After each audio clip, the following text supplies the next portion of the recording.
Ddc Skool of Thoughts, yeah. Kubatirana, techidzidzisana, techiyambutsana, fila kuonesana, techisimudzirana, ya. Pano ndo patosangana, techibatsirana. Pano ndo patokumana, techidzidzisana. Ddc Skool of Thoughts, Ddc Skool of Thoughts. Yautete wachimonyo fila icho kwadi upenyu uyu unoda kupanana miwono, yeah. Kubatsirana, techidzidzisana, techiyambutsana, fila kuonesana, kusimudzirana nekukurudzirana, yeah. Pano ndo patosangana, techibatsirana. Pano ndo patokumana, techibatsirana. Ddc Skool of Thoughts, Ddc Skool of Thoughts. But Ddc Skool of Thoughts. Real life matters now. Mondays and Fridays, 8:30 p.m. UK time. Live here on Facebook. Ddc Skool of Thoughts. What?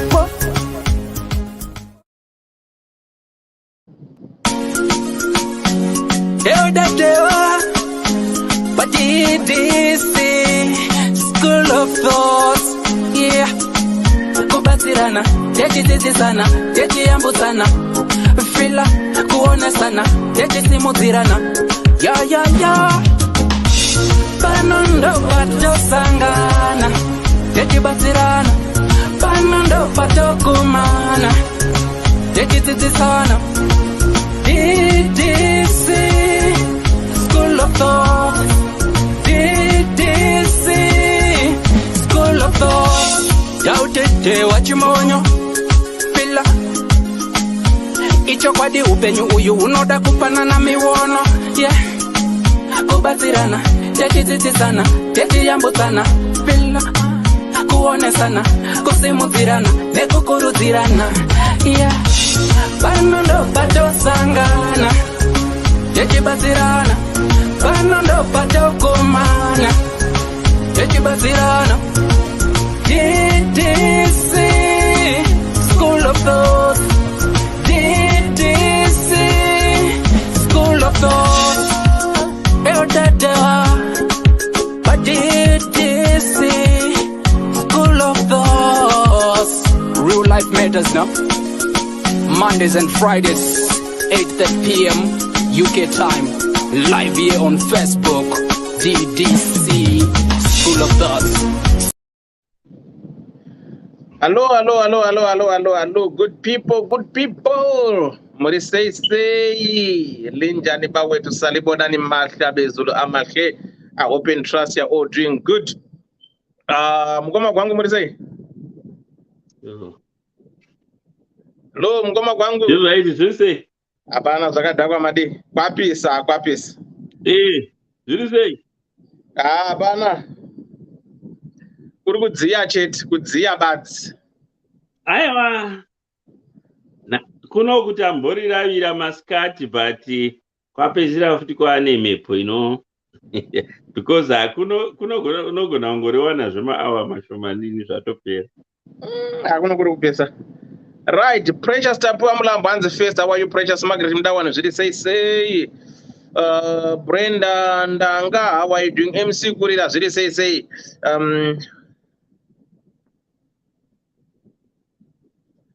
Right. Talent Tadere, how are you doing? Shashamin Magwede, we say sweetheart. Ashley Prince J Gondo Kondo, say Ambilon Rufu, True DG, how are you doing? Mashi Story, how are you doing? Vaughn, how are you doing? Elias Ngonyama, say Amekanyacha, how are you doing? Right, Anna Brenda, Hope. Amainguni Munoa Bata Tauda Hatidi Questil Data Rino Jura. unfortunately, this show, Panapa, we do our personal shows that we do every Mondays and Fridays, Brenda. So, kana wakamirira kuti mai nguni vachauya no tatopa neimwe stage tautita zvatinoita panapa, like what we always do every Mondays and Fridays. Here we discuss real life matters, matters of the heart, matters that matters to people. So we receive stories that we air on air, we do calls and everything. So it is what it is. That's the way how we roll, right? Is my Brooklyn, how are you doing? Florence Gapara, Ziri says, and Dini Soko P. Ziri say, Roka Zanza Muchabayo, how are you doing, my dear? Mashu story, I think I've seen you there. How are you doing? Chera Maps, Ziri says, tell my mother, sweetheart, how are you doing? Right, Regandon Kambutz Gunananigo. Right, Kambutzuko, Kunyakanyarao. Right, Kambutz. Anis Siniandoro, thanks for watching. How are you doing? Tokoma Veve, Antitoko Murugun is going to say, right, talented Adela, say, Elias, I've seen you. My Melo, thanks for watching. Melody Mutisim Tanga, thanks for watching, my dear. My Mary My Kiki, thanks for watching. Mandy K. George, thanks for watching as well. How are you doing, all you guys? Oh, Manchester, thanks for the stars, guys. We've got stars which you can purchase. I think it's 45 cents. Please buy the stars. Your money for the stars goes towards the charity. So please, please, please, please do likewise. Buy the stars as well. You know, to support over need to say, via Vanotambra with your stars. So it's 45 cents. If you want to subscribe, there's a subscribe button there which costs 99 cents per month, which I think is not too much when it's charity, 99 cents a month, which gives you, you know, just 90 cents, less than $1. Unenga wazoto partners try with a charity for someone, unobatsro anenga chitambura with your 99 cents. Then again, we have got stars which you can purchase the stars and put my one. Thanks for the stars, my one. Thank you so much. Guys, thanks for those who are purchasing the stars. Thank you so much. Thank you so much for the support. Highly appreciated. You know how we roll that after this, Maria one day, then we do what we do. But I say, we cannot change the whole of Zimbabwe. We cannot change the whole of the world. But aninga songwedo orakire kuti tinokwanisa kumubatsirawo. Tinota say tokwanisa kubatsira. But thanks, guys, for the support. I do appreciate. Yes, DDC, we do appreciate you. Koni murinda ndioni chimuti. How are you, my dear? Koni Koni uzazodaro. Right. Zandria Chitongo Ziri say, Julie Jules, how are you doing? Eva mom mutetwa ndepi. Uri gonna say, right. Diana don't have. Dantina no kwap. Chera chacho rizei.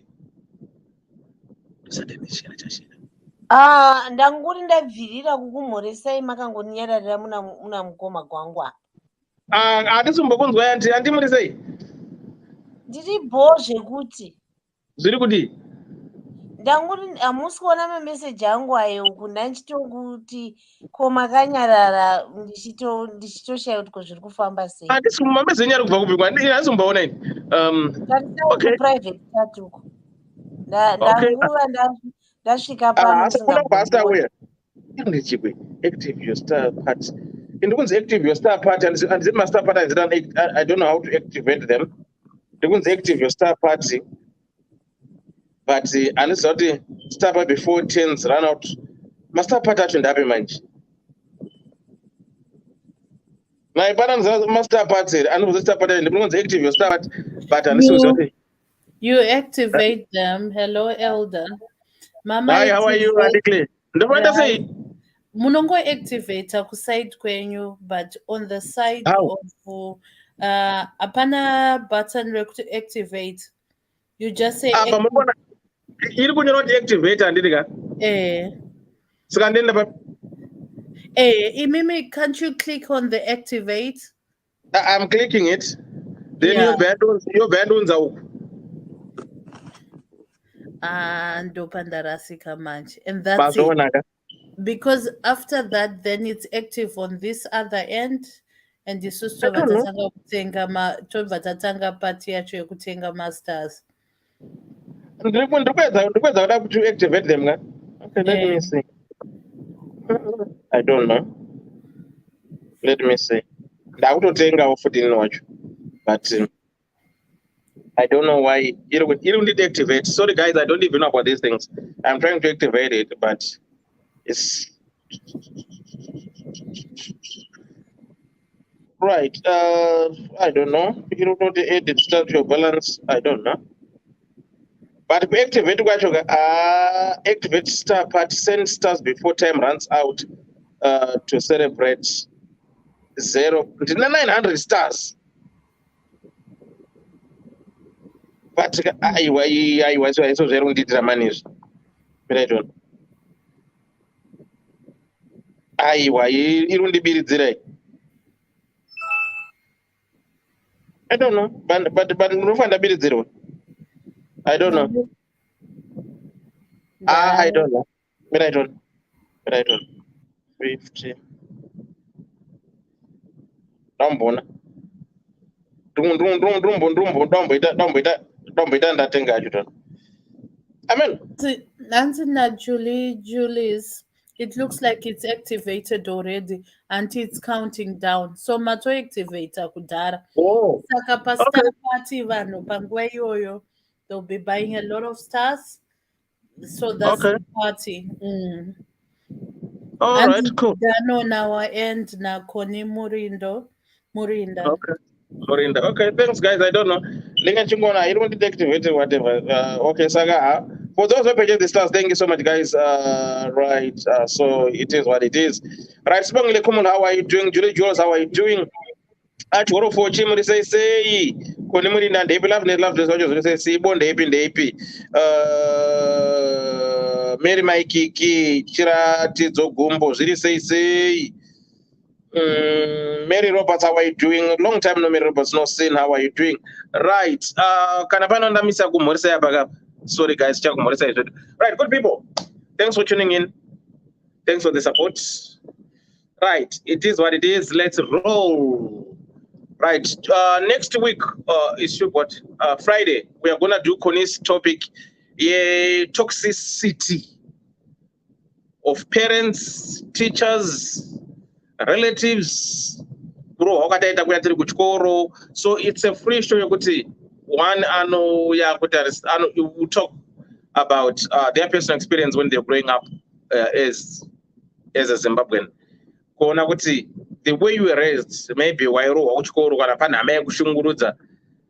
did you manage to pass through that, or you have put it onto your kids? How are you coping? Do you still suffer from the trauma? What lessons do you learn from that? I spoke with somebody, I told it she's gonna come on the show anyway. I thought pani amadzake dzasikataura nadzo because aimurova ari mudiki. Iye zvine zvatomukadzi mukuru atororwa, but kana ndikazimbabwe I don't talk to them. I'm still bitter. So there's a lot that we're gonna talk about it. Toxicity within family members. It might be your parents, it might be your relatives, it might be what. So that's our topic for next week. Tonight's topic, inoti iyo secret recording. Yebo. Musat mindran masura say. Yes, bonde. The right song. And the file of Mataura, at least this next week, next time topic Matoi Taura. Nanga kukumbira wangu kuvunza ma updates ni mama topics amanga makati promise akutishaza ngitichita previously. Which one now? Pane two so far andrangarira pane one a small house iri kutofaya makati ariko achauya zotitaurira achazodai vamazotaura nezvemumwe I think ari bhai here ndisingadi kukanganisa but pane two amakati promise somebody was going to come and okay, a small house. I promised a small house and akati zvinofaya through small house. But challenge in it command they are comfortable vaitaura nini behind the scenes, right? Then vamwe vanozotka anenge achida but umwe anozopata saka handizopurame chikuti shamwari chiuya kani but munhu anenge offered I'm going to come. Small house said achada kuya but iye zvine zvatinge ari kupata but whoever is going to come will do it. I think the other one I don't know here. uyo andarava aiti nini dzimba dzakawanda ndakamisa dzimba dzakawanda ndiri small asi ndotaura ndirika. Then the other one I don't know cheese here. No, the other one it should be auntie ndiani vaitaura nyaya yekukurira pabarika. Yes, that's what, yeah, ndakataura kuti yanga iri yezvebarika. Yeah, that was auntie ndianditoko zvere kwandiandani kandi ndiandi I would think, but vakati at the moment she's busy, but ndo vaitaura nyaya yekukurira pabarika. Well guys, I'm having a watermelon. Wandifungiza watermelon yangu yellow. Ndada kukuvhairira ndadikangama kucheka. It's too late now. Tozozviona nemandi. Friday ndinofunga nhasi Friday. But anyway, sorry dewa ndangangondidi ndingosa secretary kudai izvi. Ndinge ndichipa manotsi kuti vanozofunga kuti takakangamwa kuti takapromisa chadisikana kuti wagona anakondwe uri sei ndakamuziva kubvira kudhara manje munhu iyeyo gamuchirai ndepi anga yaridza ndese padare radio kunana 2008 saka vakawaziva manje ava nevesipo wangu vari kwekudhara yavo takakura tese kaisu 2008 mari mwezi uri apa 1980 kutara kuradio. Alright. Yeah, tatiri pa radio test. Anyway, I will send you details of my voice changer. Give my account selective. All right, cool. Right, the guy teach mania. Yes. The guy teach mania. Right, our topic tonight. Let me send you the link for those who want to join, so that you can join. If you want to phone Bagambudzi, you can phone Bagambudzi. But kuno kuri kupesa wako man. Sanye berose nyo kuno kuri kupesa. That's the link for tonight, which I'm going to pin there. Right, I think I've pinned it. I've pinned it there as well. If you want to take part. Right, our topic tonight said secret recording. Nitsai Angelini Ruskwa Zuri say message, how are you doing? Right, hello Elder and Ddc School of Thoughts. Elder, can you please hide my identity? Elder, I'm a young woman age 24 and I started seeing a man who is 10 years older. My senior 7 months ago. Elder, in all fairness and the Pachokwa Chaipo, he was everything I dreamt of in a man. This man is kind and looks at me like I'm the most beautiful girl in the world. Elder, Anondipa the best service, guidance, and is mature as well. Elder, the reason that we are I just found out that he has been taking videos of our intimate moments without my knowledge. Elder, I'm shocked and I'm still in shock because all this time he has been recording videos of our intimacy. Elder, when I asked him why he was doing that without my consent, Inga baby, and Inga baby, no watch ndirimo one saka urukuchkei. Elder, I told him how I felt and I threatened him with suicide if he leaks those videos, and he said, baby, Elder, now he is no longer talking to me and my text messages is not replying. Elder, I just text once saying he was angry with me because I asked him to why and I said I will commit suicide if he leaks them. So he's angry with me for saying that. Elder, I can't even break up with him because he has videos of me abandoning our pastor. Elder, my life will be over because I have a reputation to uphold and Elder, can you say I overreacted by asking him, or should I be worried, and was I wrong for asking him? How do I make him talk to me again? I've apologized for making him feel bad, but he's still not picking up my calls. I'm stressed. Right, that's our topic tonight. We've got a young lady here. Let me see, how old is this young lady? We've got a young old lady, 24 years, seeing a gentleman who is 10 years older than her. So the guy is 34, to be precise. So last time we thought that these young girls who are going out with sugar dads or older men than them, we thought that maybe they lack a father figure in their lives whereby they are now trying to get that attention or to seek the father love from this Madara, because I think most ladies were saying, or most women said, the first love is your father, who shows you, you do this with your daughter and everything. I understand that. But now we have got this one. She's saying she's a daughter of a pastor. Her parents are well respected. Church. So she has a father figure. So why now is she doing this? So can we rule out the father figure thing? Or is it that these young girls, they want easy come, easy go? Or is it true love, whereby somebody loves someone not because of their age, but because of who they are? Because she stated that this man, she said, elder, in all fairness, in the Pachokali Chapel, he was everything I dreamed of in a man. This man is kind and looks at me like I'm the most beautiful girl in the world. And Anondipa, the best advice, guidance, and is mature as well. So I don't know. I wish if this young girl will come and maybe, you know, put in, what kind of a man she dreamt of at 24. I always think with Vakadzi, they dream of white wedding fairy tales when they are young and everything. But anyway, it is what it is. We are not here to bash her, but we are just here to try to support her and make her understand and realize, and for us as well to understand that it's not all about having a father figure or not having a father figure. Some people, they fall in love differently. That's why they always say love is blind. And so we've got our daughter, for me, it's my daughter, who is in love with a man who is 10 years older than her.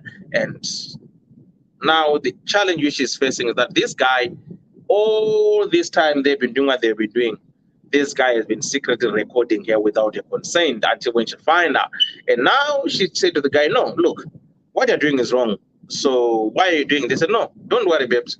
I'm also in the video. It's not like I was only recording you alone. No, myself, I'm also in the video, which means to say everything is safe, because I'm not going to leak those videos, because if I'm going to leak those videos, that means I'm also going to tarnish my image.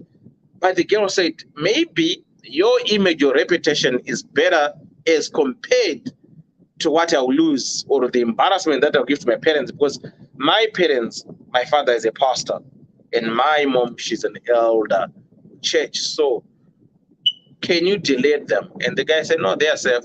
I'm not going to leak them. Then she threatened the guy by saying, if you leak those videos, I'm going to commit suicide. So now the guy has ghosted her by not responding. And he just responded once saying, I'm angry because you thought maybe I was going to leak the videos.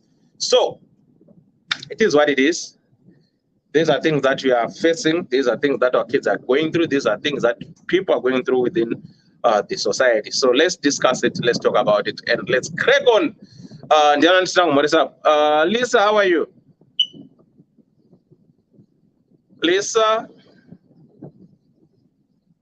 Anengaripa mute.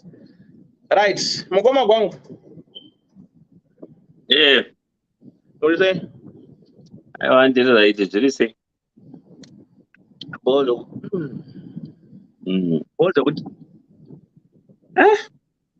I don't know.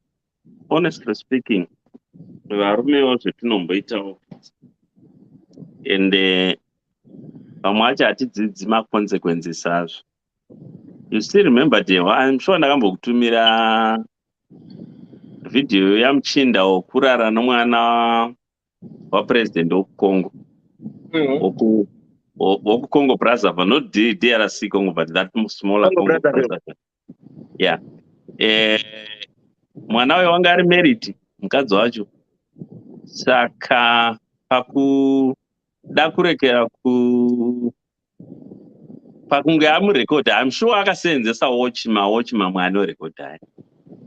Then pakabuda video a minute, and he said to the lady, I want to 60,000 if not ndichaita kuti rekera in the viral. And uyu mukadzi studio ground akati aiwa handina mari yendokupa. Then within days after video yaenda viral, he was found dead, because I'm sure his father is the president. He organized for his killing, and this lady was married as well. So zvimwe zvinhu zvetinoita magai izvizvi hauzogari zvakanaka mwana yeye akaita suicide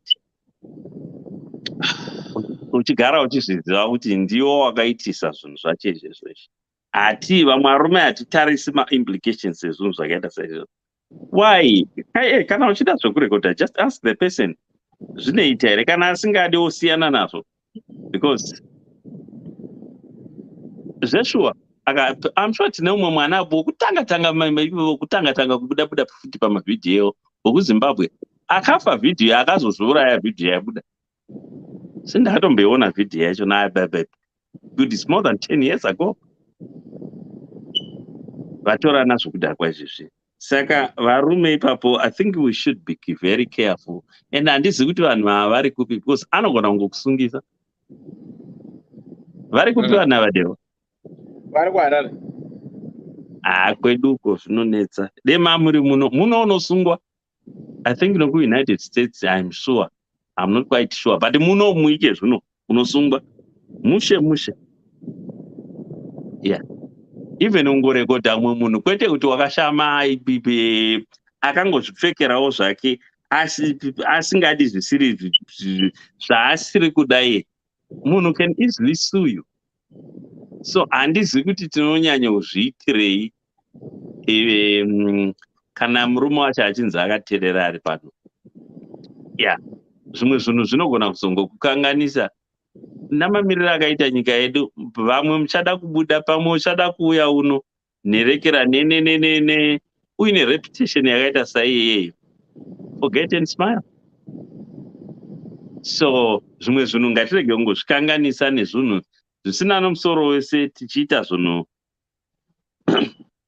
zvakadaro. Dei anga achinzwisisa ndofunga angogara pasi nomusikana wachona adzima mavhidhios achona, ndokuti zvinhu zvive right. Because I just don't see the need, especially zvokuita zvokunyangira munhu unodanana naye, because vanhu vakadai I'm sure he must be very controlling. Idzedzi kind dzokudai idzedzidzi anogona kunge ari munhu uye ari controlling, anoda kuseenzesa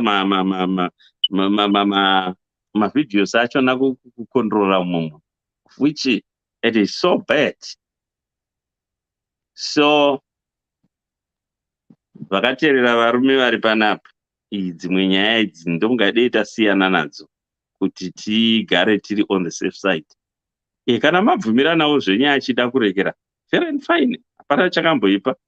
Yeah, but zvokuzoita behind someone's back, ndinoona zvine dambudziko pamberi apa. Zvine dambudziko pamberi apa. Uri kupuwa doro, uri kuchera muhari wagadzikirwa nehari, wakutora hari yacho namapikicha kuti zviite sei. Wapuwa doro wamwa, wapuwa wagadzikirwa negate kunzi yeri nopano imwa dhakwa.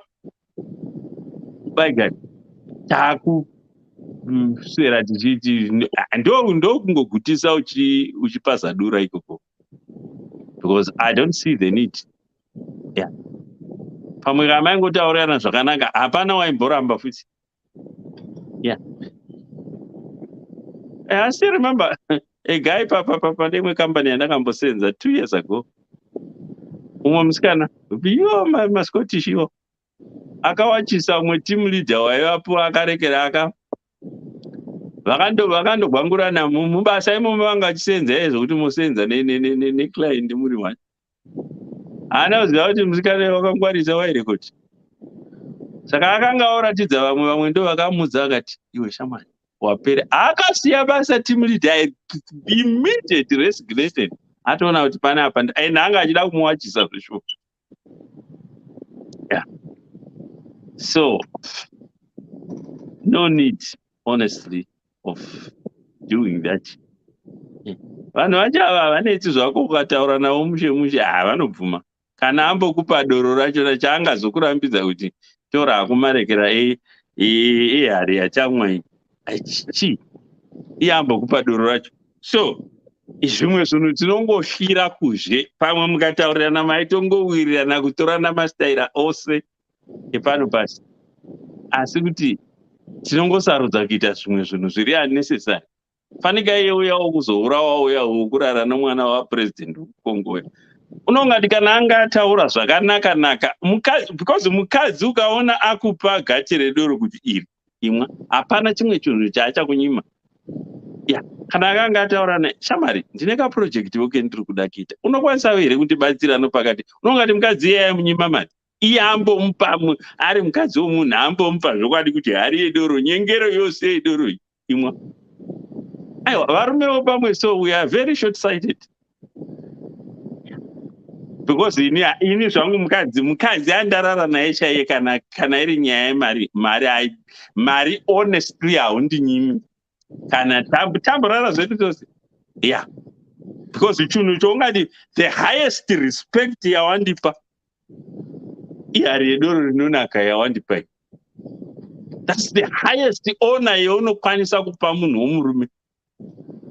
Uzondinyima mapepa okuti unoenda kushifti uchindopuwa naimwe mari, hakuna zvakadero manje. Kana uchigona kutaura nomunhu wechikadzi, ine hangu chete handina hangu basa nemari yavakadzi, ndozvoga zviripo. Asi kuti ndinganyimwa mari nomukadzi, mukoma chaiye wangu unogona kundinyima mari, asi ndikaenda kuna mai guru chaiwo ndikandotaura navo, because vakadzi vanongoda a bit of respect mbicharingana uchitaura navo. Yeah, watopedza masports. Ndakamboti ndei Botswana a few times, not maningi. Ndati ndikawana pabhodha paya pana vanhu vechikadzi, ndinoti mudzimi yokwamukanya nhasi yakombora. Mukadzi ndoongotaura naye zvibhobho. Whether unonyepa kana kuti uri kutaura chokwadi, hauna chaunoshayiwa kumukadzi. Asi ichi ndo chibharanzi. Honestly, wapuwa the highest honor, wakuita sechimwana chanyorovesa papeti. Hausi kuziva zvauri kuita. To be honest, hausi kuziva hako zvauri kuita. Because ndeipi imwe ona yaungapawa nomunhu wechikadzi, honestly, ushoko kuti akubvisira, because mukadzi haangobvisi hembe zvokumhanya, oh forget and smile. Asi ukazoona kuti zumbu achizikanda uko, kwa respect waka wapuwa honorary degree kunzi iri mukoma gwangu certificate iyi pano iyi moturika zvenyu kumadziro, asi iwo wasarudza kuita chibharanzi. Kana anga ari pano mufano ndaida kumbotaura naye kuti no, hazvinzi agwezha ike zvino akazokufira, you won't forget it. Bvunza madhiraivha akamborova munhu nemota akashaya. Chimwana changobuda umo chichizotora bhora racho, uri innocent, wochiti bhacho tizii. You won't forget that for the rest of your life. Zvino akazonzi munhu wazvisungirira nokuda kwako, unonyepa iwe. Handoni nemadzone uchinyepa chaizvo. Hauzombofi wakaona peace in your life. So, avo bamunini avo, zivai zvomunoita. Vakadzi vanongoda kutaurwa navo zvakanaka. Easy. Ndo zvinongodiwa chete. Pamwe havaimboramba. Because wapuwa highest honor, iwo wakurekera wakuita chibharanzi. Hazvinzi agobamunini. Itaiwo somunhu anorizena, kwete kuzongotitukisa, because ndimo zotitukisa kunzi kwai mashurugu, vana vabhero, vana Gilbert, ndo vanhu ivava. So handina hangu mberi kwendinoenda, andesikapana anotodawo zvake ungobvunza. Yeah, pakaipa. I totally agree with you, Pamati. Ukaona mukadzi akakumura hembe akakumura bhurugwa, that's the highest honor anenge akuitira. I remember this other day, we went in a boys round kubawa. achida unokecha akada kukecha moza munhu yakaramba akati iwe handidi kana mari yako handidi kurara newe handidi kanzipatika unobhadharisa kanze vamwe ndobhadharisa iwe handidi handitokudi sikanzi aiwa tisida kudanana akati aiwa handina basa nazvo utanipa mari iwewe maya hazviiti handidi wamana ukaona mukadzi akubvisira hembe ka ndo professorship yaakupa kuti certificate iyi ndaunoturika kumadziro because that's the honor yaungapuwa nomunhu wechikadzi imwe ndei so apa pakakanyiwa right. Lisa takumhurisa uramba wakanyara. Lisa uri sei? Lisa amen. Sibotombo paka andichera ku South Africa pamberi pako ndimukoma wako futiwo andika alright vapei ndimukoma wako futi andi muri seiko tiri bo madi chera ndiri mberi kwako dhiya vanhu ivava vasvika vari vaviri vachitaura nyaya dzavo kwai kuri kupisa vedu we tahwa nekutsva ndakangovateerera ndichati mhoro iko vari vaviri mustudio vasati vambovhura kuinda papurogiramu havana kana kumbonditaudza kana sori kana meseji ndaziona manje meseji yamanyora ndaziona mai manje uyatidye nwimwa nematonhorero akuri kuita kana mvura yekumwa ungaimwa kuri kutonhora zvokudaro kuri kunaya kuri kutonhora ungaimwa here naichera haimwiki unodzisa kongomwa chipisa yakadaro kandi mukoma manakira ari kuita watermelon iri muzarira kwanga chii riri kunaka kunga chii mukadzi wemunhu regai ghost randakaona nezuro rakanga rongotsvaga kuti dhewa mungakona kutsvakwa namaghost ukaona hapana nhasi ndaswaitendedzwa naona hamene munhu akatanzi dhewa you married ndakuonera munhu ndaswera ndiri kungonamwa nezat thing pakangotenderedzwa pakadai so pachingotenderedzwa aina komani ndaseka ndikati hoyo dhewa onyengwa nezvitukwani zvapafacebook zvinhu zvacho muri sei isi tinofara zvedu tina ndidzo nyaya dziri kungobuda idzi ndo vanhu vacho nomazuva ano kudhara kwatakura kwakusa zvemakamera izvi watermelon dewa reyellow pamberi pako vanozviziva dara yenyandi inini hangu munoziva taura yanti zvimwe zvinyaya neyo makamera yaakatiparira chokwadi unobva watongoperegwa inini ndine dzimwe hama dzangu dziriko kumusha dzinoti hadzitombodi kana foni ine kamera ndo zvavanorambira izvozvizvi vanongoda zvimbudzi kana ine whatsapp kwaitorekodiwa saka zvinhu izvozvizvi zvemafoni izvi kana makamera ewayaya zvakaoma murume akadaro so inini I feel kuti munhu one anokurekodha kuti izvozvi ndotora foni yangu nerudo ndotega ndifonere mukoma dhewa mondirekodha I feel like munhu iyeye is a blackmail unenge uchindirekodhera chii then munhu anokutora mapikicha muruvande musina kubvumirana munhu iyeye ziva kuti ane chaanoda kukubatira mukati meupenyu hwako chaachazoda kukudzosera kukublackmail nemapictures iwayo kana kuti nemavhidhiyo iwayo hazvina kana nemusoro kana nechirevo chokuti vanhu muri panyaya dzakadaro umwe munhu akurekodhi. That's nonsense, especially kamusina kubvumirana. Unenge uchimurekodha kuti ugozoita sei namavhidhios iwayo. Vanhu vakadaro nyangwe otsanangura kuti munhu akanaka, munhu anechi, but somewhere ukangozvifungisisa kuti munhu ane mavhidhios akadaro mufoni make kana mukombiyuta make anenge achida kuzodini mangwana. Ende ndodzokera kumusikana uyu manyorero aaita naiyewo mavhidhiyo aakamaona kupi, paakamaona ipapo akarege kumadhilita. Ndoona mavhidhiyo ari kuningirisa andiripo akatorwa zvisina nhingi yangu, ndomarega aripo ndomirira kuvhunza munhu uya. Handimbodaro kaide akatanga amadhilita ozonomubvunza. Right now manje chiona kupusa kwaakaita akarega mavhidhiyo aya, munhu uya haachadi kutaura naye, haachisina kana access yekuinda kufoni kuya kuti anokwanisa kudhilita mavhidhiyo iwayo. Akaita kaupenzi that very day paakaona mavhidhiyo aide akangokumbirawo kuti chimadhilitaka mavhidhiyo achona. Hauvhundusiri munhu kuti ndichazokomita suicide kana kuti ndichazodini. Aide angotaura ipapo kuti chimadhilita sezvo ini ndisiri kuda kuti uve nemavhidhiyo akadaro. I think ndo zvinhu zvaaide akaita.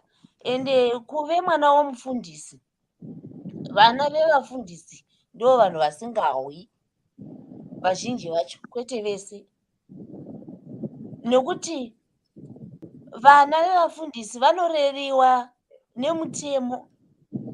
Hauvirigwi kupi, hauindi kwakati, hauindi kwakati. Musi waanongowana kamukana unoita mhuka munhu iyeye.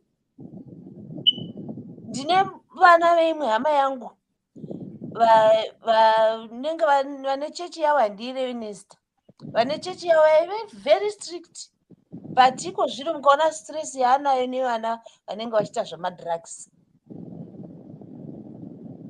Asi ndo vanenge vanhu vachiti vakarera vana vavo vari very strict, vakazodini. Saka zvokuti mwana womufundisi munhuwo akangofananawo neni, unogona kungozvarawo nhubu uramapoko, unozvara mbavha nomuroi. Saka zvokuti angaswero kuzvinetsa nokuti mwana womufundisi, kana kuti dai akaziva izvozvo kuti mwana womufundisi asina kumbopinda mumatakana nawo seiwaya, asi ngaachitongozvitora kuti yandakapinda iyi ndakadopinda. Saka oisovha sei? Kuisovha kwaangangoita, she have to go back kumunhu uyu, onogara naye pasi zvakanaka-naka. Mavhidhiyo aya kusiyana kwedu kana kuenderera mberi kwerudo rwedu, asi mavhidhiyo aya hauna right yokuchengeta mavhidhiyosi akadai mufoni mako. Hauna right, nekuti neni ndiripo ende wakatora mavhidhiyo aya zvisina nhingi approval yangu. Saka you have to delete them. Iye kana achiti munhu mukuru une 10 years, vana vagwangu munoitireiko ini vana vagwangu zvinhu zvakadai? Unenge uchitotaridza kuti ndo zera riri machuwa. Saka tingati ndo maturity yacho herei? Handiti ma30 chakuti here. Ino mukafananidza nesu taakunanavira mu60. Iwo ma60 ndo dzave nhuburu, nokuti ukada kutotarisa kuti 10 years different, unenge uchitotarisa kuti for sure sokutaura kwaita mwana uyu, for sure unenge uchiti ndawanawo munhu ari mature. She's 100% right kuti anenge akatarisira kuti munhu uyu ari mature, anofanira kuita respect pamunhukadzi. Kushaiwa respect pamunhukadzi ukaona munhu achiita zvinhu zvakadaro. Asi mavhidhiyo ina handizive hangu vanhu vava vanoita kudai bluetooth love here, kana kuti chiye kuti anenge achida kuti kana azova oga ombonyatso kuona here achipenengura achidini. Handizivi kuti munozviwa zvichidiniko zvemavhidhiyo aya. Mati ayagarira kuita sei? Imi mbofungai kuti baba ava kuda vanotonyatsoisa pari paTV chaipo, votonyatsokuisa kubata remote chaiko, vachiisa papozi, vachiisa fast forward, vachiisa nhubu dziriko. Hatidi hedu chokutaura chokwadi, nhubu dziriko munyika. Munoziva, handiregai ndikupindurei. unoziva kulaidza kwazvinoita sokuzviona uri in action so wakagara zvako so patv uchiti ndini here zveshuwa apa ungazoona zvako in action wega so uchiti apaipa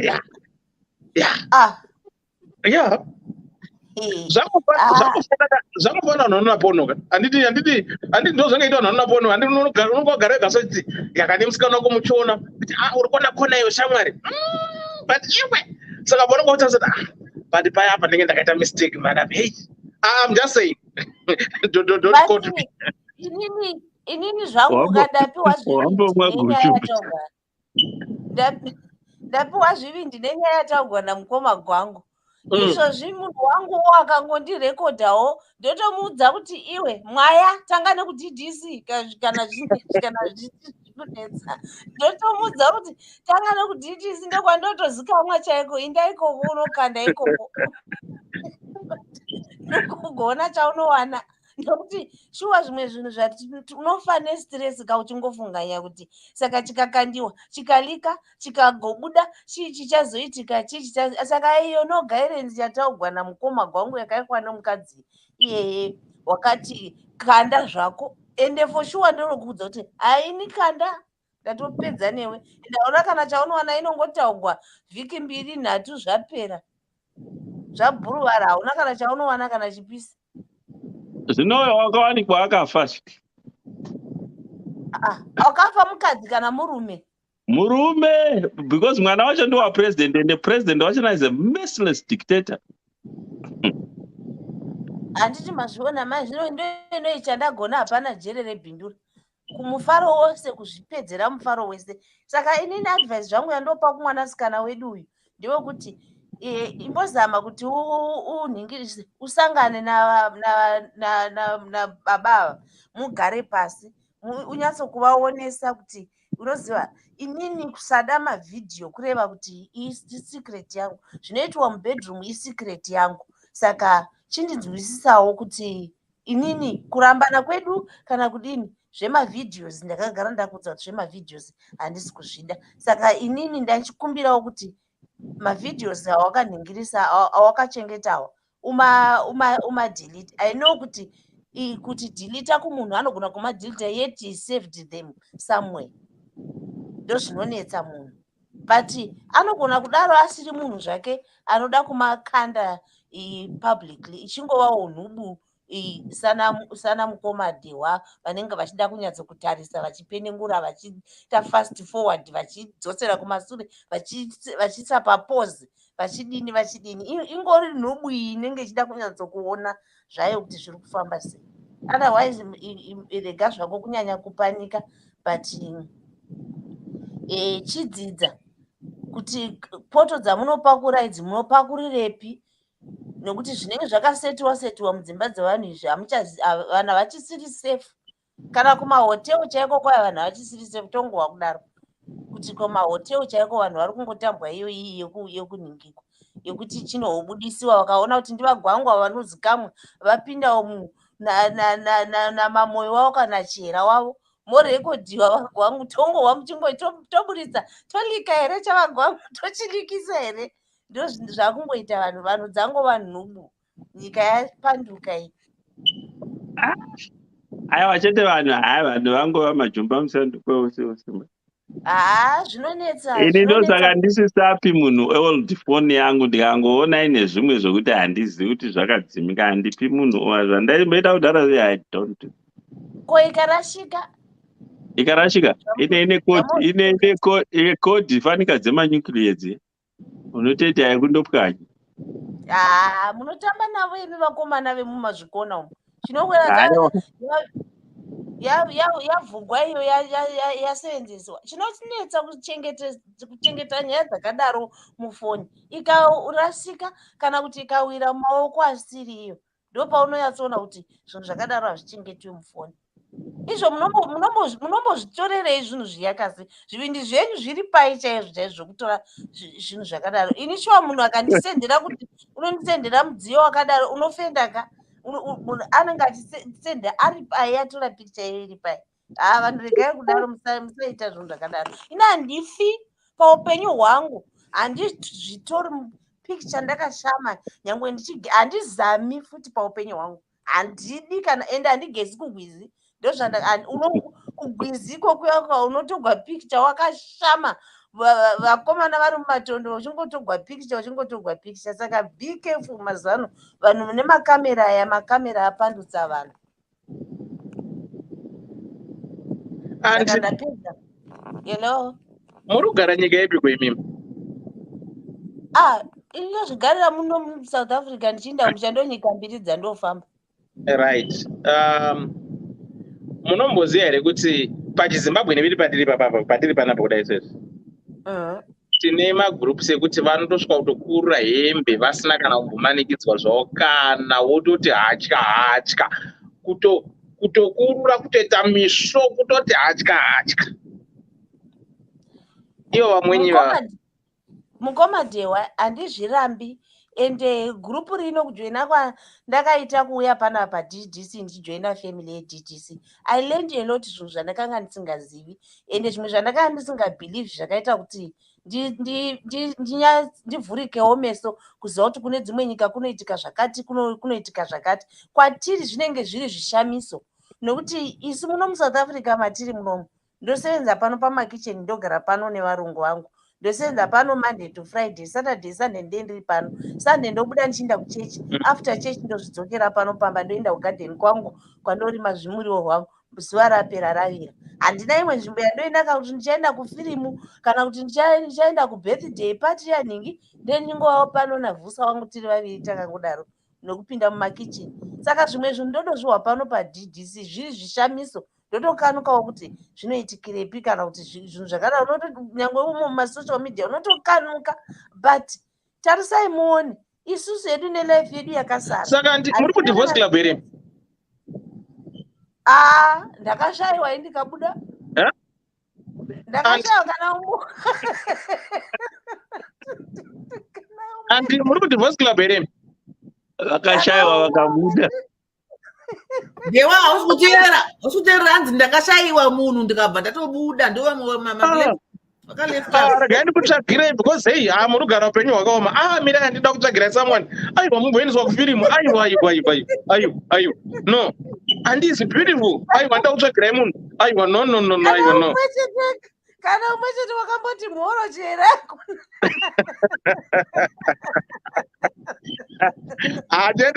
chete ana achera vati hamutangi kochinjai mutupo vana chera kati makapatiutivosivavatakati zva kana kutoti nai vana handisivo hamunavo mahazvazi here ma7 vanoiginowa vanhu vacho ava vanoiginowa imi vanoiginowa sorry henyu aiwa dzokai futi vako manje vari mudivorce club dzokai hamungazoshayi hakuna unotoita hati break yekuti kondiri pana ndina unondimhorosa isu amwe nezuro taitotsvagirwa pafacebook hanzi I'm asking for a friend zvinhu zvacho handiti mazviona kuti zvine ropa zviya saka poindi yangu yana ichida kutaura kuti ivavo vana musvo ivavo vanatoita maklabhu evamusvo ndo vazhinji vamaona vakuridza mhere pamasocial media apa some of the things zvinoita vanhu zvinovanakidza panguva iyo but zvine maafter effects saka isusu hedu nekusara kwedu handina picture inolika mukati meupenyu hwangu inondistresa. I'm not going to be stressed with anything nokuti handina ndofungidzira kuti uchandilikisira picture yake kana kuti achadii. Zvimwe zvinhu tinozvigokera mastress mukati meraramo chinenge chifunga kuti takapenga tisi tiri kugona mafaro but ukazotarisa ramangwana revanhu ivavo vazhinji ndo vanouya vachizhamba vachinetsa vana dhewa vachidini tibatsirei vozhamba futi nezvinhu zvinenge zviine maafter effects.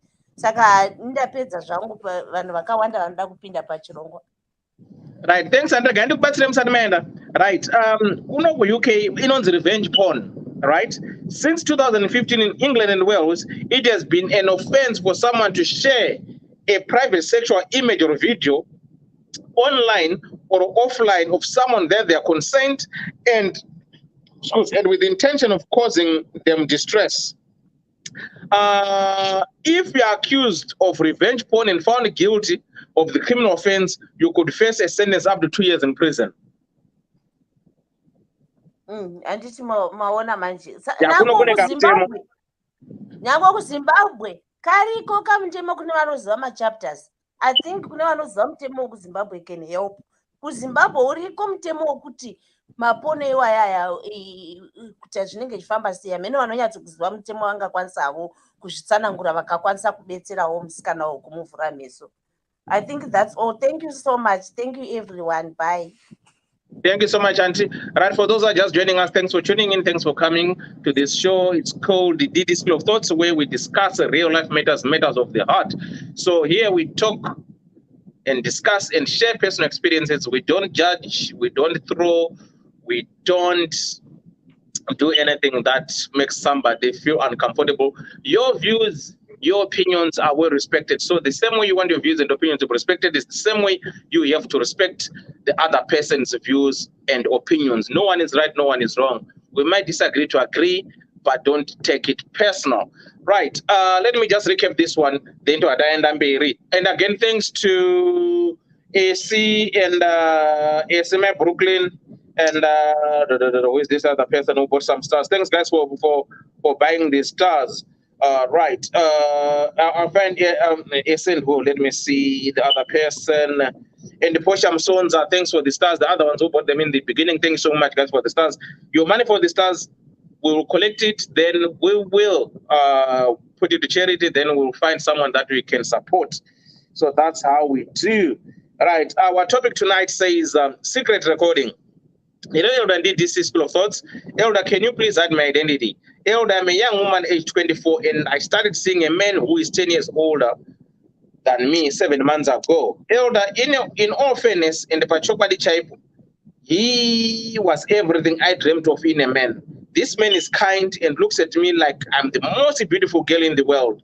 Elder, I don't the best advice, guidance, and is mature as well. Elder, the reason that we are pan on the equity, I just found out he has been taking videos of our intimate moments without my knowledge.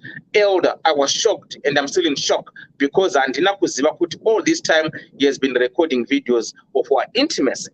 Elder, when I asked him why he was doing that without my consent, inga baby, nino wacho ndirimo wani saka uchikei. Elder, I told him how I felt and I threatened him with suicide if he leaks those videos. And he said, baby, Elder now is no longer talking to me and my text message is not replying. Elder, he just texted one saying he was angry with me because I asked him to why and I said I could commit suicide if he leaks them. So he's angry with me for saying that. Elder, I can't even break up with him because he has videos of me up and our pastor. Elder, my life will be over because I have a reputation to uphold and vabereki vangu vangafambira kopi nai vedu wenda pererwa. Elder, can you say I overreacted by asking him, or should I be worried and was I wrong for asking him? And how do I make him talk to me again? I apologize for making him feel bad, but he's still not picking up my calls. I am stressed. That's our topic for tonight. So I've got a young lady who's going through this. So this is what people have been trying to advise the young lady, giving the advice on how to go about it. In the UK, revenge porn is minimum 2 years in prison. I don't know what the maximum of it, but you know, if you are proven guilty of doing that, you've got a minimum sentence of 2 years. So I don't know in Zim. So this is what we are trying to talk about. We're trying to find out how best can this young lady overcome this. Your views, your opinions. Right, for those who are just joining us, let me just say hi to you guys. We've been joined by British. How are you? And one, how are you? Right,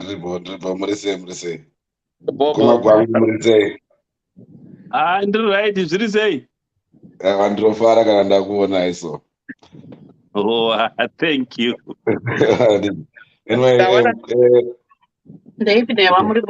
Oh, British, pana pamanje unoto joina mu queue, uri mu queue. Istombenda ko pause. And I'm doing something. Nice one. That's all right. Yeah. All right, cool. Right. Sibo, how are you? Sibo, go ahead. Your turn. Wapeza ujuga watermelon ka? Exactly, but nditaura.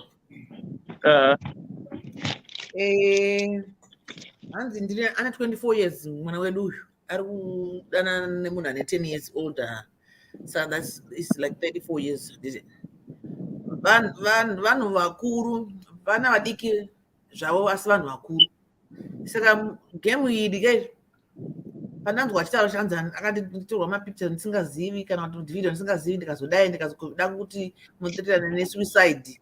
Of course zvino game unogona akabvunza kuti hanzi nditi ndashaisha here kana akatotadza kutotanga kutodana wati I'm going nenyaya yepasta wababa wako kuti baba vangu ndipasta ndingavanyadzisa.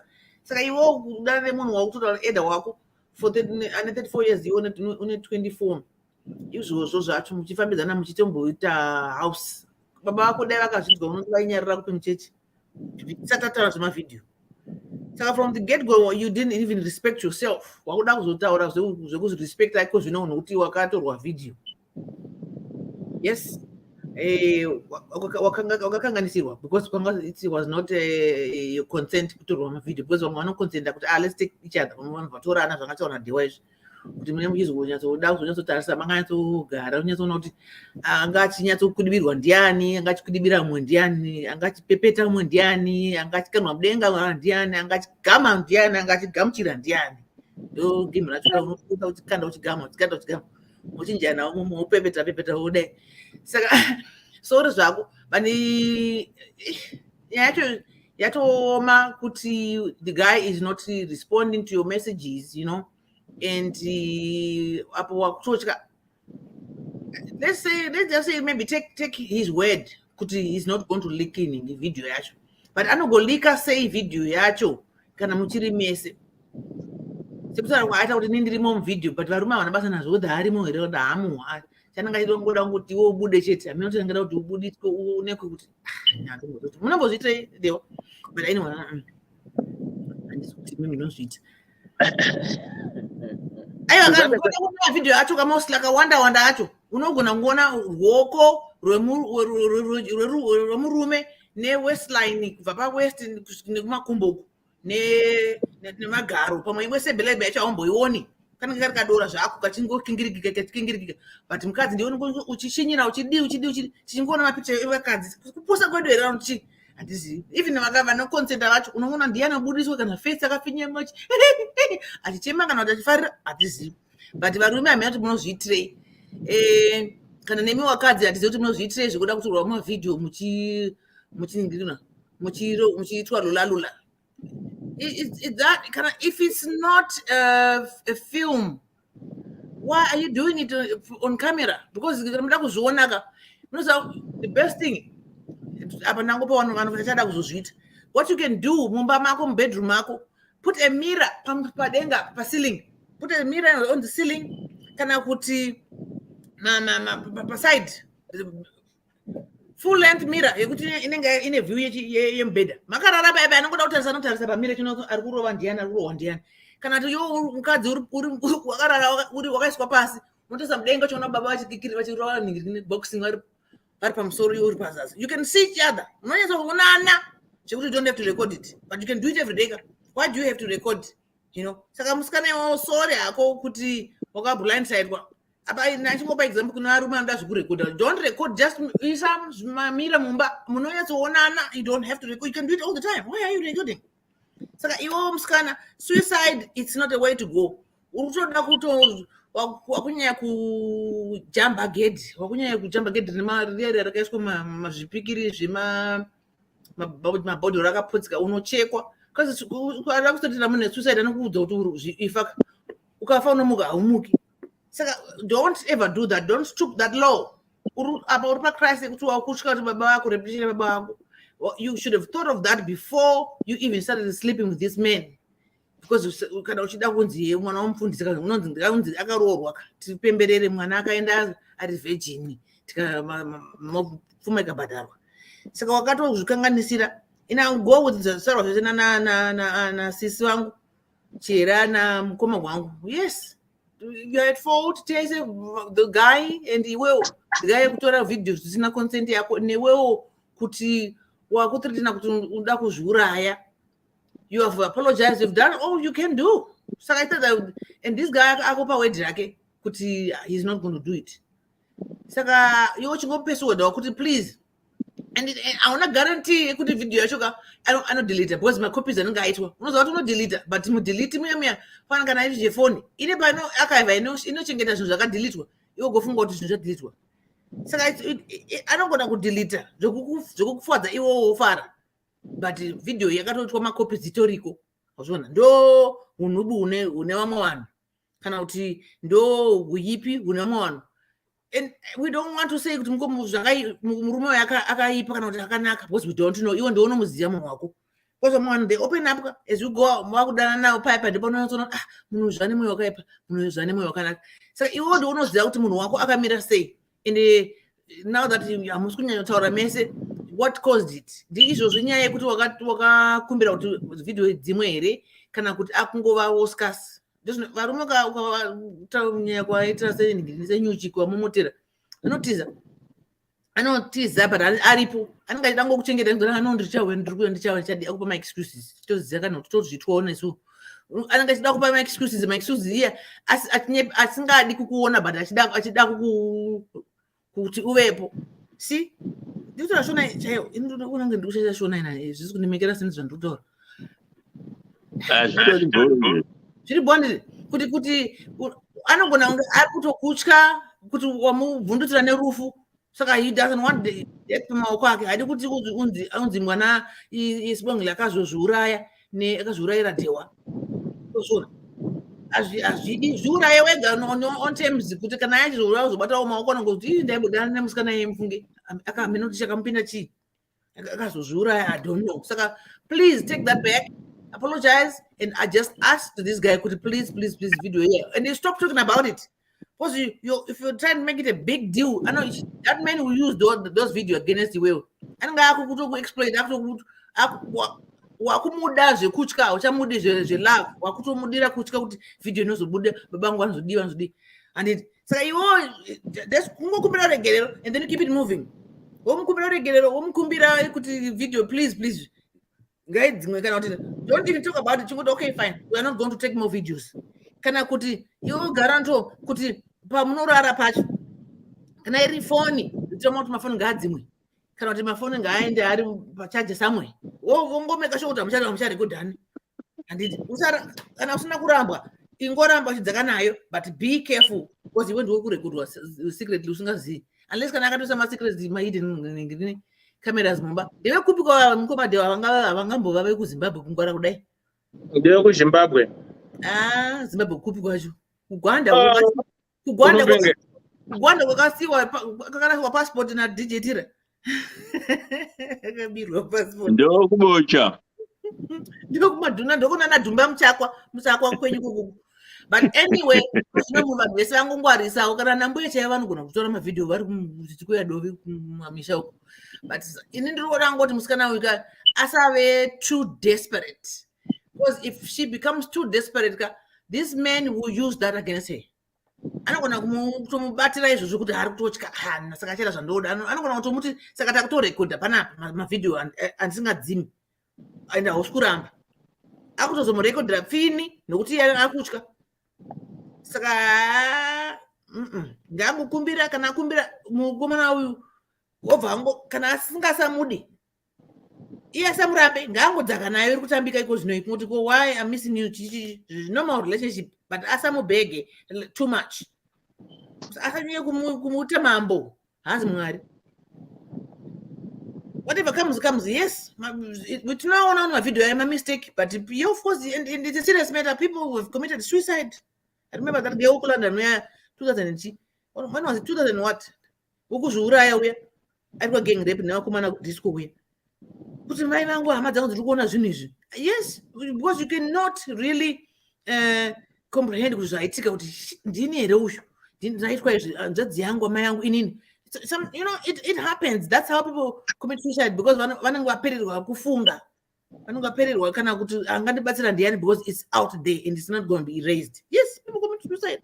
But don't let this man be, asakutorera masimba ako.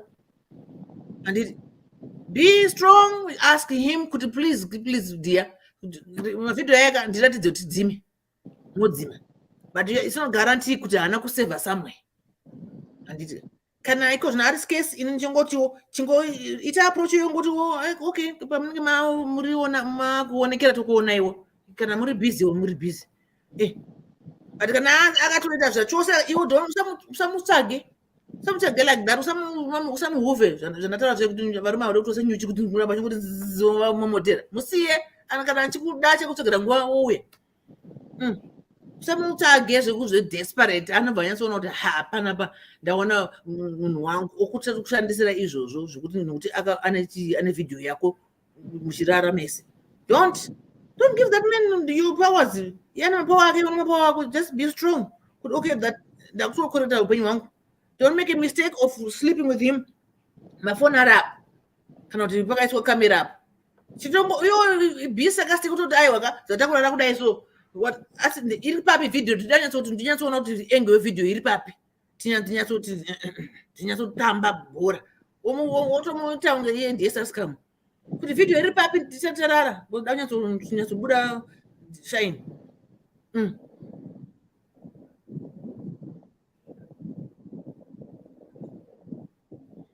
ndipezvona saka ndo zvatotaura kuti mwana musikana kuti sora ako but do not give this man your powers. He has his own powers, you have your own powers. Just be cool, ask for forgiveness, and if he doesn't want to accept it, ask for him to erase this video. If he doesn't want, don't force him, and don't be desperate. Don't show it. Of course,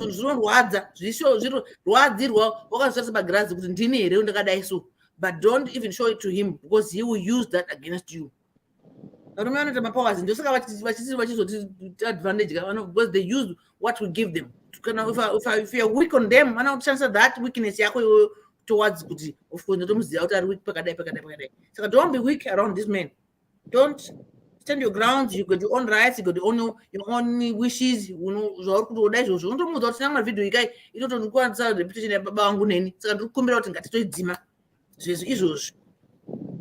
period. That's it. That's my story, and I'm sticking with it. Thank you so much, Sibo. Thank you so much. Right. Who is coming next? Is it Andy Claire? Then Lisa. Then Mukoma Claude Murisei. Devandri Bozrisei. Bo. Lisa, what do you say? Jiribo, how are you, panelists? Yakusenza. Yeah? Yakushandak. Yeah, actually, I changed the device. I think the other one doing a circuit. Okay, Laura, how are you? I'm fine. Hi, people. How are you? Good. We had you last week, isn't it? Last time? What do you say? Yeah, that was your voice, man. Anyway, not to worry. Teni, Shigandikle, how are you, Andikle? I Jiribo Elder Maita Basa. Hello, panelists. Hello, comment section. Murisei Zvenyu.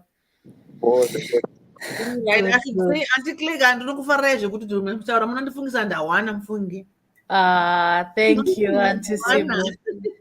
Ini ndingofunga kuti heti yamakapfeka kande yangu chete ndozvirongonditambudza pane inonguva.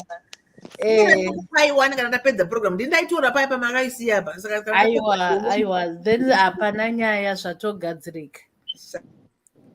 Saka muri kuti Andikle ndawana mavhoisi akafanana. Anonakidza kuteerera handidi kupikiswa but akada kutifanana naye vane tuma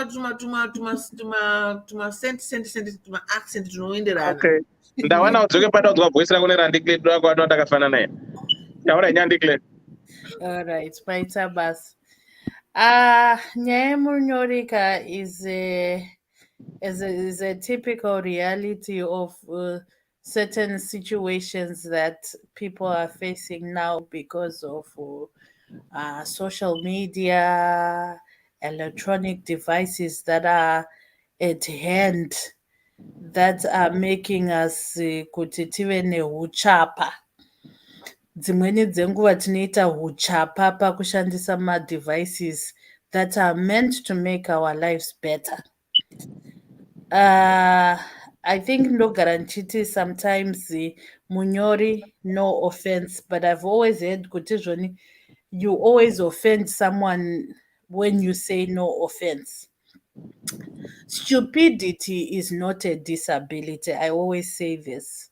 Stupidity is not a disability. Chero ukaenda diagnosis book ra medical practitioner hapana paunombonzwa kuti stupidity chirwere. One of the things that is very important, I know you are stressed, and I think sometimes a bit of reality talk is very important than to butter and sugarcoat you. I think panel has already done that. Very important that you maintain your electronic or cyber hygiene. That is not the responsibility of anyone. Tisati tambotarisa baba ava kana sugar daddy ava vari 10 years older than you.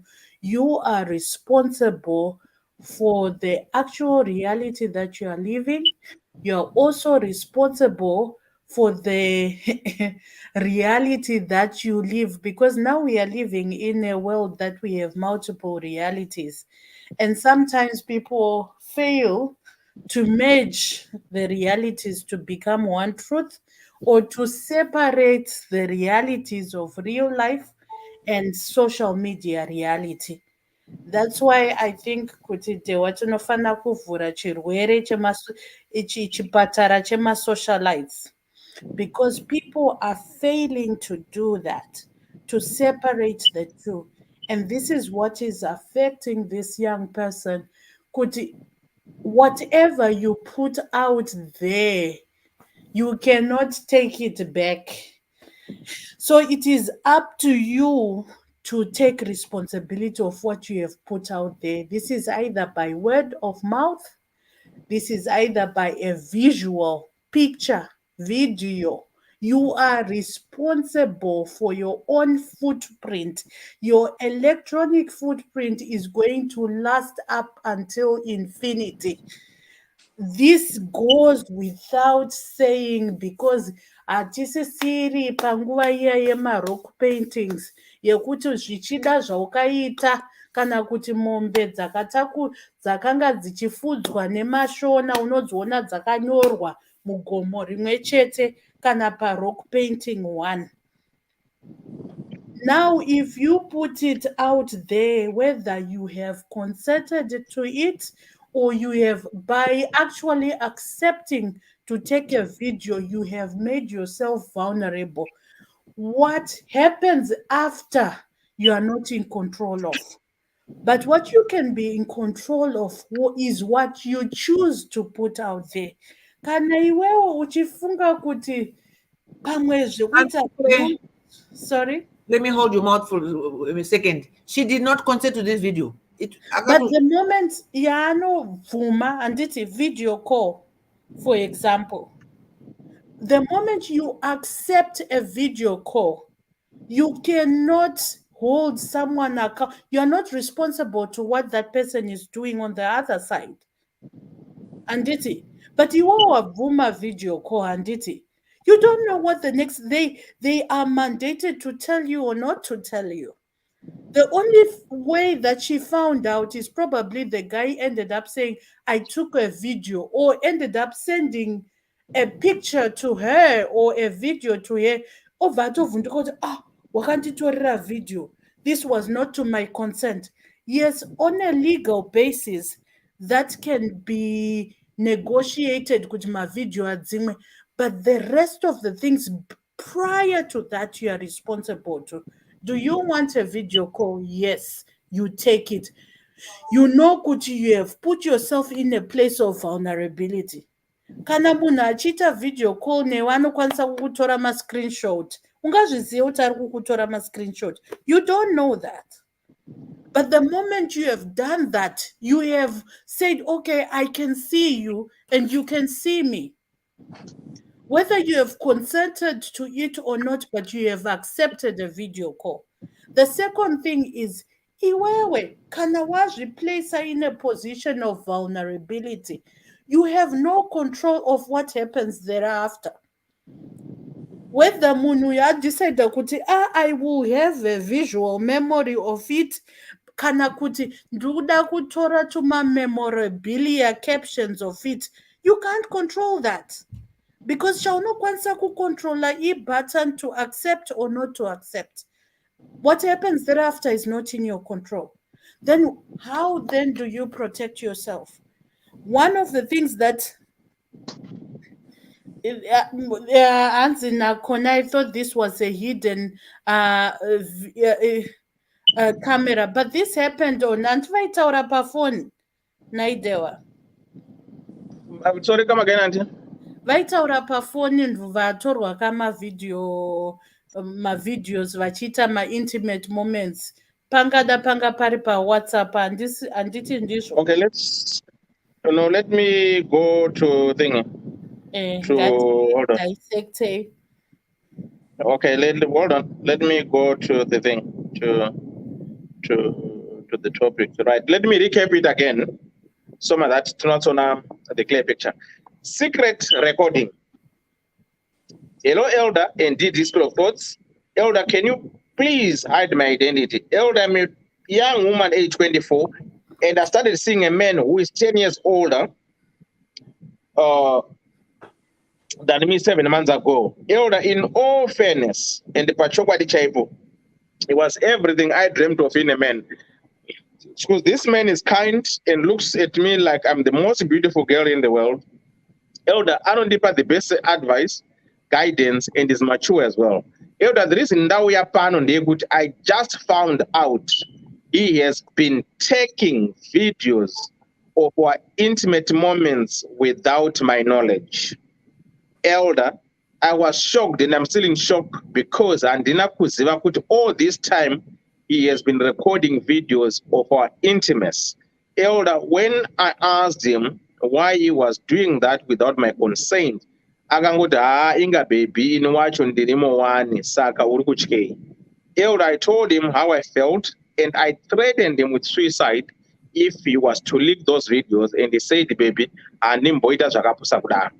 Elder now is no longer talking to me, and my text messages he does not replying.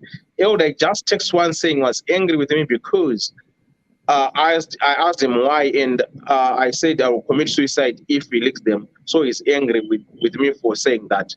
Elder, I can't even break up with him because he has videos of me, but our pastor. Elder, my life will be over because I have a reputation to uphold, and vabereki vangu vangafambira kupi nai vedu endapererwa. Elder, can you say I overreacted by asking him, or I will be worried, and was I wrong for asking him? How do I make him talk to me again? I've apologized for making him feel bad, but he's still not picking up my calls. I am stressed. Does it sound clear now? It does sound clear, but the question is, was he recording them live or kana kutima recording zepa WhatsApp? I'm just wondering, Elder. If you are doing sex video, is it intimacy? That is intimacy, because there is, for example, if it is a video, that whatever heightened emotion is dubbed under the bracket of intimacy, and more so kana pane an exchange of intimate words, agreements, and whatever it was. The only consent that was not given, verbal or written consent, was Tora video yangu. The girl assumed kuti it was a live video without any further recording, but she put herself in a place of vulnerability, whether knowing kuti this man would record or not. But her placing of herself in vulnerability was agreeing to be on a live video doing what she was doing. Ndokuona kwangu kuti aya anga ari mavideo akatorwa. So moving on, I think kuti it's very important, Munyora. I know you are stressed, but the most important thing is, one, you have to ask yourself, kuti, okay, when I place myself in a position of vulnerability, ndinobvuma here kuti mavhidhiyo aya akazolinka, are they okay kuti aonekwe neni nevabereki vangu, vazukuru vevazukuru vangu? And is it okay for me? Kana iwewo une chigamba chekuti you are a hero and you are afraid not to risk anything, you can go ahead and continue doing that. But if you say, okay, I'm consenting to it, but I need to protect myself, you have to make it in such a way, because these things is very difficult to say to people, don't do it because vana vatina vari kuzviita. But you have to maintain some form of electronic or cyber hygiene. You make sure that your face is not in the video.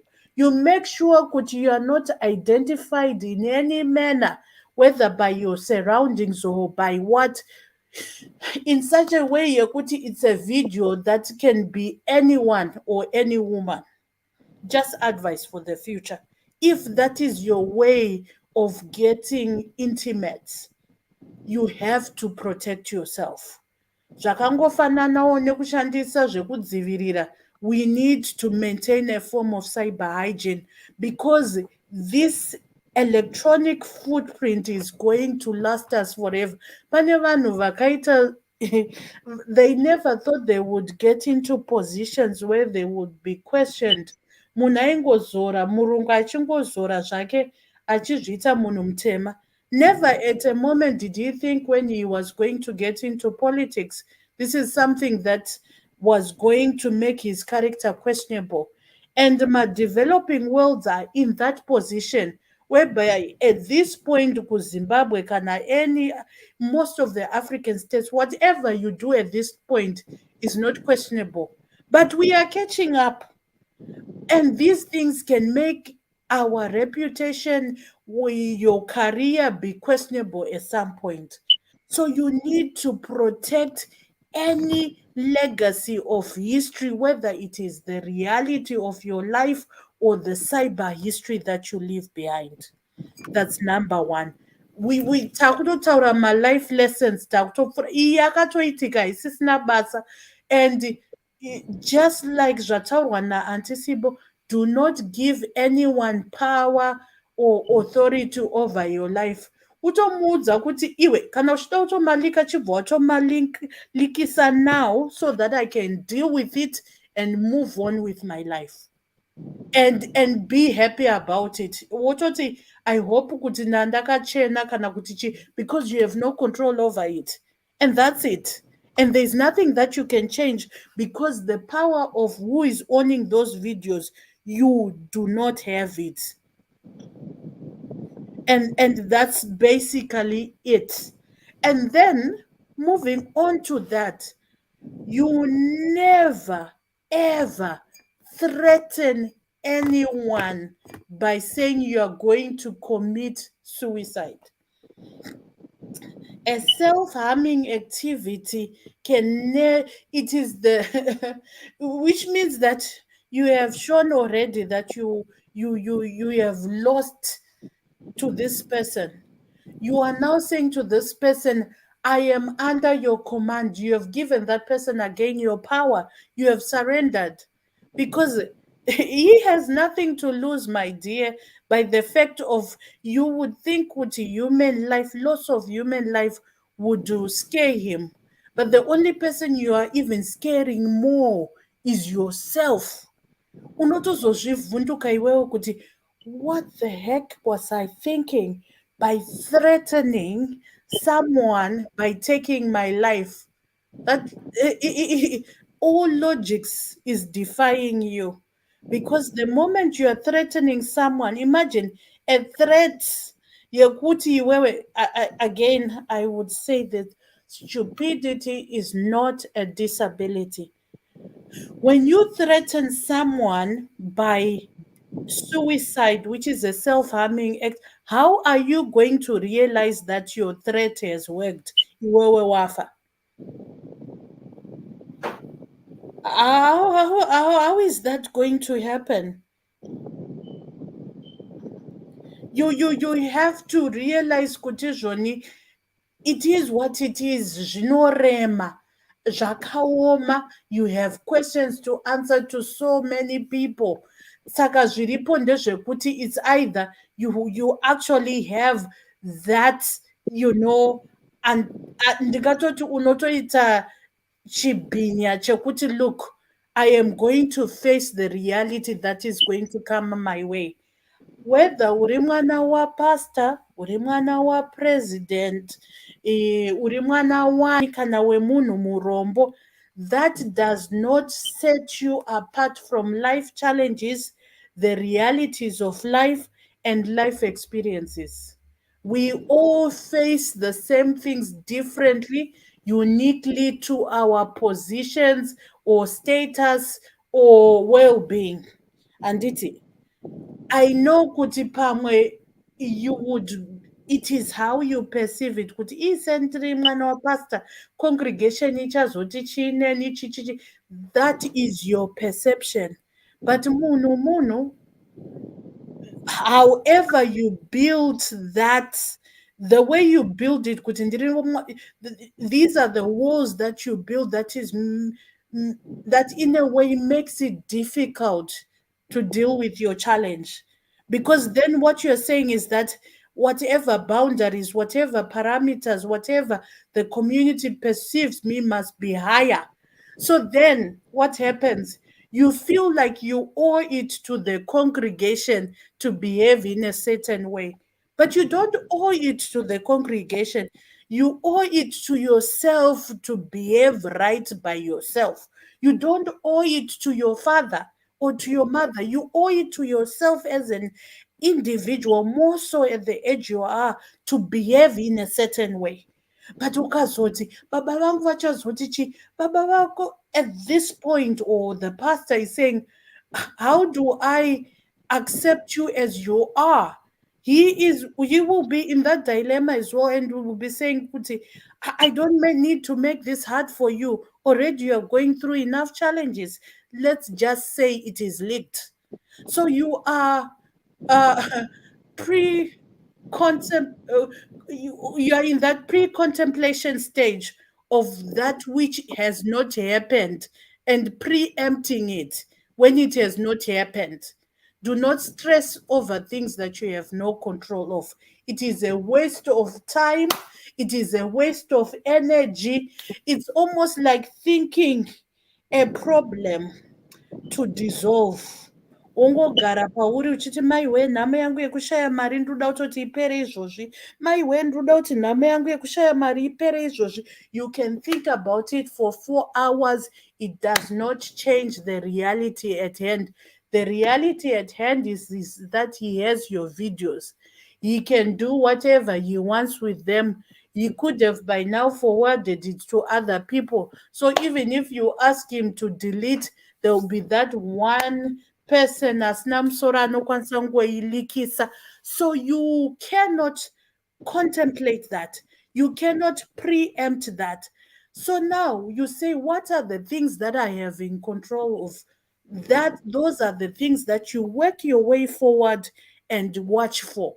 Zvatoitika. So you know that you may have to, have an explanation if required by your family and those that are important, that you value the most, and just say, I made a mistake, I was naive, and this is what happened, but I'm going to pick myself up. And you have your life lessons coming out of that. And can I tell you something? This person being 10 years older than you, of course they were mature. Why? Because they have experienced things that you have not experienced. They have a 10 years lead ahead in terms of their lives. That's why they were all that you dreamed of, because they have certain experiences that you have not experienced. So that's why they have a mature language. They could advise you better. Those are some of the fallacies that you experience, or the advantages as well of dating an older person. And yet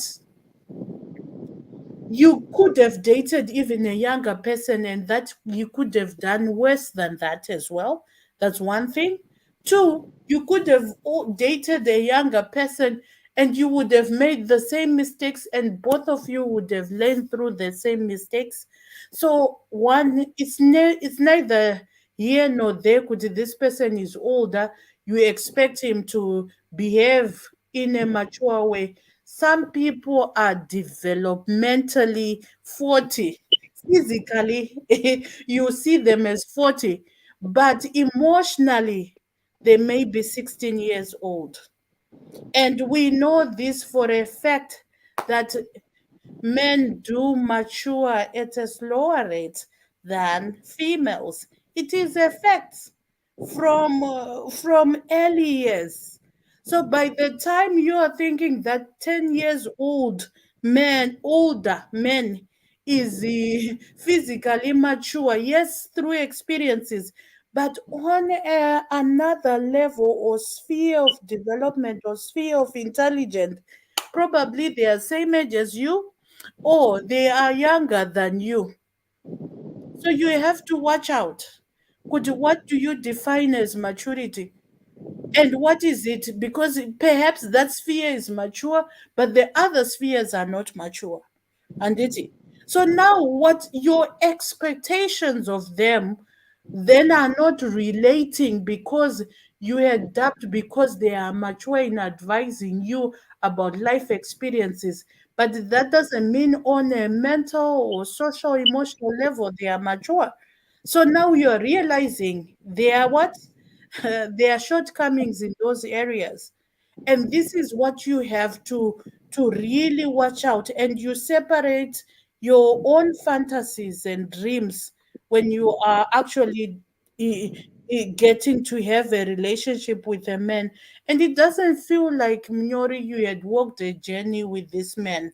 It feels like makangotanga kutaura, hakuna kuonana kwakawanda, kwakutanga kuita mabluetoothing emavideo, and that is a challenging factor.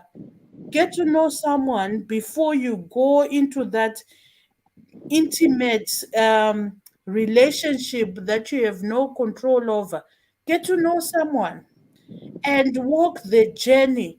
And then when you decide to get into that space where you want to be intimate with someone, whether ndezvepafoni kana kuti ndezve behind closed doors, make sure there is a form of hygiene that you have control over.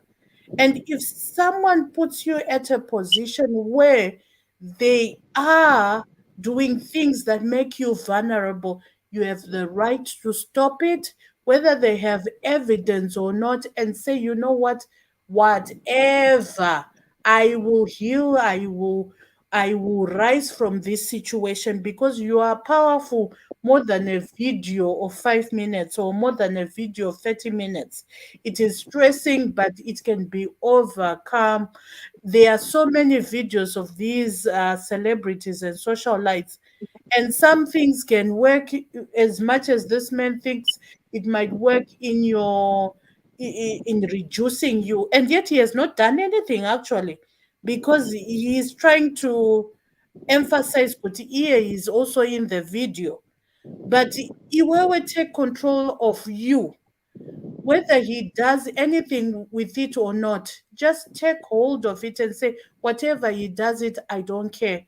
I will move on, I will overcome, and I will just face it head on, regardless of what culture, religion, and other people within the context say. Dewa, ndombomirira pano ndikazotaurisa. Thanks, Andy Clay. Thanks so much for the input. Thank you so much. Thank you so much.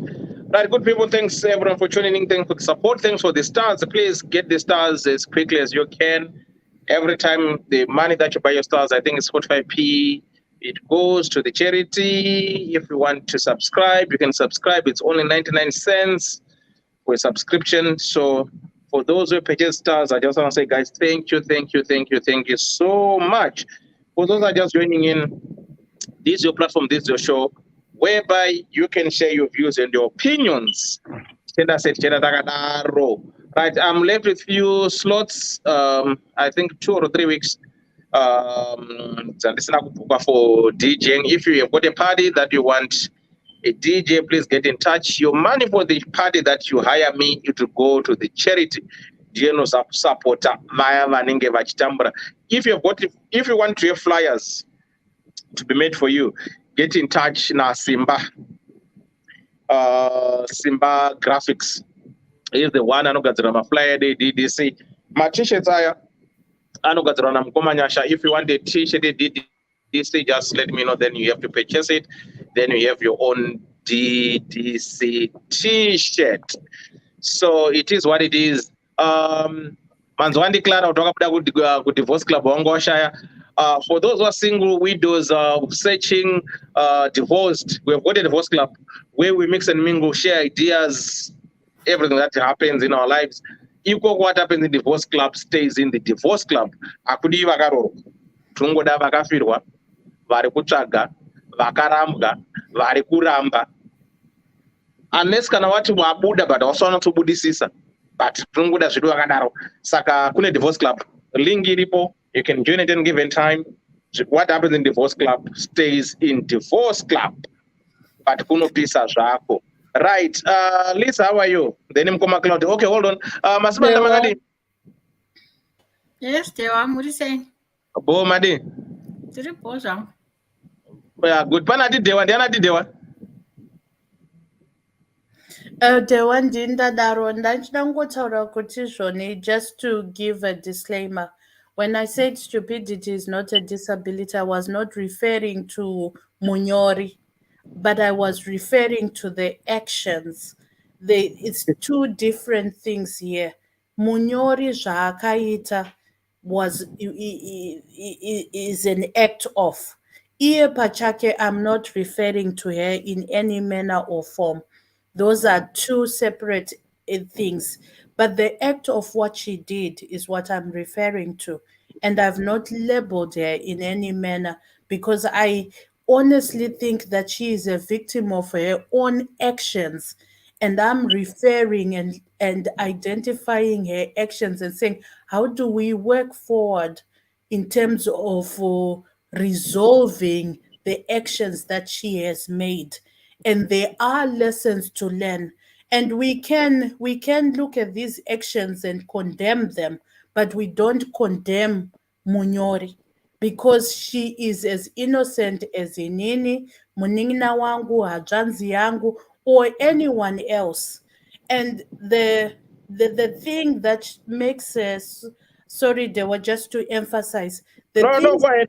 Go ahead. The things that we then go on, and if we separate the two, we are able to label these actions in a very realistic manner because we are not judging her, but we are looking at these actions and saying, look, these actions have put you in a state of disrepute. And these actions are costing you, regardless of you having consented to it. But the aspect that has put you on a place of vulnerability is not your personality or self, but by virtue of accepting whether to go on a video call puts you at a place of vulnerability that what happens thereafter you have no control of. Zvichida munhu uyu akarekodha was also, and I'm not blaming uyu Munyori, that's why ndamboti ndimbomira, because uyuwo akarekodha, it's another story or chapter, but I'm not going to deal nemunhu akarekodha because haapo. My aim is to help this person and separate, because when we are dealing with a problem at hand, we need to realistically separate the person and the problem at hand and dissect the problem in a very realistic manner and very conscious to the life lessons that are ahead, not the present, because the present has happened and obviously we have no control over it. But we want to make a resilient human being that has control over what is happening in this present reality and the coming future, which is tomorrow. Okay, Thanks, Andy Claire. Right. Lisa. Thank you, Dale. Life no balance. There's a Yeah. saying which is going on, which says life no balance. You know. I feel pity for this young lady. Lisa, I, can you hear me now? right. Chimomero ta fidgeting. Taura things. Yeah. Ndakunzwika manje. Yeah. Okay. No, I was saying life it has no balance ufungako. This young lady aitofungawo kuti awana munhu anomuda, the dream man waaiva naye mumusoro, but unfortunately despite the age zvayo, age is just a number. If it doesn't add up, you subtract, and I don't see it being a bad number zvayo. It's very unfortunate kuti akasanganawo nemunhu ari kutorwarawo nepfungwa, you know, or someone who is going through something, because honestly a normal person cannot take a video of someone without a consent, which is very bad. And I can really understand what she's going through right now. I'm putting myself in the picture here in a position kuti, how will I be feeling right now, because I don't know where those videos will end up. Hey, but life goes on. It has happened. She cannot undo it.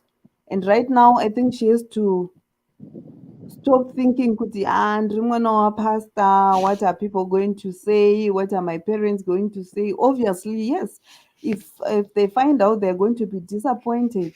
And even their uremu hwavo musociety hunenge watoreruka. But hapasina chekuita. Right now, she just have to be strong enough and pray that those videos are not going to come out. And maybe this guy has got a psychological problem, because vatoriko vanhu vanodaisodewa.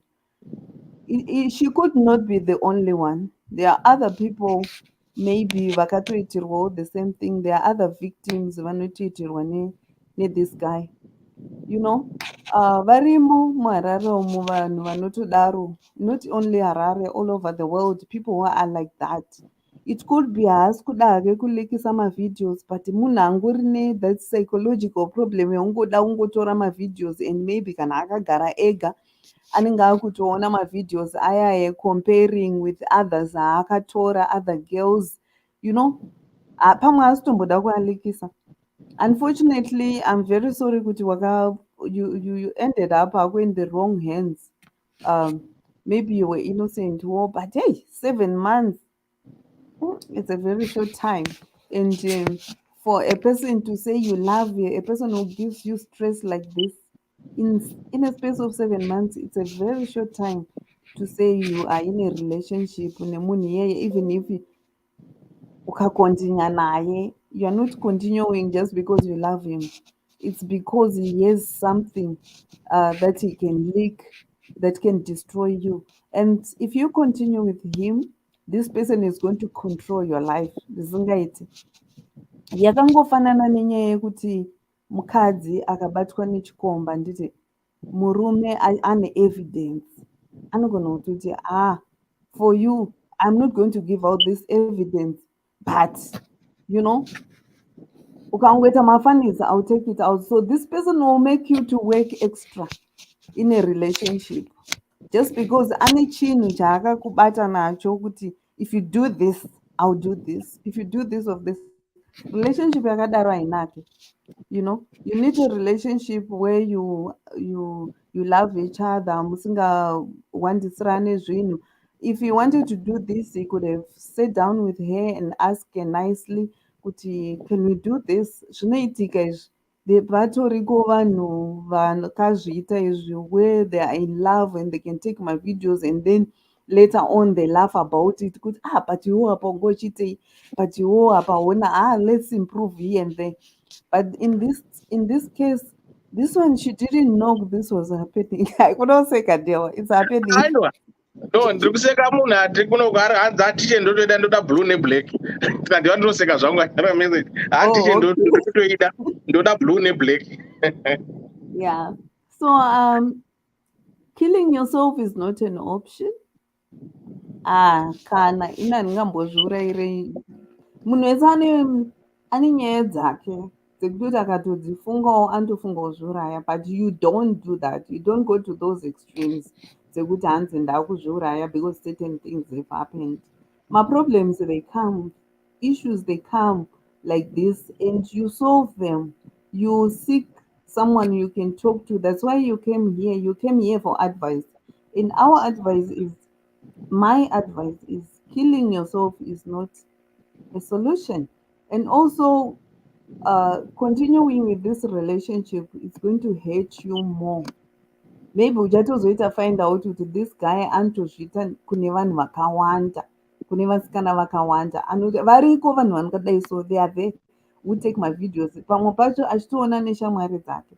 And apa futi the other thing anenge achitoti mwana wapastor, you know, mwana wapastor, ndiri kudana nemwana wapastor, this is mwana wapastor, come and see mwana wapastor, you know. And next time, don't do this, my girl. Don't trust a person too quickly to jump into bed kusvika pakuzotoona mavideo, because this was not once, it could be been 5 times, 6 times, and you're just getting to know a person. 7 months is not a long time. And you know, this kind of people, vanhu vakadai, so they come into your life with sweet words, they come into your life with goodies, and akato discover that this is what you're lacking in your life. And we still go back to nyaya yekuti munhu anokura asina baba akawana munhu anomuudza kuti I love you, zvaanga asingaudzwe kumba uko, anotofunga kuti this is the world, the word I love you. Yes, your father is alive, he's there in your life, but he's not present in your life. He's not present. So you need, you don't need these sweet words for you to fall for this kind of people. I think you've learned your lesson now. Maybe it was a sign from God. Zvakwana, for 7 months, he's just showing you this is the wrong person for you. You're putting all this, this is what he's doing. You should thank it. Now that you know the kind of a man that you thought he loved you, that you thought you can give your life, all your life and all your love to. Now you know, and you should thank God for that. But you know now. I would take it as in a positive way. This is God who is showing me the animal that I was going out with. Because if he can do this to me, he can also do this to another woman there. So if it is me in indicator find out about this, don't find that try. I'll go to the police straight away without the fear of saying Hans could leak some of my videos. Already, if he wants to leak them, he can still leak them. But I think the law can do something about this. Shekuti, we are in which country? I think they can do, and he has to know that you are serious about this issue. He has to delete these pictures and kutonyorana pasi chako chaiko nekusainirana kuti I've taken these videos. Pavaitotaura ipapa, I could have recorded something and have my evidence. But this is what he had said.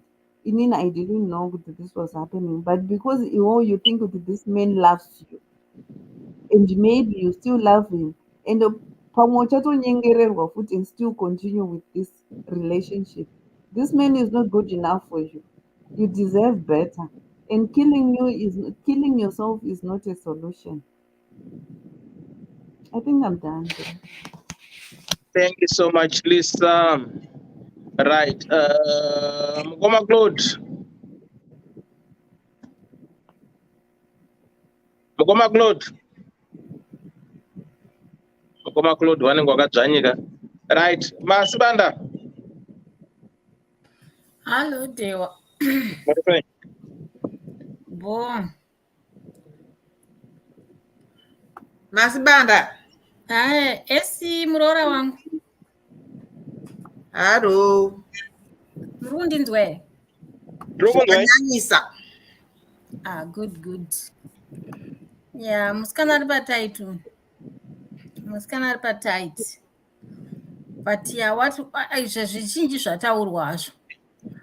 Kuti takutotaura next time apa. Kuti kana uchiita intimate nemunhu zvakungoda kungwarira mazuva ano. It's not only her. There are so many people who have had this happen to them. And this equals mazuva you find sites, websites, even vanotaura about dating. They talk about all these things. Hey, send mukomana wako mazamu, send him this, chichi, how to take a nice picture. Wakapfeka zvakadai, wakashama, wakaita sei. So it's out there where they're actually teaching people how to take zvinhu intimate and send over to someone else. So vana vedu, I think, ivo vanhu vari kuma-20s ava havavhunduke zvinhu zvakadai so maybe this guy pamwe akatoshamisika or maybe akaitwa intrigued. There are people vanonakidzwa nekuda kunobata-bata panotyisa, because zvekunzi mwana wamufundisi zvinhu zvekuti unogona kuti kana ari mwana wamufundisi manje anonyengeka here, tinogona kurara teseri.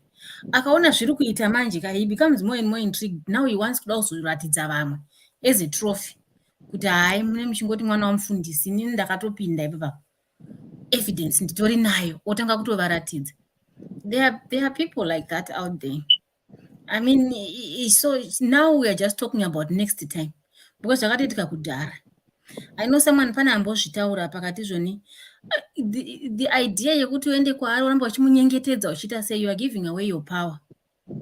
Hapana chinhu chinobhohwa munhu kumuratidza kuti handina kana basa nazvo. Zvokuti wakatobata bhurugwa rangu zisaizi 200 ramaiga muchiratidza vanhu kuti nditori naro, ndototi very good, unyatsorisa paFacebook kana paTwitter kuti vanhu vanyatsoona kuti ndiro rangu zveshuwa, because zvine basa rei pana asingapfeki bhurugwa. Iwo manudzi acho achavhundutsei veduwei, pana hatisina kuona here. Tikafunga masocialites ese ari paFacebook aya ari kwese kwese, taona manudhu taneta nawo, mavhidhiyo alikiswa taneta nawo, kana kuri kuona mastaira taneta nawo, hapana chambovhundutsa. Nhasi ndogona kungoswera ndabhuwana naDhewa ndononong'ona pakombiyuta pawo, ndonotora zvinhu zvavo ndolikisa. Vanotoswera vachiti makaona rasta ngakazodai akazodai. 2 days later kwatoone zvimwe zvekutoti kuona mukoma Thomas kuScotland vanhu vatosiyana nezvaDhewa vakutofunga zvimwe. That's how life goes. Izvezvi zvanditi mumastreets munonzi ninga ari kurira nhasi, kuswera mangwana kamwe kane katobura imwe nyaya, motosiya uyawe onzi kuri kuitwa live kwaDhewa, kwaitwa live kwaSibo, onzi zvaDhewa zvatopfuura izvo, takutoenda kwaSibo ndokune iri hoti yaburwa nhasi. So usatye mwanasikana, usatye. Zvatoitika kudhara, chitongoshinga. Kana dai zvikabuda zvikaita sei, I'm telling you, haumbofi wakashaya kana anokuroora kana akadii.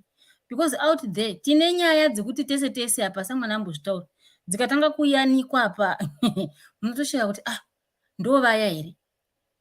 Dzinongobuda. It happens. It happens. Forgive yourself and move on. And move on from this guy. Even akandoda kuratidza vanhu vekuichi chimuzoti wadi watoisa pari pagrupu rekupress team ndo rinenge rakati kurei kana rekumaasha, unyatsolikisa ipapo kuitira kuti vese vabva vanyatsokuona, vobva vataura zvopfuura, totofunga zvimwe. Kuswera mangwana kuchechi kune kwatoburwawo neumwe nyaya anenge atoburwawo dzake kana dzekuba mari yetithe or whatever, tatokanganwa nezvazvo. It's a phase, you go through it. It's going through, you don't stay there. Hazvina kana nebasa, hazvina kana basa, zvatoitika kudhara. Yadeuka hapasisina. So now you have to think about, ukaramba uchimuteverera munhu iyeye uchimuti manudzi angu achatanga kumalikisa one by one to make you feel the pain slowly. Akambolikisa half, ombolikisa achitanga akavhara face yako, omboita chingomudza chamwari inda ungonokanda paunoda.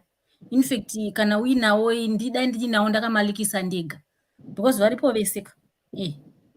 So usanyanye kuvhunduka, zvatoitika. We all make mistakes. And the next time, someone was talking, Glenda ambotanzi zvoni pane pane app yokuti unogona kuskana ukapinda muroom weplace kuona kuti mune makamera here. Asi andamboinzwawo zvangu. Kana iriko, get it for yourself. Kana uchiziva kuti unozoda kuita zvinhu zvako izvi. Because already you are doing it. Chausingadi kuzikanwa chete kuti uri kuzviita. Handiti? Ndo musoro wenyaya kuti uri kutozviita. You are having sex already, my dear. What you are afraid of is people knowing that you are doing it and seeing you do it per life. Handiti? Saka iwewe now that ndo zvautozoti no ndinotoita.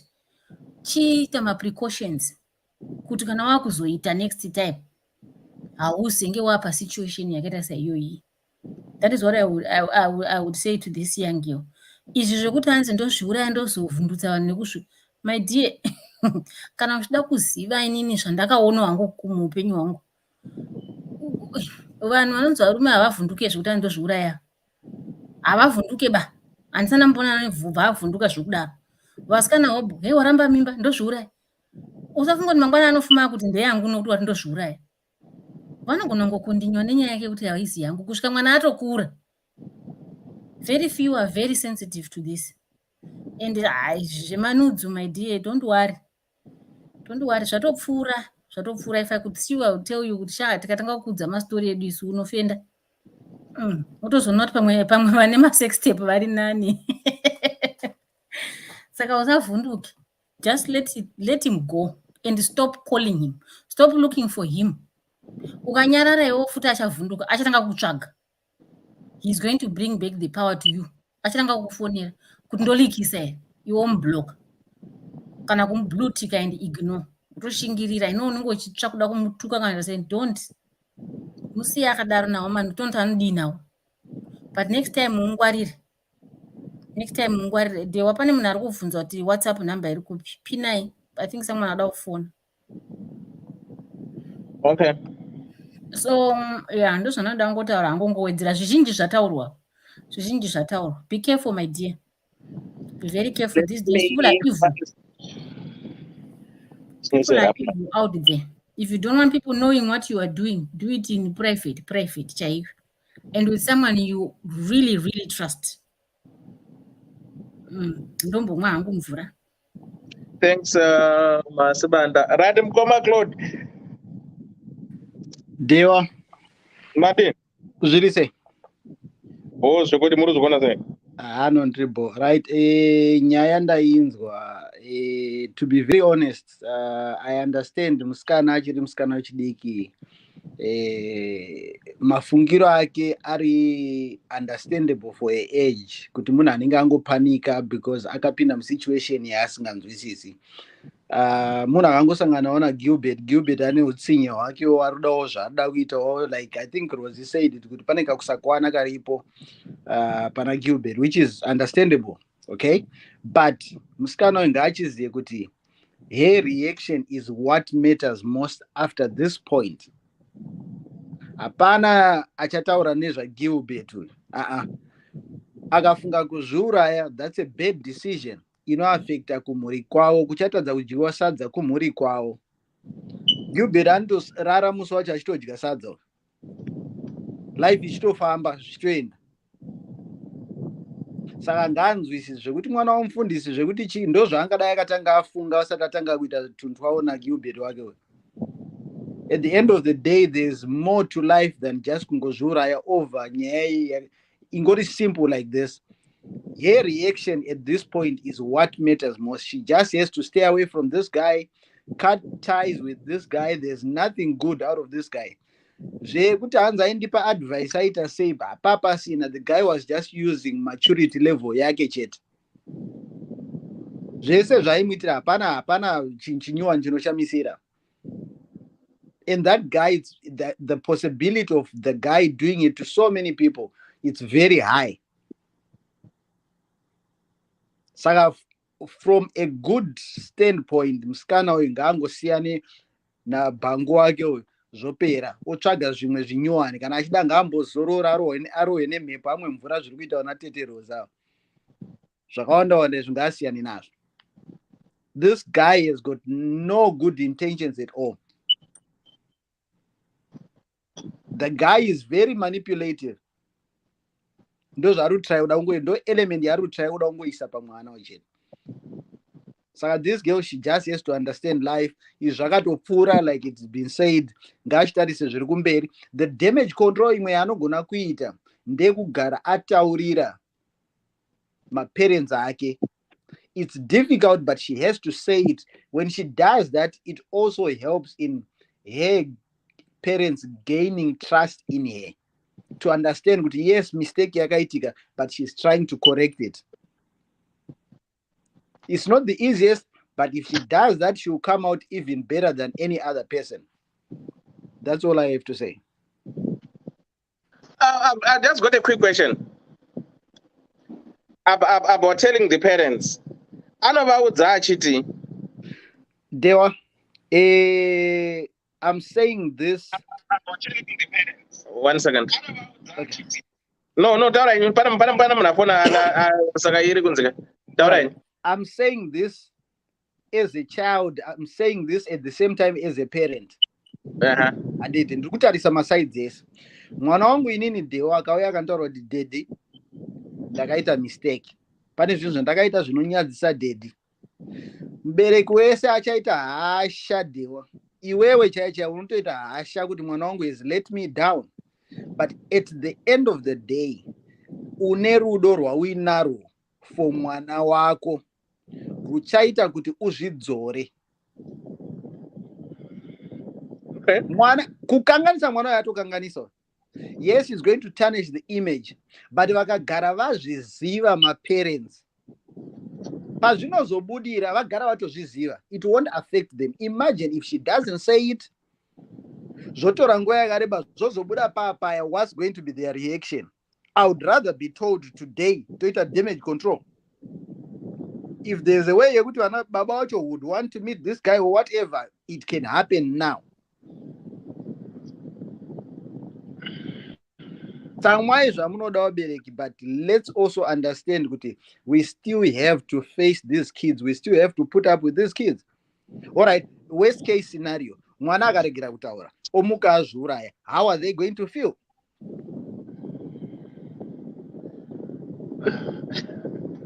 No, I hear you, right?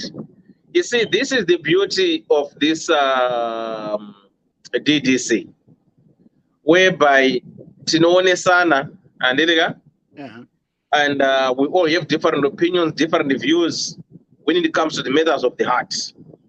And but in reality, I think one good or solid solution. Right. History Zimbabweans. I think I will say a few, maybe yourself and me and the vamwe diaspora vasofamba vanenge vari kunatsoziva kuti you can have a dialogue with your kids, you can be friends with the children, they can, not madai hadzaya. That's why chona kuti vana vakawanda vanotra kuita abortion wofa kana kuti vanobara vachirasa, right? Because vabereki vacho are not approachable. That's one thing that I've realized even here in the UK. Most parents are not time with our own children, not because we don't want. We spend 20 hours of our lives. We don't give our kids the attention which they want. Dad, I want to talk to you. No, Ddc chimbomira. You talk to me tomorrow. Maybe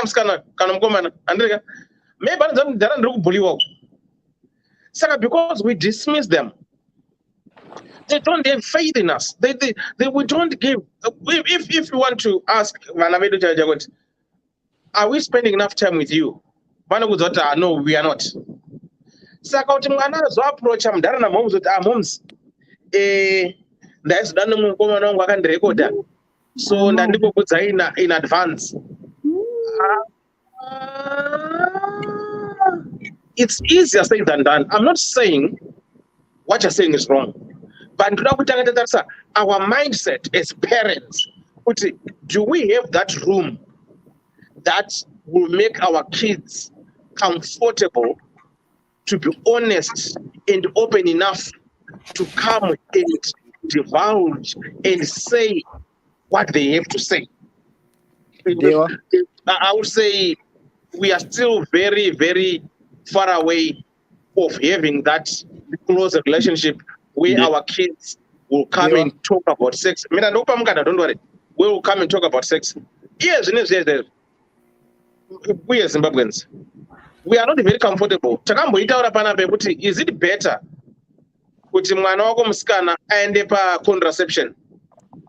Pakaita chamviri no uri encourage mwana wati aite hure anobva aita musikanzwa zvinobvazozodii. You see, but vari kufundiswa sex education at a very young age. But muZimbabwean parent kuti mwana wako uyu ane 14 years asexual active akuda vakomana muise contraception no mai azviite. I'm encouraging that way.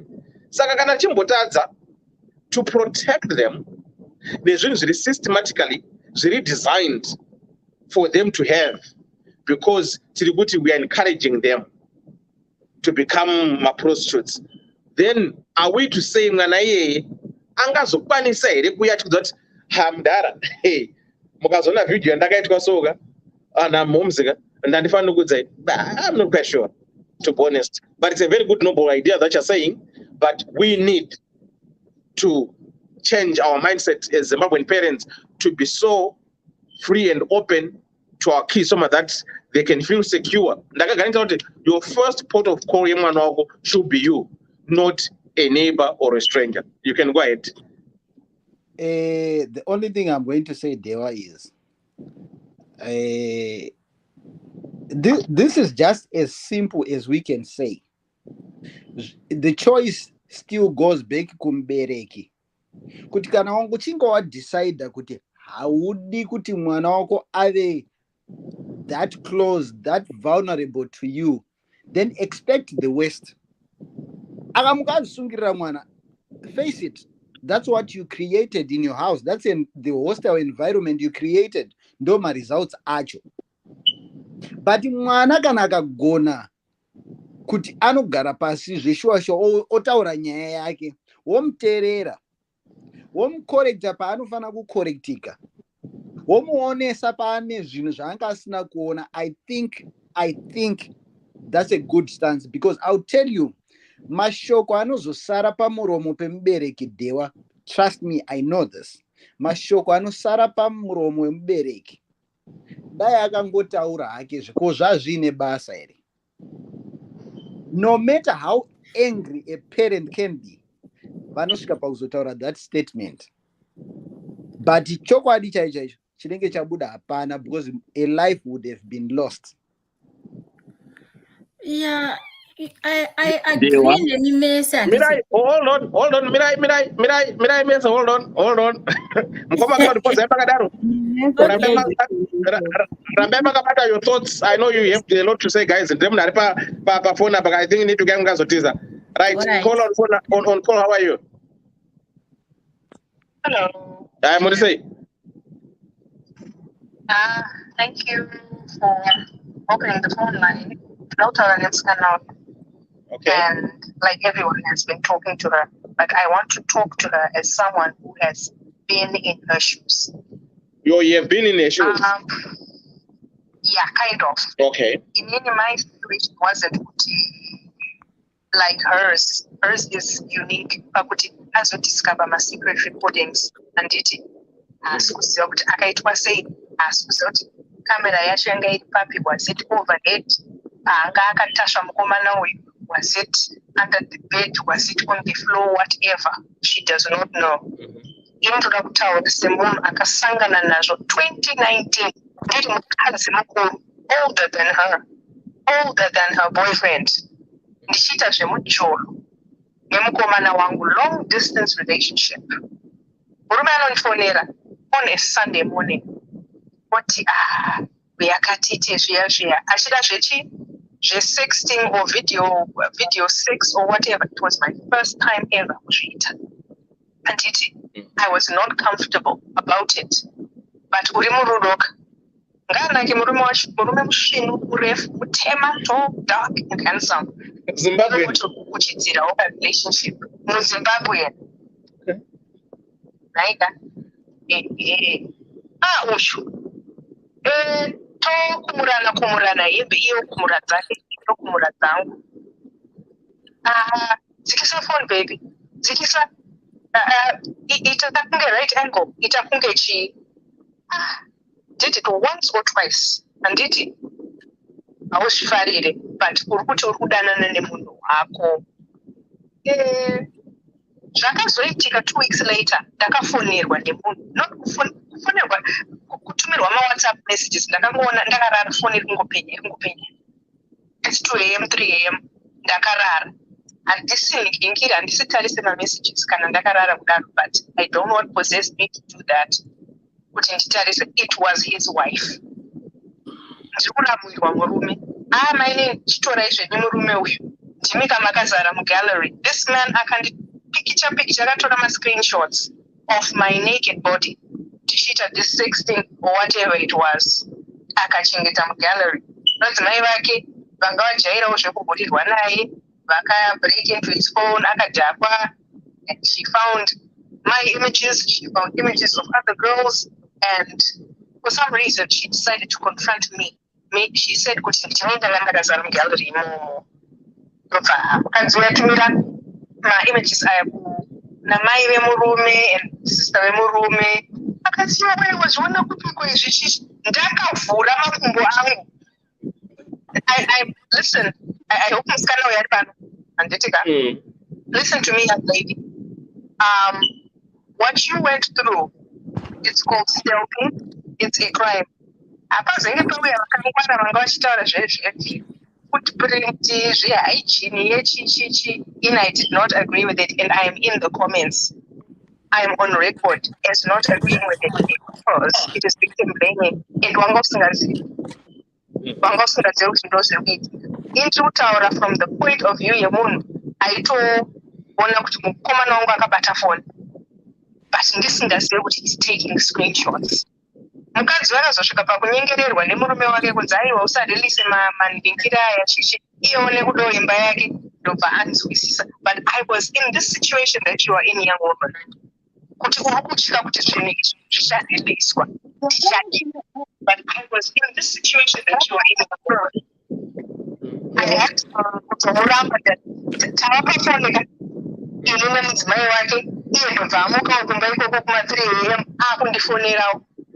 Ndakubvunza mukadzi wacho ndochichiko kune murume wenyu zvikanzi taura kuti urikutaura neshamwari yako mai joy chichichichi. Ndobva ndasvika pakumuramba murume wenyu ndikamutuka uri mhuka yemunhu chichichi ndikamubloka. But here I am, hana iri kurova kuti mugallery mandakazara. Ari kuZimbabwe indiri kuno kuEurope. Ari kuZimbabwe he can just wara spread these images kumvenge.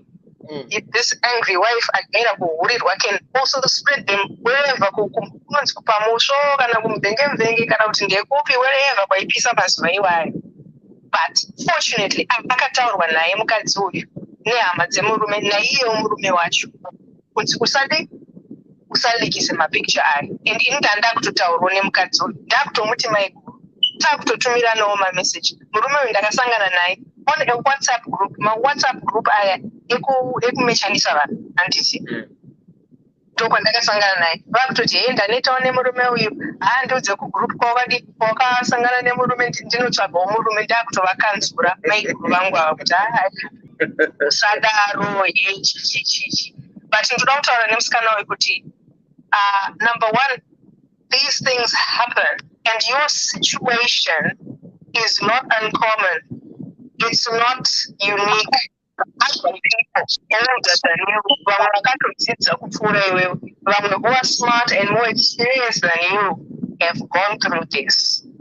It will pass.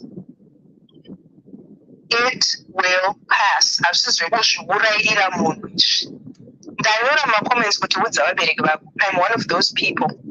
Vanyora kuti udza vabereki vako. Handisi kuti uchatsvaga vanasekuru here kana kuti chii. People who will break this gently kuvabereki vako kuti pane zvakaitika zvandiri kutya kuti zvinobuda zvokuexposai zvokusvibisai. I made a mistake.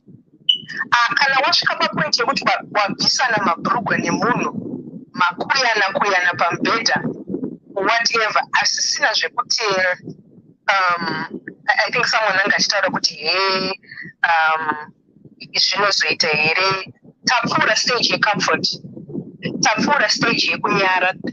I think my brother before me ataura kuti it's damage control, it's necessary damage control. Hazvichaita kuti tinge tichine mascruples and chichi nekuti vabereki zvechokwadi. They have built their church, they have built udikon hwavo, elder hwavo muchurch, they have their reputation. They're not the ones vaivumburuka in this bed.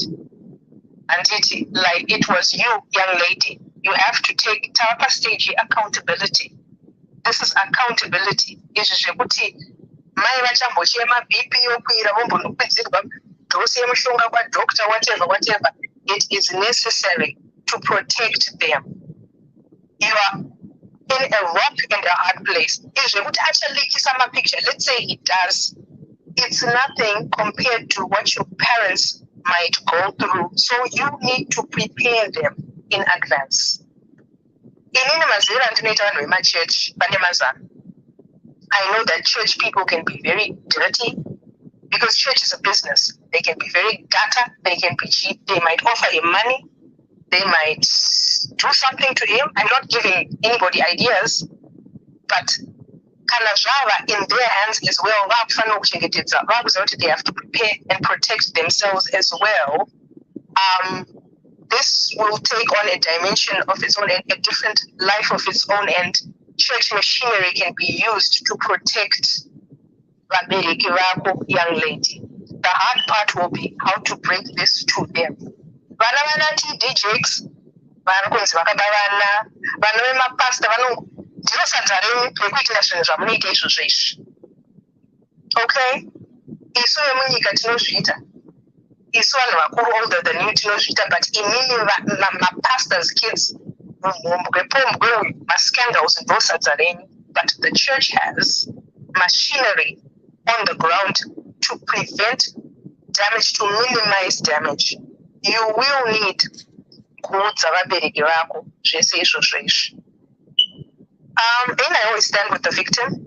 Number one, because I was one, and bless God, ashina kuzobuda.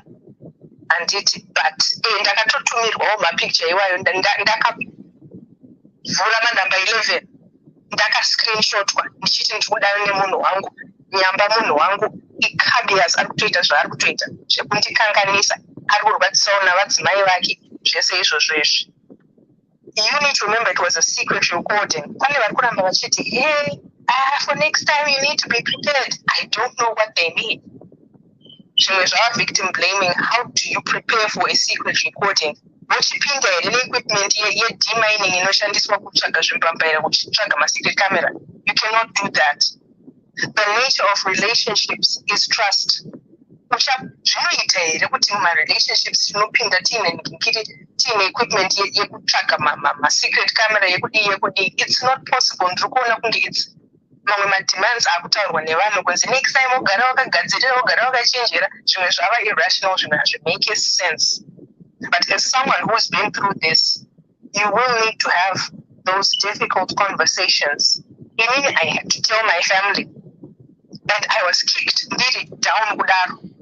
Uzwa kunzi unenge wakuudzwa nezvimwewo zvinhu zvaunotadzira family yako kunzi iwewe I have to tolerate you to have a relationship with you chichi uri down kudaro. But this is, I don't know, it's a price you have to pay. Anditika. Me, I would end it with this guy. Aswe kunyengerera, aswe kudanana naye kuti uchifunga kuti if I stay with him, ndo kuti asa expose zvinhu izvi. Kutongomudza, you have to be open. Tasha zvawaita izvi, it's wrong. Zvawaita izvi, it's wrong.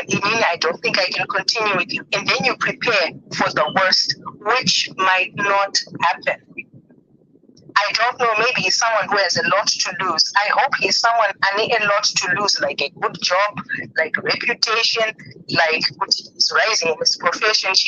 If not, whatever, you still just need to prepare kuti anogona kuzviplasta zvinezvi. And then zvaplastwa, the worst has happened.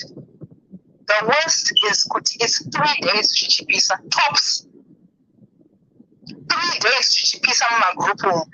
Tipiwe vachinyora makomenti, tipiwe vamwe vachinyora mafone number, vamwe vachinyora maemail address, vamwe vachienderana kumamessenger vachiti tipiwe video. Vamwe vachitumirana, vamwe vasingazotumirana. Video racho riri kubhuwa. Mwana wamufundisi agone kupinda. 3 days it dies down. A year from whenever it's exposed, unogona kurarama upenyu hwako, unogona kutoroorwa nemunhu asingatombozviziva, and you move on with your life. I want you to do what you need to do to protect your family and to know that this happens even kune vanhu vakangwara kupfuura kwauri nevanhu vakuru kupfuura kwauri, and it comes to pass. That's it. Hanzi mwana wamufundisi agone kukoira. Aizve.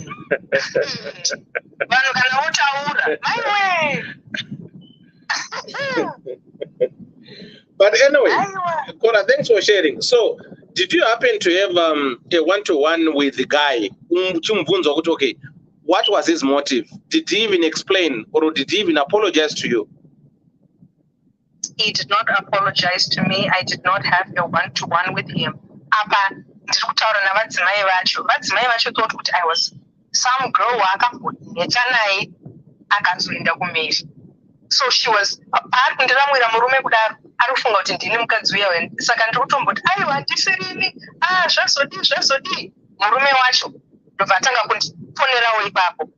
Ndikati murume wenyu ndomuudza kuti chii, zvikanzi ingomuudza kuti utaura neshamwari yako mainhingi, meaning her. Ndakumuudza izvozvo zvikanzi ubvunze mukadzi iye kuti vana ivavo ndevani, havasi vangu. Ranga riri kabiyasi rekupedzisira. I want this girl to know kuti ranga riri kabiyasi rekupedzisira. A guy aiita money changer muHarare, madhiridhiri, achipira vanhu mari yavo, achipopa mabottles, achienda living lavish life, ari irresponsible and chichi. But the end is, I was not exposed. And even though he had character, your guy might not do the same as well. And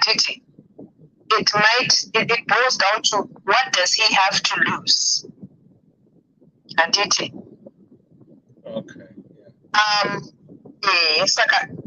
ndakasangana nazvo izvozvo izvi. Haana kuapologize. Akatozosvika pakurova mudzimai wake time yeye afunga kuti nyaya yatisi mai guru ivava handisati kutaura. Vakandiudza kuti ndarohwa kunoku, I black and blue ndarohwa. Saka yeah, zvinonetsa zvinezvi. Zvino manje tandoda kudivorce club uchauya here manje kudivorce club kwedu? Handiregi, ndatotanga kunzwa nezvazvo nhasi. Maklub aya ndona tinotoda, ndiri kuuya. Sign me up. Ndakupa link. Thank you so much for sharing, Kola. Thank you so much. Highly appreciate it. Thank you so much. And thank you. That's encouraging. We love you to come. Panapa, we do these shows every Monday and Fridays, different topics. So tune in. We do tackle different issues every Monday and Friday. So we are glad to have you. And yeah, thank you so much.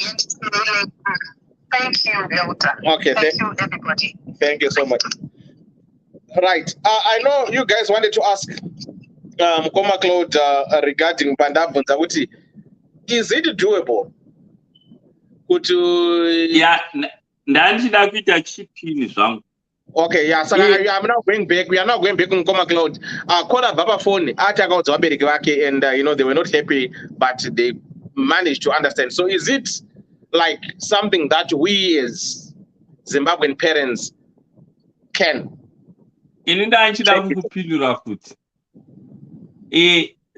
Kutaura kokuti maZimbabwean parents atambirije. There is one person mumafamilies mazhinji, and in most cases ndibaba vasiri approachable, vana mai vari approachable, and ndo vanozoziva kazhinji the way yavanoisa kuna baba.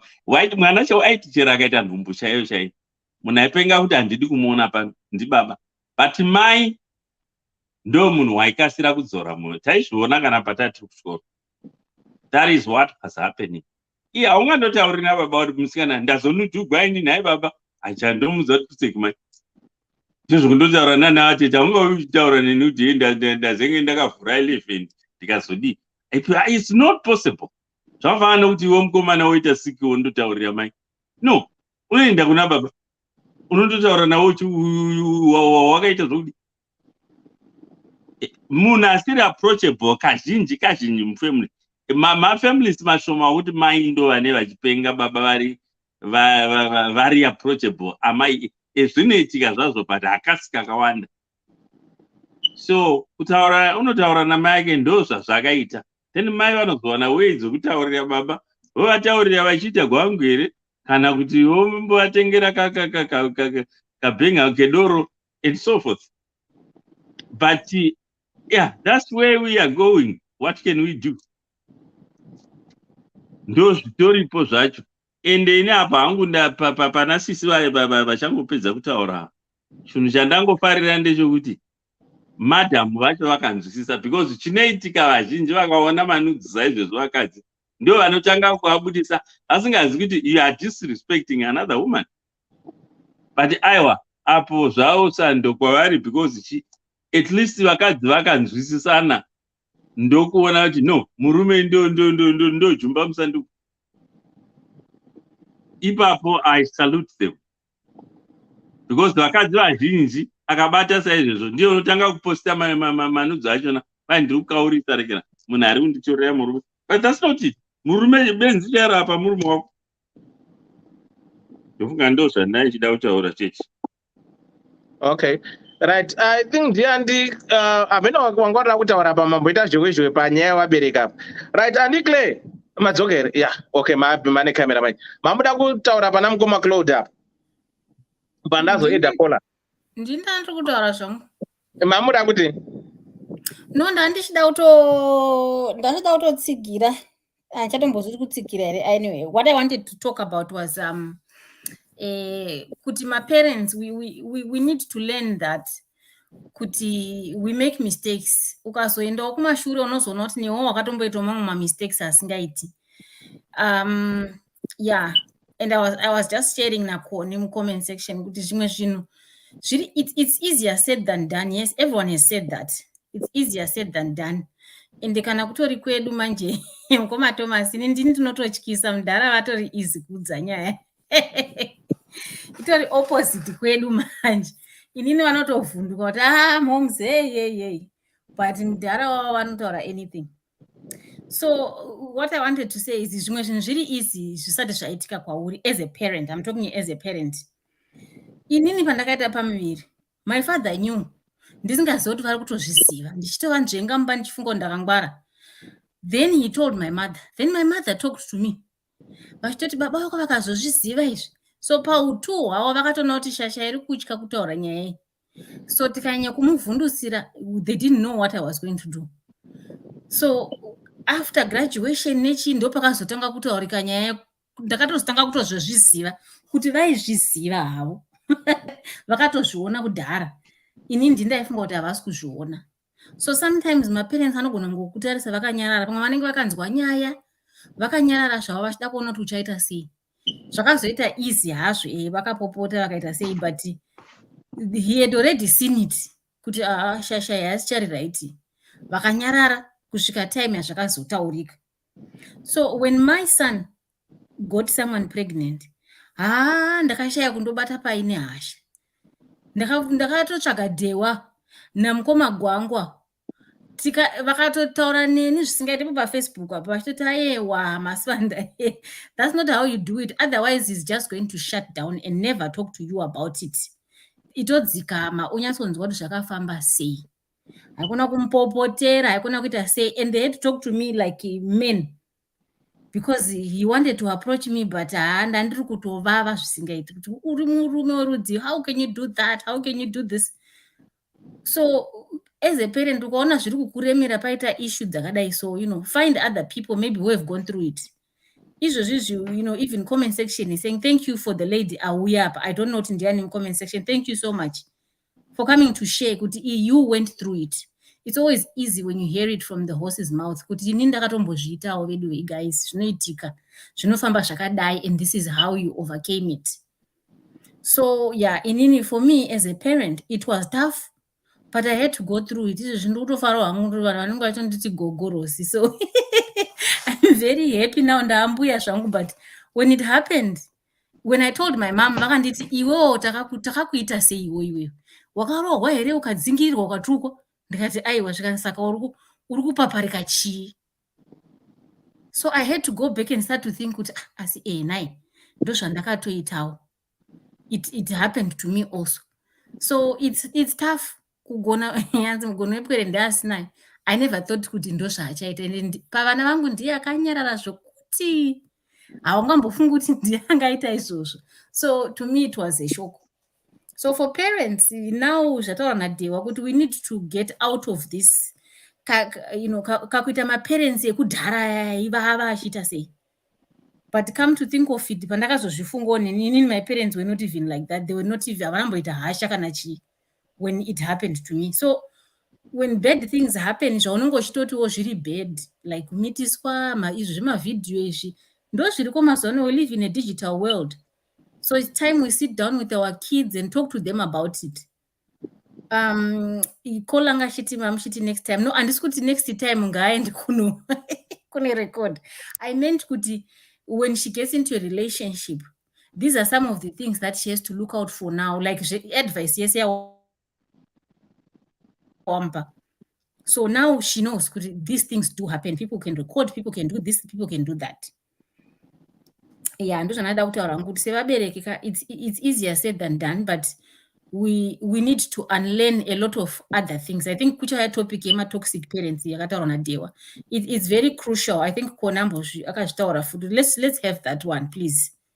So we are having it on Friday. Okay, Friday. good. Yeah. Okay, good. So we can unlearn some of these things. Kudhara mnaita kaita mimba anorohwa agodzingirirwa mubanire sachishapurwa neshamu. Agonzi enda kumurume pamukomana wacho ari kuramba munhu agoshaya kuti oende ipi.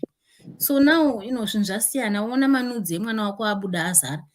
And iko zvinezvi, I mean, look at it, some of the pictures that our kids even post, vega achizviposta ega paInstagram. Unotovhunduka kuti ko mwana wanhingi ndo zvinhu zvaanoposta izvi, you know, ari half naked. So ungazovhunduka here ukazonzwa kuti apo akaita sex tape. This is the world that we live in now. So we now have to start thinking about it. Kuti tobatsira vana sei, totaura navo sei, how do we deal with it? Zvisati zvaitika. Thanks. Right, Mr. Amanda, on that one, I just want to add something, what you've said about the digital world that you're living. What you're saying is very true. Can only a parent arugara in this modern world that you're living now, digital world, namaspandai. Ukaenda pa Instagram or what they're doing nowadays is zema porno, is zema nudies, guys. G50. To them, it's trending. They don't care about it. And secondly, very obsessed nima tattoos. Generation yemazuwano yazara matattoos. So kana uri mubereki kana usambocheka mwana wako atisamukei, I'm giving you a task. You won't be surprised with the mwana wako ane tattoo that they're hiding that you don't know. So do yourself a research. Sit down or ask them kuti hauna tattoo here. You'll be surprised. Musana wese kana gumbo rese kana gare rese kana rogo rese rakazara matatu is something that is trending in them, is something that is fashionable to Vanemas one. So I'm just giving heads up as parents, but don't get shocked when you see mwana wako aine matattoos. Don't get shocked ukaenda pa Twitter and pa Instagram mwana wako uchiona mwana wako ari semi naked and receiving my comments. So that's all I want to say. Iconi. That's true. Yeah, that's true. Indakatola usi mwacho mkomana ane earring. ndakatozviona paInstagram ndichida kukomenta, then the sibling said imi dzikamai. Makaona eringa mamusingazivi kuti anoeringa. Ndasingazvizivi. Yeah. So they are getting pissed. Mkwasha rume mune lake. Vamwe vari pissed pama belly buttons apa. Wangu musandiuraye. Vasikana vazhinji vanopesa pa belly button. Vamwe vanopesa pa tongue. Vamwe pari visible. In between the nose. Yeah, pari visible. Anenge saka pamhino anenge tudza mama ndikusa pacing. Vazhinji vacho vanisa pa belly button that you don't even see. Saka kana uri mubereki pamwe pacho taurai nevana. Munatso kana muchiri munotaura nevana. Ane mati munotaura ka? Taurai tione. But zvakaipa here kuti vana vaitwe mhete. Eh? Zvakaipa mapiercings. Aiwa. Zvataurwa naDhewa kwakuti some of these things do you know kuti vari kuzviita. Tikati tatisingazvitozviziviwo isu. Pandakatendawo paInstagram ndo pandakazviona. Ndasingatozvizivi kuti ane earring mukomana mudiki. I didn't know it. Handoti zvakashata kana zvakanaka, I'm not judging. But ndakatongoshokwawo kuti shashe earring. But ndikuzoona kuti muzvanika murikuta zvinoitwa vana vadiki nokuti vana vacho ndevedu. Tasaiwo madhara waya. Takaoneka neearring kamudhara. Takatosuka dhuku nemi munoisa mapini awo pagwangu mani. No, what you are trying to say is kuti my point anozotaura ndeyekuti vana vedu when they do these things they do it behind our back because we are not approachable. I was referring yataona muna mukoma Claude kuti mwana ndautauri nevabereki. Ndikaona hangu kuti isusu as Africans we are not yet there zvataura naKoni zvekuti we can have a clear cut dialogue with our kids regarding the sex and what have you, which I've said now. Ukatarisa mwana wako kana ukamubvunza, you won't be surprised kumuona ine tattoos, which Masibanda confirmed. Indakatoshamisa kuona mwana aine piercing. We are not saying there's nothing wrong. We are not saying there's anything wrong about piercing, but they do it without our knowledge. Why? Is because vanozoti vakada kuti daunoborwa tinoti unopenga here chimbomira urozviitire izvezvi ndezvechigangster hazvisi kufiti. Saka they do it behind our backs. When they go out there vopfeka mhete dzavo vachitsvika padoo apo obvisa. Vasikana vazhinji wandoziva vanonga ine dzinoiswa pabelly button nekuti you don't even notice. Vakomana kana vasikana anenge apfeka malong sleeved shirts but ruoko rweseri kana musana weseri matattoos. This is what I'm trying to say. Kuti we need to have this conversation with our kids. But Connie said we are still far away from there. Hi, Connie. Hello, Mkomadewa. Hello, panelists. Hello, comment section. Hello, Connie.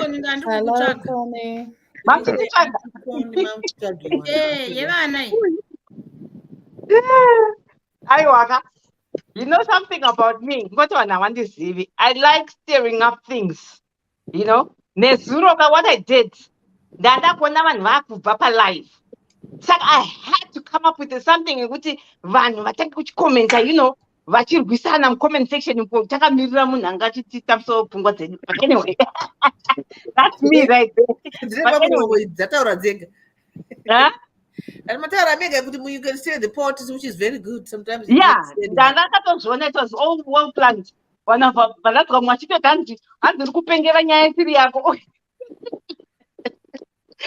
anyway, something else I was thinking, Kuti, topic, if we discuss, because some of these things they also help us with it. Discuss, to loosen up. Because the Jamataura like at the end, we are mom, can I have this and this? I am not there yet. I am not, because totally I'm against it, especially my tattoos. I do not want the tattoo. I'm going to disown. I'm telling you, I am going to disown because I do not like tattoos, and somehow I don't, it's spiritual, so that people won't understand. If I tell you the message I got about my tattoos, I don't want people to, you know, You are going to disown mwana wobvunza tattoo. Yes. Saka, Yes. ndimbobvunza naye wazvanzi. Gwangurwa zvake asi tattoo ndoyo musikati. Aiwa kagwangu it's natural. But tattoo, okay. Ndichingotaura because ndakatomboita a hint. I did get, I don't know. Handinyanyoda kuzvitaura, but I'm a ndinoroteswa zvinhu. That's as far as I can go. Saka, there's a time I was told about the symbolic meaning of my tattoos. Kuti they are demonic. Saka, right now as it is, andichatodi kuona munhu ane tattoo. And I don't associate actually in my life nemunhu ane tattoo. I do not do business or anything nemunhu ane tattoo. Ndikaona munhu ane tattoo, andichatotauri naye. Do you let them know? Because you're genuinely, innocently trying to get. No, I won't. I won't let them know. Unless it depends. You see, Twitter, what are we talking about? What are we discussing or anything? But you can go Shona, that's it. And chat out them. Oh, because yeah.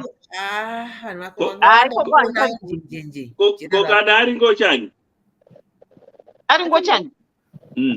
But still, don't go chan my clients angle. But andina munane tattoo. Ndikangosvika pamba pane munhu ane tattoo, I'm out. That's me.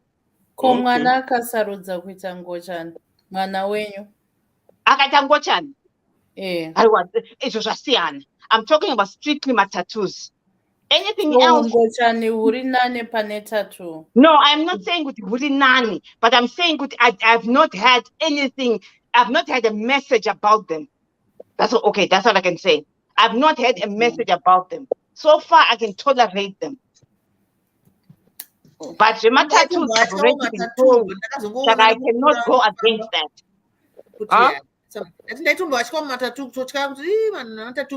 Yeah, tattoos. I'm sorry, but this is me. And this thing didn't happen a long time ago. I think it's been like 6 months since I got that dream. And it constantly came up until I had to accept it. This is a message. So I just took it. Let me try and help you on that one. Right. Okay. This is how me personally, right? No, I don't have tattoos. Okay. Right. I don't have tattoos. But see, me personally, viewing my tattoos, right? For me, it's an art. It's an art.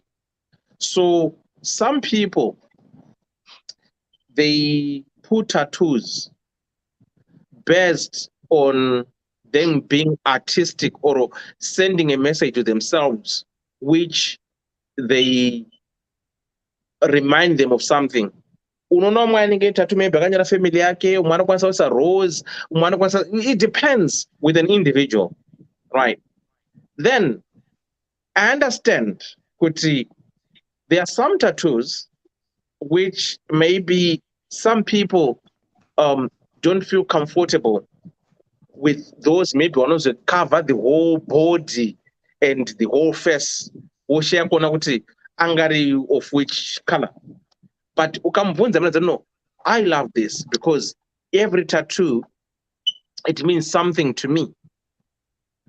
So I will say, if you are a parent, like you, Connie, you could see, you can't disown mwana wako because I tattoo.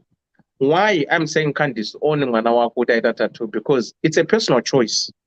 You maybe you don't want short hair in Indrema dreadlocks.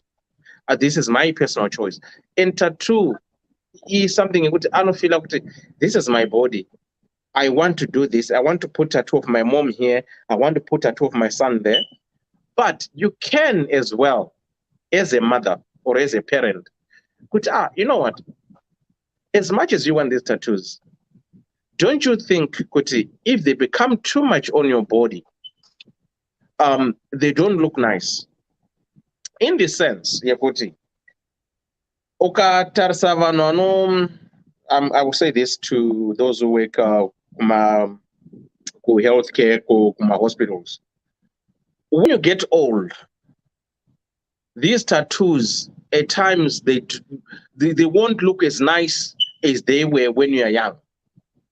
And again, it's a struggle for nurses to put a cannula or to find a vein. Kunimama tattoos are too deep, right?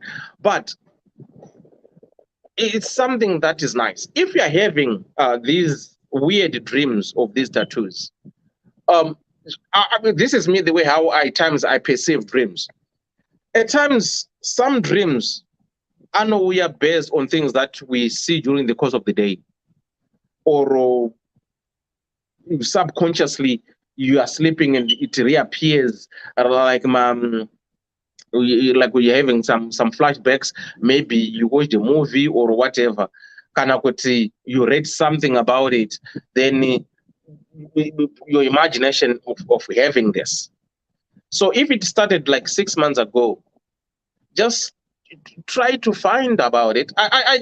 People are spiritual. If you're a spiritual believer, it means something to you, then it means something to you as individual. But that has got nothing to do with you, because the pain of the needle, what I'm going through, the art that is being put on me, it's for me, because I'll cover my body and maybe do what I want to do. So it's just a way of trying to accommodate. The same way of how do you feel? I've got no problem with them. But someone that to say, okay, what wrong have they done to you? That person doesn't have an answer. But I don't want to, because it doesn't look good, because it doesn't do that. But if that thing, it's not disturbing you, it's not invading your space, it's not imposed on you, it doesn't affect you, you just give those people their space and okay, like what you've done, okay, that's you, fine. I remember last time you spoke about this gay guy who was cheating on the other guy. And they were because you don't like people who cheat, because what cheating to you, it's a disease or whatever. For the other guy to say, because you did it out of love. You said, I cannot, my conscience doesn't allow me for someone to be betrayed, because in I believe, no, this is not fair. You did what you did, and it is what it is. But mwana wako, even kandiri ndikadozo kuona ndine matatu handingatadzi kutamba newe kana kuti because ndine matatu. No, give me that space. Take me as I am. Love me for who I am with my tattoos. As long as this Koni Shamari, we are. That when it's about no. But didn't now, right? Just it is what it is. This is me just saying. But I don't know, but people are different, and I know good. I remember sometime wakafanana nani for who is this other person. Wakafana ngomskana unzi Angie. Anotara kuti nindi kaona shamwari yangu ichiurana nanodza murume wacho straight. Andimboswerinja zvokutendera. I don't care. Kuti varamba kana kurambana ndongumudza kuti shamwari yangu ari kuura. Saka same as you. Saka we've got people like you. But in a way, yes, my friend. The problem is, it was a message I was supposed to take out. But the problem I cannot do that. No pandemic stuck on. Usually, can I eat a personalized message? Usually, you know the moon watch. But can I have one see and don't know the man? Because don't want the other spend my Zimbabweans. How could you profit? But it's a gift I have. I can't do anything about it. But it's something that's stuck in me. But anyway, sorry for diverting topic. No, you're one of the you provoke my ideas, right? So it's something that we can visit again. Shadow that about tradition, is a matter to it. And what have you, my beliefs, my cultures, like what we're going to do about toxicity. of Yeah. yacheta musi Friday. So you see, the thing is, we are all unique in our own different ways, and we are different. Saka iwe wendiwe anditi ka Yeah. ini ndini saka ndingati ini zvandobhilivha anditi.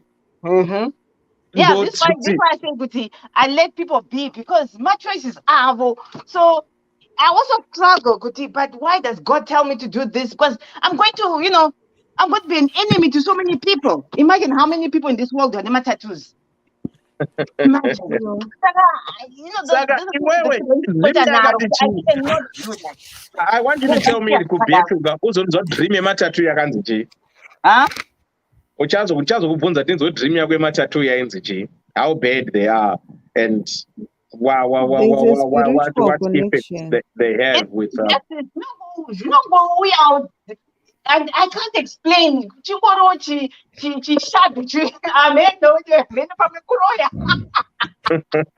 But anyway, we got for comment and you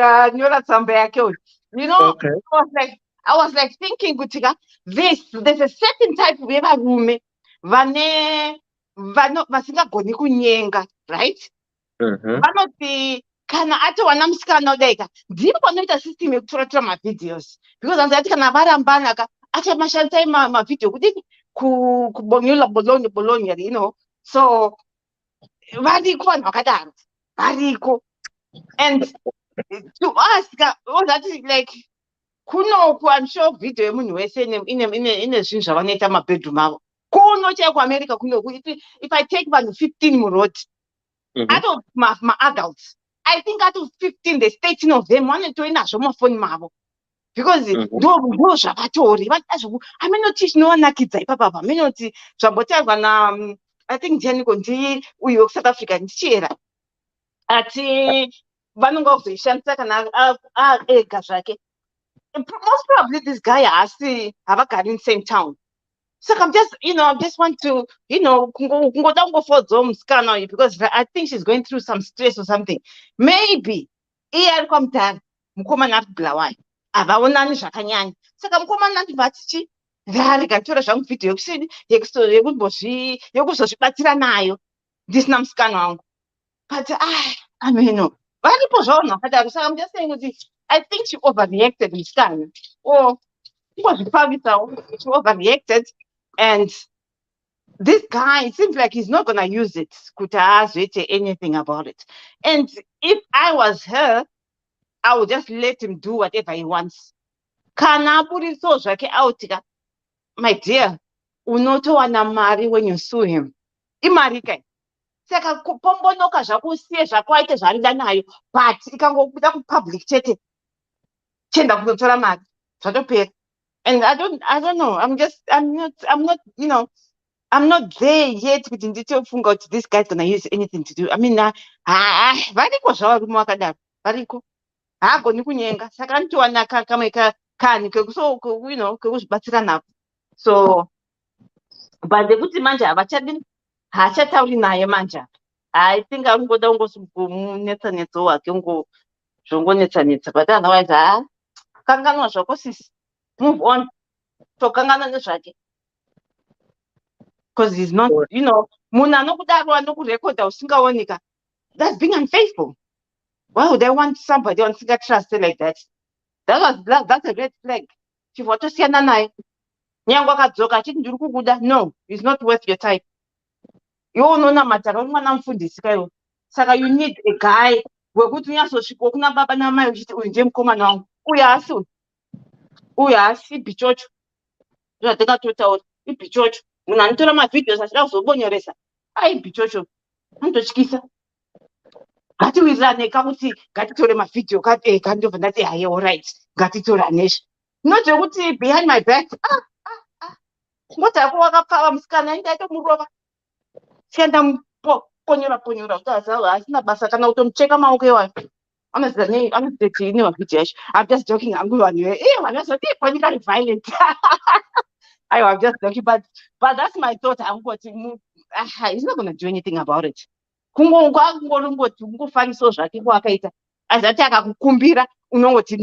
Saka behind your back. Musiyai nayo. anakidzwe nayo zvotobatsira kuti sometimes pamwe varume they actually do it kuti vasanye hure saka it's good and it's bad. Ngoti akangoita bad kuti haana kuzokumbirira kurekodha, but it's good kuti to be faithful to you. Kana achikuda tozati ndewangu, kana musi mese akushandisa vhidhiyo yedu zvotopera izvi. Ndiri nini ndatokupa hangu kuti umboita koni for some days and get over it. Ndatopedza kuvadewa.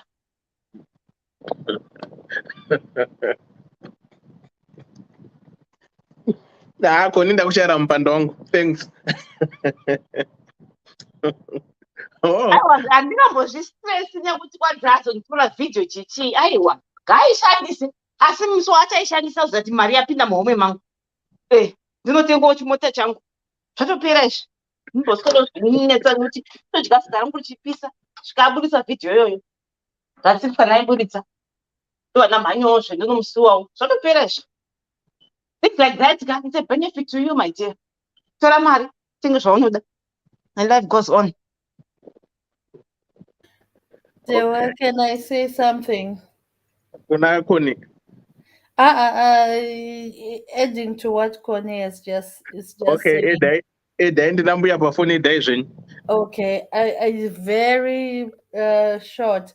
I just like the advice that's being given here. I was just looking at the patterns. I know Kutivanu, the first thing that we did identify, yes, she's a victim, which is obvious and a given. But there are two things here. You can either stay a victim and vulnerable, or you can become a survivor. So we acknowledge that, yes, you have been a victim of such a terrible event that has happened to you. But the advice that you are being given is survivor advice. So just because some people have jumped to give you survival advice does not mean, Kuti, yes, the initial aspects and what you went through was that you were a victim. But you have to decide, Mnyori, whether you want to remain a victim or become a survivor of this situation that has happened to you. Those are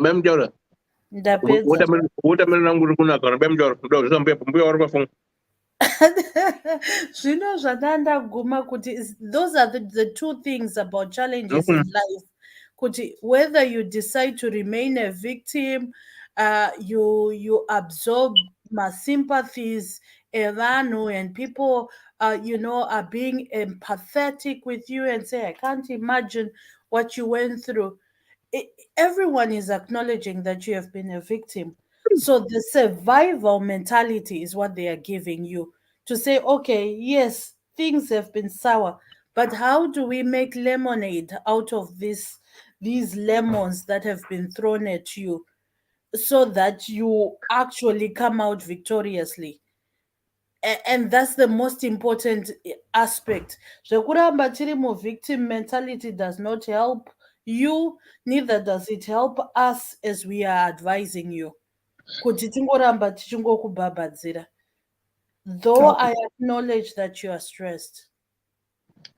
Thank you so much, Andekle. Right, varume ndokuencourage kudya watermelons. Idya watermelons anobatsira watermelons musanyeburo zvenyuka. Idyai watermelons boys rangu. Naidewa. Yebo. Muri kudya watermelon muri single, zvamboita seko. Munozodii? Pandozosangana newe pachoka ndingeita kufirita uri kunzwa. Because mavalve ese anenge akavhurika. Because zvino hamuzoiti kunototi kwanzi ndokupira kupindawo timwe kofi mumba.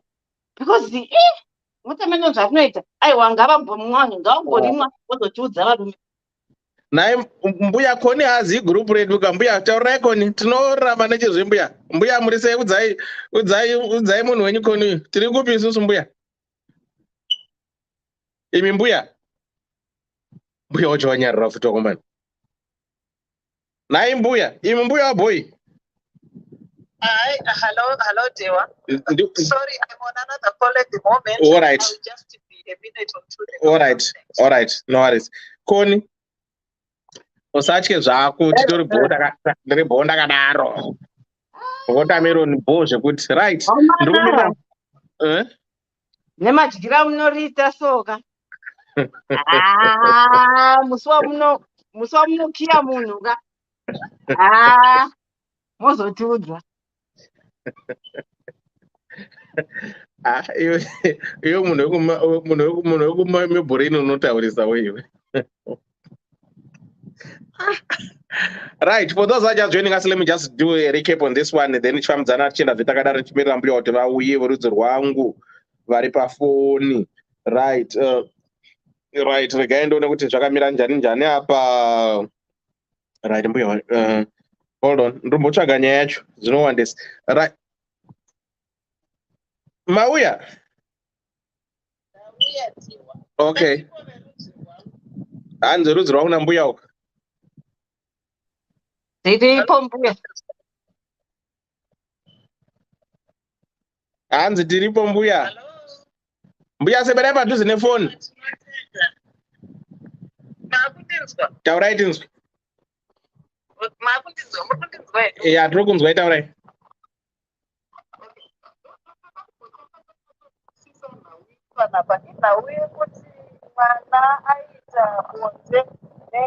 Mbuya, hold on.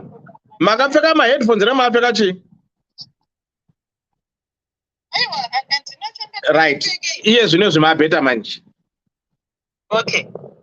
Ndanga ndichiti nhau iri panapa ndoda kuti ndifanira kunzwisisa.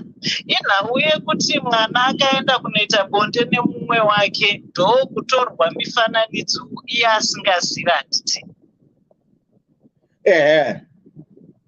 Mukuzofamba kwenguva mwana ndokuzozviziva kuti anga achitapwa asi asingazvizive.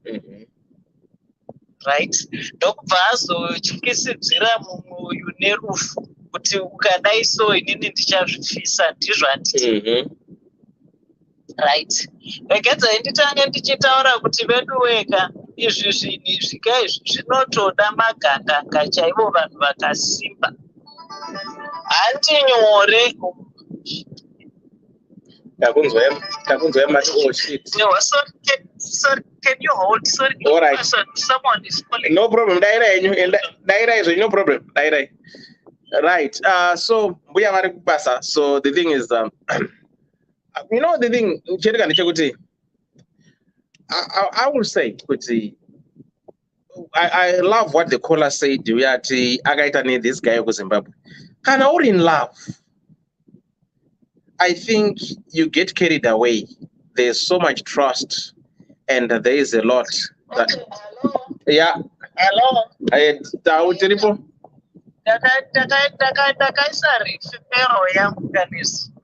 Saka I never got any response. Saka makusena naya ndo patiri kuvafonera kuti fonaided way. Sorry, hatina kuiona. Saka ndozva mwakaisa nguva yamheno zvava kunetsana ipo kuzvinyaya zvacho. Saka ndanga ndichiti vedu weka nhau yekunge uine musudzuru wako uri pabhuku ikai nhau inoda vanhu vakashika. Handi nyore kuti munhu ungotaurwa kunzi uri pamusudzuru wakandwa zvawo pabukaningirike. Zvinotoda magandanga chaiwo ndo anoti hameno ikoko. Handiti munhu wese anotota. Ende regai titaure tichiti vanhu we, kana uri munhu mukuru zvako, wakatomboenda zvako ukanokwirana nemunhu kunze uku, musiri mumba mako, kumba kwemunhu iyeye, kana kuti mungave muhotera kana kungave kupi, as long as it's not in your home, hauzive. Pamwe maybe musudzuru wako unotori mufoni memumwe. Izvi zvinhu zvekuti unenge usingazivi kusvikira watozosangana nazvo. Tinoda kutaura kudzokera pana kola akachitaura panapa. Haitozombofa akazvisiva kuti pane munhu ane musudzuru wake handiti. Until mukadzi uyu azokutaurira ndokutozozviziva kwaakaita atiti. Then iye mwana wangu anyora panapo kudai anga asina kutora foni yemunhu akatarisa haimbofa akazviziva atiti kuti krikindi kuti musudzi wake uri mufoni uri mune imwe foni yemunhu. Saka ipapo ndo pandiri kuda kuti tibatisise kuti ipoka tiri panapa kana takatobvenda zviri kunokwirana nevanhu kusiri mudzimba medu, munhu anogona kunge aine zvinhu zvako iwo usingazvizivi. Saka neverno haisi nhau yekuti tingatobva tatozonyanya kuti wewe. Then ndochizoenda zvangu panhau yekwikindi. Saka uyu mwana uyu kana ari panapa inini hangu chandikuda kuti timutaurire ndichekuti otosimba. Usanyanye kubva wazoratidza munhu kuti uri kuita sei uri kumukwata, and chiregedza kubva wazobvuma kukontrolewa nemunhu. Zvataurwa panapa nemukuwasha wangu Benford, ndimukuwasha Claude naivoko lakaveva pamukutaura apa kapa ndo paye klasi. Regedzai nditange nekutaura ndichiti iyi ndo yatinoti mvura yadeuka haichadyorereki. Handiti ndinoda kuti ndiende kuvabereki kozi ndinoziva kuti ndianderwuri panapa vazhinji tiri panapa kapa tinotori vabereki. Vabereki ngativei approachable kuvana vedu. Handiti inini ndinotogara ndakataurira vana vangu kuti veduwei aita twake. Handiti bheta uye unditaurire wega kuti ininika ndavhuna ini ndavhima mhembwe yangu. Handiti kana ndichikubatsira kuivhuna nokubatsira kuivhuna, regedza kuita kuti nditozoita zvekutonzwa nemumwe munhu kuti imi zvazodai zvikadai. Tiudze kana tichikiyana ndokubata ndokukiya stereki. Handiti but kana ndapedza kukiya tochiona manje kuti panapa tochiita sei. Handiti kuti tigadzirise. And I've always told vana vangu hatizive kuti chinangwa chemunhu zvimwe zvinonotadza kuzvinzwisisa kuti munhu shuwa kuchaiwa munhu musudzu otadza zvako nekunaka kwazvinoita zvinhu zviya shuwa wambosiya kunakirwa uchitora mapikicha uchitadza kuteerera kunaka kwemusudzu ombotora mapikicha etotadza kuzvinzwisisa. Zvazvinenge zvakuda kuitwa zvinenge zvakuda kuti tichinzwisisa kune uye anenge achitora mapikicha achona kuti chinangwa chako ndechei pakutora munhu mapikicha ewayaya what for. Kozi hapana inini pandiri panapa kapa ndachembera ndiwa 48 turning 49 but handitoda kuti pikicha yangu yeizvozvo ionekwe but anezenge aitorawo zvakada kuinikisa ndikoko ikoko. Ndinoenda zvakopindura kuti hapana asina wake musudzi. Hatiti munhu wese ane wake musudzi, saka ndikoko but hazvingoita kuti unzwe zvakadaro izvozvo. But kana there is always life after humiliation. Kana achinge anhingirikina kana achinge azolikisa well tinozombozviona ipapo. But inini hangu chanda kutoona chingatoita pakapa ngaataurire vabereki vake. Handiti akataurira amai vake kuti mama izvi ndizvo zvaitika izvi vabereki vake vakazviziva, then whatever happens hazvisina kana vanhu vari very important people who matter in our lives vabereki vedu. Saka inini pandiri panapa ndihwaka ndingapa mwana wangu support handiti uri kunzwa zvichataurwa naani other person izvo is irrelevant. If you can see what I mean, hazvina kana nebasa remwana wangu akaramba achiuya kwandiri ndoramba ndichingopusapota chete. Tine mumwe nhikrikeni uya socialite kana kuti tingamuti celebrity here, inini hangu handizozviziva mitsauko yazvo. Wiwi anonzi Jabu akambobuda pastudio 263 akabuda akalikisirwa mheno akamulikisira achichaiwa munhu musudzura. But he got his mother's support. Amai vake vakabuda vakataura kuti pana asikazvise. I can't remember the exact words dzaishandiswa nenhikrikeni naamai vachona, but it was she supported her son. Handiti saka ukasapota mwana wako akangoziva chete kuti amai vangu vari kundisapota, that actually gives them strength.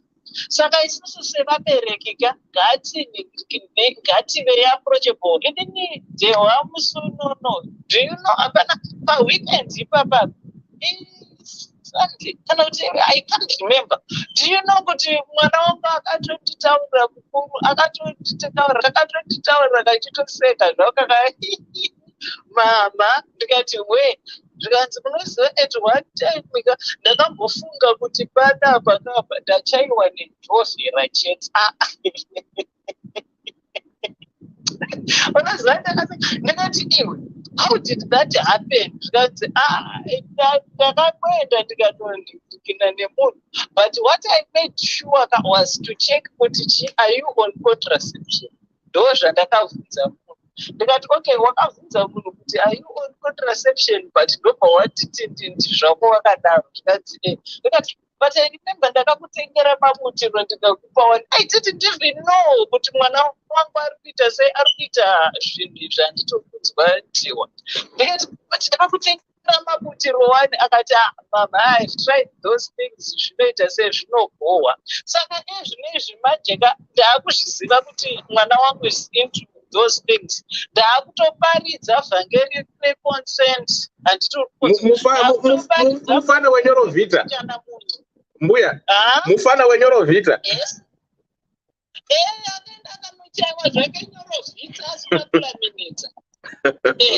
Akaenda zvake akamuchaiwa zvake nyorovhita asina kulaminita. Ndikati sana wakazoita sei? Ndikati what happened? Ndikati hamene kuti zvakafamba sei kwezi ipapo ndakadevelopa karachi apa pasaka kaiti papa zvekuti ndakafunga kuti ndazonyika pakaora panapa. Ndikati sana wakazodii? Zvikanzi ndakaenda kuchipatara ndikaitwa mablood test ndikataura kuti this is what has happened. Saka vakandiita mablood test they turned up negative. Vakanditi aiwa GP wachona akanditi aiwa inhikirikini inongori zveordinary rash, akandipa prescription. Pamwe akachekwa nechoya. Pamwe maybe akachekwa. But because I am approachable, they want to kunzwa. Saka ezvinezvi manje ndakuparidza nhau dzeconsent ndichingofundisa kuti ndakatotanga kutaura nhau yeconsent ndikati mwanangu unoziva vasikana kunoku zvasiyana nevekumusha. Kunoku musikana anogona kuita sei, unogona kubata musikana ukatanga kumita sei agototi no iye achikudhonzera panyasi, agototi no iye achikubata. Iwe ukaprocedure naizvozvo manje mukazoita zvamaita, iye anozoenda akunotaura kuti chibuye chandibata chibharo. Wabatwa chibharo manga iwe pakuzobvunzwa pepe uyatotaura kuti andidaiso ndikamuti no iye akaramba achipeta. Iwe ubvunzwa kuti wati ati no zveshuwa, iwe ukati no, atobatwa nemhosva ipapo handitori kuona. Ndikatotaura kuti kana munhu akadhakwa haaitwe bonde naye, unoita bonde munhu anenge ari sober in the right mind. Handiti pasina kunzi azinge akadhakwa saka anga asingazivi. It's all because ndinenge ndatanga kutaura nevana. Handiti kana ndiri mubereki uyoyo ndinenge ndichityiwa nemwana, inini handisane ndiri mubereki uyoyo dewo kuti ndinoda kuti atete ajazi mheno atete vagozouya vondiudza kuti mwana wenyu uyu akazoda. Ndinoda kuti mwana wangu andiudze ndega, and that kind of parent ndinoda kuti mwana wangu nyanga akatoita sei muupenyu. Handiti I'm the first person waanotanga kufunga kuti regedza ndiende nditsvage chemberi iye. Handiti ndozve ndinogara ndakavataura kuti ndiudze ndokukiya kana ndichikukiya kana zvine kodzero according to me yekuti izvi zvinochaisa. But kana tapedza izvozvo manje taakuchitsvaga solution. Handizive zvangu marelationships nemaparents edu anosiyana. Inini hangu from parent to parent, inini zvinondibatsira muupenyu hwangu ndezvekuti ndinovhuma dewa kuti ndakatakura munhu 9 months mangu handiti. Asi musi wakachekwa rukuvhute rwemwana wangu kubva pandiri handiti. Achitanga kuzviyamwira ega, achitanga kuzvigarira ega, akatanga kuti achiitwa zvinombohochema kuti mazondisiya pasi mazoita sei, atotanga kurarama upenyu hwake handiti. Saka handinyanyi kukontrola mwana zvekuti unofanira kurarama upenyu hwangu, asi kuti inini mwana wangu ndinongokupa guidance chete kuti haiwa apa shamwari ukazodai ukazodai ukazodai. Decision is entirely theirs. That's who I am. And izvozvo ndo zvandinotoita, ndo zvandiri. It has helped me quite a lot. And I've always told Manawangu kuti, look, whatever you do in life, just let me know. Of course, I will give you guidance, but I will support whatever decision you make because I want to be my children's biggest supporters. Uyu mwana uyu kwangu kunzi ane a good relationship nevabereki vake, angadai asina kana kutombosvika kwatiri so, but like I've always said, zvinobva futi nemarelationships evanhu plus imo makare mudzimhuri medu mudhewaka tinotozivana. Inini pandiri panapa kapa ndinokutoziva kuti kana ndichida zvehondo ndinoenda nanhingi, ndiye anozvigona handiti. But kana ndichida kuti munhu adzorwe handitika, ndichatsvaga nhingi, ndiye wandinoenda naye, anogona kudzora. Kana ndichida kuti chikwereti changu chibude, ndichaenda kunotora nhingi ndikaenda naye iyeye, chinototi chibude handiti. Ndinotoziva kuti kana ndichida chakati ndinoenda kune uyu, kana ndichida chakati ndinoenda kune uyu. Saka uyu mwana uyu kana aine kakutya vabereki vake, haanawo here asekuru vake. Isusu pachizezuru nanasekuru vedu dzese tinotibura isu. Anogona kuenda kuna asekuru vake ovataura kuti asekuru, izvi ndo zvakaitika, ndakaenda zvangu ndikanocheva musidzi, ovaudza nhau dzachona dzisi dzakaitika. Votorana naasekuru vake voenda kunoonana muchinda, otaurwa naye man to man. Unoziva kana udhewa iwewo ukangochiita zvauri kuita nonsense, pakazoya mukuwasha wangu kana kuti ndimukuwasha cloud vakamira pa vakati ndeipo yauri kuita shazi, unogona kuita kakutya. Saka kana aina sekuru vake kana kuti ndiani wake waanowirirana naye, kana maybe even a male friend waanogona kuenda kunotaura neuyu kuti Shaz, this has come to my attention, what is your intention? Nemapictures awakatora emunhu votaurirana man to man. But inini chandisingazoda cheteka inhau yeblackmail. And I've always even told my children that in life, never ever allow anyone to blackmail you. Because ipapapa tichaziva kuti intention yake zvanachambotaura zvezvekuti hatizive kuti chinangwa chekuti munhu uri kuchaiwa zvako musudzuru nekunaka kwaunoita kwekuye ombosiya ombofokasa nekutora mapikicha. Chinangwa chako ndechei? Tikaziva chinangwa chachona, the intention behind, then tonhingirikina tinogona kutila nazvo. Because apa hatichaziva kuti ari kuda kuzomublackmaila here, opota achimuti musikana uyu is she from a rich family zvekuti achapota achinzi ndiitire chakati, kana kuti achanzi ndipe mari, kana kuti achapota achitoitiswa zvimwe zvinhu. We don't know.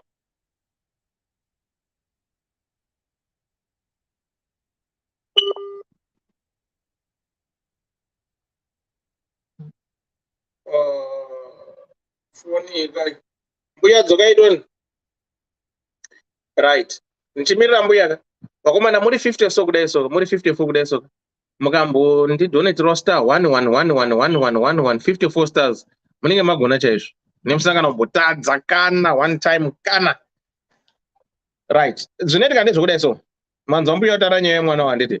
Saka what I want to advise you guys ndezvekuti munzwa kuti mwana wambuya okay, hold on, vadzoka mbuya. Mbuya, mirai on right, taurai. We can hear you. Okay, yeah, ndatozosvika pa. Okay, saka ndo zvandanga ndichida kuti nditaure izvozvo kuti aiwa vabereki, let's be approachable kuvana vedu. Vana ngativei vanhu vekuti mwana nyangwe akatorwa netsekwende yakaita sei kana mwana akakiritinwa, ngativei vanhu vekuti vana vedu vanotanga kufunga kuti regedza ndiende kunotaurira mudhara izvi, regedza nditaurire muchemberi izvi. Tisaite zvekuti mwana anototanga apotera uko ende atizoziva kuti ikoko achapotera ikoko achaudzwa kuti kudii. Munhu ane mainterest, ane more interest of munhu edhatika mubereki wake. Handiti ndosaka pepe patinofirwa nevabereki tichizochema zvekuti tozonoziva kuti akomana saka panapa diziro rangu ndichariwana kupi. Ngatiregedzei kuita shumba mudzimba umu. Handiti tive vanhu vanogona kana kuapurechwa nevana, kutofundisa kuti vana kuti usabvume kublackmailiwa nemunhu. Kozi kana atanga kukublackmaila hazvichapera, zvicharamba zvichingouya nakuuya nakuuya chete zvakadaro. Saka ndozvandanchida kungotaurwa chete zvinokungokurimind yekuti vedu vega chawana hama hachisekanwe. Ezvinezvi vanhu vari kuenda vachinochayana misudzuru kumahotera uku, muri kuenda kumaboyfriends uko muchinochaiwa misudzuru, muri kuenda kumagirlfriends uko muchinoita izvozvo. Hauzive kuti mumba memunhu imomo mune chii. Saka misudzuru yenyu nevhombi dzenyu nenanhingirikini enyu zvinogona kunge zvitori mufoni memumwe munhu usingazive. So saka ndopandanochida kuti tionesane chete. Ndapedza zvangu. Thank you so much. Msande mbuya mbira yada kudza something. Thanks my D for the stars. Ndati muri 53 kudai soka ndikandire ma 1 star 1 star 1 star 1 star mungoita ma 50 stars zvaita my D. Right mbuya? Yes. Ndoda kutaura na boy wenyimi manditika. Mira munzwe. Kana zvinonetsa vasikana vekuno manje mu Europe iva handiti. Vakada munhu boy. Handitika? They lie kuti ndiri pa contraception. Aiwa hanzi zvandakaona anenhingirikini inonzi chirikwe ineswa paspeskini. Which one? Okay, yeah, because yeah, because vanhu vacheva manjeka, I've seen young boys crying with this vasikana yava. Vane kakubatirira kavanoita vanonye, but no, ndiri pa family planning ini, don't worry, ndinozodai so. Then numbu boom, zvashaya basi. Ndo zvanetsa manje vanhu vacheva. But anyway, I'm glad kuti mune this relationship nevana, which most Africans parents hatikwanisi. Remember ndakambokudzai ndikati ana boy vangu vaitanga kuyana vasikana pamwe ndakaudza madam ngati shamwari vandanotengera makondomu ndikawapa mukadzi ngati aiwa uri kuwapira ngati shamwari panokwira budenga wachivharira nonhu vanonyingana umwana ndikati akomana pfeka imaraba handisida kuzukuri at the moment. Saka at times it's hard to say, but once muka have that dialogue nevana, at times they will come and tell you exactly what they've done, which zvinokupa peace of mind, and you can advise them uchinatsoziva kuti uri kumupa advice yakanaka. But ukada kuita zvegindagoria, vana vacho manje magindagoria big time. Handiti wenyakatenda kunezwa check up musikatomboziya, muri kuona? Right. Muri kuona? Yes. Ndo magindagori acho zvanoita manje yakuti vanhu vacho vanoziva isusu titori behind these guys. Saka it's always nice to have this relationship with our kids, which I totally agree what Connie said. But isusu as Africans tichiri kure to understand this relationship. But let's try, guys. I know it's hard. It's hard to accept kuti taure about sex nevana vedu. It's something that is not easy.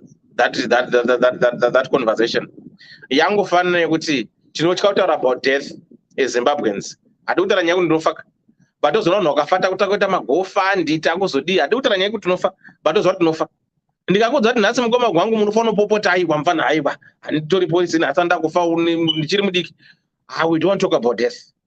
Same applies in sex things where we don't talk about them as parents. So let's try to change our mindset and try to have a dialogue.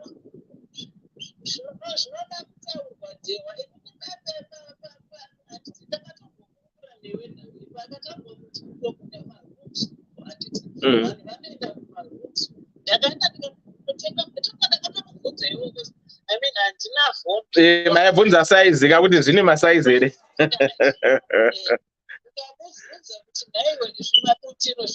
Yeah, I know. Yeah.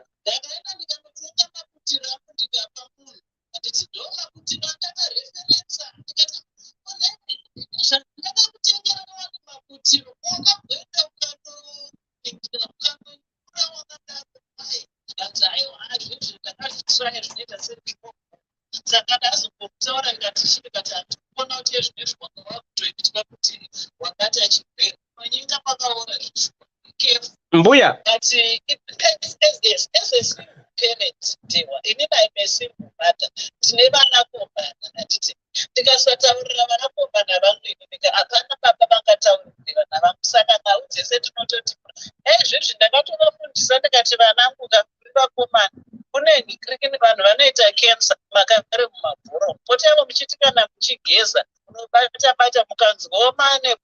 Munditaurira tobva tananga kwachiremba kozi kana ndikasavataurira novataurira ndiyani hapana ndini baba ndina mai saka ndinotongodzitipura ndichingoenda ndakadaro. But the most important thing I tell them is kana pachinge pawana chinenge chaitika handitika ndiudze inini first. Handidi kuuya ndichiudzwa nemumwe weya utiudze kana ndichikukiya ndobva ndakukiya, but after ndakukiya manje ndichaona kuti toita sei. Damage control yanga ichitaurwa panapa.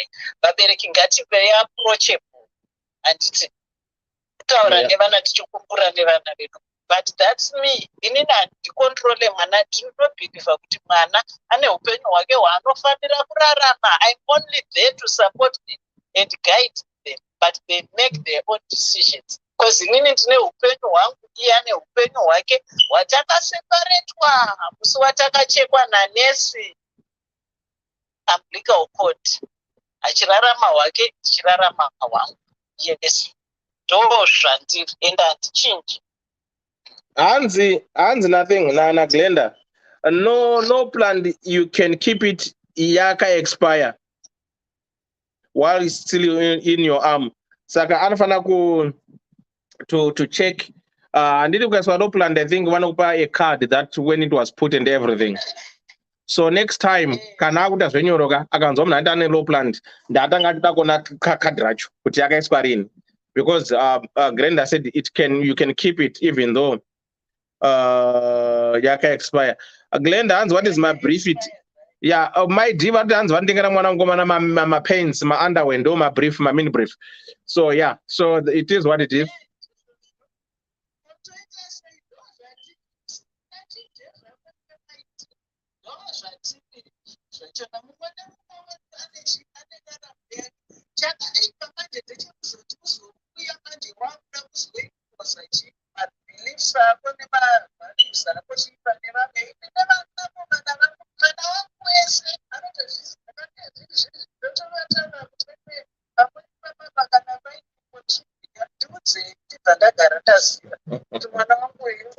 I will accept you as you are. Because as a parent, young women is unconditional love to my children. And it's kama hukufa wakagezwa netsvina ende mwana wako kahambofa tanzwa zvaku mutauri panapa ati akataura mwana wake kuti tinodisona. Varipo vamwe vanozviita. Handiti, but inini hangu mwana wangu always be my kid, whatever they do. Handiti ukama hwangu naye haukufa wakagezwa nyangwe akatoita chipenzi chakaita sei. Ane benzi ndeane like kakudzana kwaro unotopururudza ndikadzana zvaro ndinenge ndichingopururudza asi ndoramba ndichingoti nderangu benzi ndo zvandiriwo izvo. Saka vanhu tinosiyana siyana, but uyu mwana uyu kana achitya vabereki ngaachienda kuna sekuru, that is kana aine mumwe munhu wake waanoziva who can approach this guy they were right or wrong. Iwo pauri papapa wakaita musarinya washa wangu gwangu akauya akakumirira pamberi pako apa unoramba uchitenderera. Vana hazvibudi. Man to man. Wanyatsotaurwa apa wanyatsotaurwa nzishamwari. This has come to my attention. Iwo wakaita izvi. what's your intention? Tona kuti anopindura kuti achiri kudii mubatsireika mwana wacho piwaika madetails emunhu wacho namumubvunze kana achitya kutaura vabereki vake nhaikwe handiti apotera kwafuri here nhaiti. Did I try? Mbuya, I've got a question that I want to ask. You being a single mother, being a mother and a father to these boys, will you be able to detach yourself from them? Like,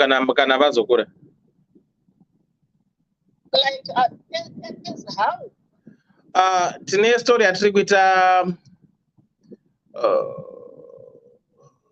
I think next week. Mai vakareza mwana wavo as a single mother and what have you. And the guy got married. He's 20, I think he's 27 or what, I can't remember the age. Mukadzi wake I think is 24, 25, one year old too, I can't remember. Yeah, that's one this. Saka now Amai still dominates the house, Yemurora. To a point yekuti vanoita budget yemwana womukomana. Vanoya every month and without notice. And the funny part is vanemusikana ndeyekuti kana varipo manje wiki ravanenge varipo irandirika vari mukomana ari kuneta zvokuti hacharoi musudziri kumukadzi wako anoenda kuna mai akadzi vamai vake murume mai ake 2 makuseni kana 3 makuseni ouya akaneta hainaitaura namai vangu hanzi akasaenda ikoko mai vanouya chinokwa kuti chimboya kunoda kutaura newe vanorovwa musudzuru hayo variko vamwe vakati ndakazvirerera ndogandorovwa musudzuru nomwana wangu.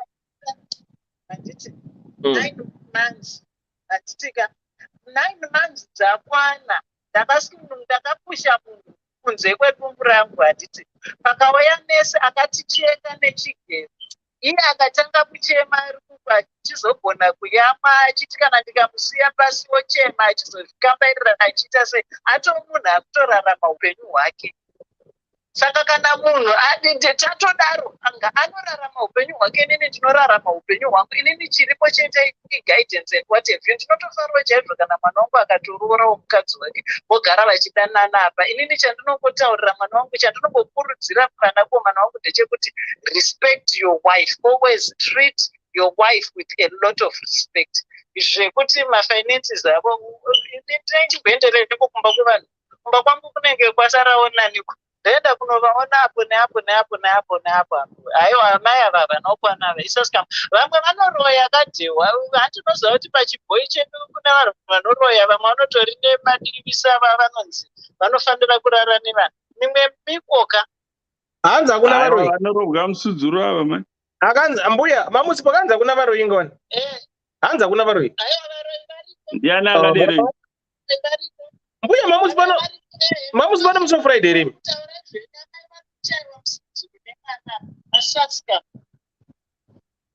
vakapuwa muko kuchaiwa musudzuru nyaya yemari. Exactly ndo vakapiwa muko wekunzi munofanira kuchaiwa musudzuru nemwana amai kozi chaunoenda kunogogodzera mwana pamba paakarara nemukadzi wake kuti chibhoya kuno unenge uchimudi nhaiwe dewa inini kana mwana wangu akatoroora handitori kunzwa mwana wangu akatoroora mumukadzi uyu musikana uyu atoo mwana wangu futi kana tiine chandinotaura navo tinotaura navo vese varipo vese mumwapa vanangu izvi ndizvo dambudziko randiwira ko chandinosudurudzira mwana wangu ndotaura nemwana wangu chete chii vanenge vari vana vangu vese unless of course murorawi kana achindikandira attitude if we are not friends yes but kana ari munhu wekuti I get along with why should I be isolating him kwenini mwana uyu zvimwe zvinhu zvinotosemesa mani vanochaiwa musudzuru tichaita zvedu itori palist apa aiwa ngaiuye tibure chaita itori palist ipapa then musi wa18 I think on a Monday tina call ari kuya live regarding ye absent father ari kuita machallenges kuti baba vakuda kuzoya mwana ane 14 years. Saka mwana akazoshauta mudhara kuti fuck off, I don't even know you, stay out of my life. Saka mudhara aripobuda, saka achaitara nyaya yake munhu wacho kuti how it started, zvakafamba sei and everything. Saka ndio ikoko. Dai akagona akabva ndikane mukadzi wacho. Kuzviitwa dehwainga neminaisi totuya kuwaniye tikakasvika pakutaura kwamachona kuti hausi kundida tiri mupenya asi uri kuda bhodhi yangu ndazofa unoidikwa kasi unoda kuti jigakani vanozviita vana. Akatoka mudhara wacho. Akatoka mudhara wacho. Koni wati chi? Ndandati dai akagona akauya nemukadzi wacho tibva tanzwa both sides. Because ndo paya pekuzotika uyu inesi ovati hey hauchaori mari chichi, you know, anzwa kuti ndakatanga sei kuti baba vasazochengeta mwana. Because anozoya achitaura kuti ndakanyimwa mwana namai what saka nonetsai. Uchainzwa iri different. Ari kuya mukadzi wacho, ari kuya. Kuya mukadzi ere kati murume. Mukadzi ndiari kuya. Vana sisikoni munonyima vana. Aina ndina basa nazvo. Kana shungu. But makaona isivaira shoko vanorova vakavana bhudhi kana aiwa ungauyi ungozondizadzira majumba musandukwa pamba kuti ndinoshupika nawo kuti ndo rimwe ndero kuNigeria rimwe ndero kuKenya. Manje vanenge vari vana unogovadiko unovadii ngavave namapostcode. Chetoramba hatina kuti musaita vana from different angles. Alright, mbuya tokubatai musi weMonday. Ayo, musi weFriday mbuya, hold on. Musi weFriday I think nditara nyaya yakoni yema-toxic teachers, parents, relatives, kuro hwakataita nematicha kuti we're not traumatized, how are we coping now, all that kind of stuff.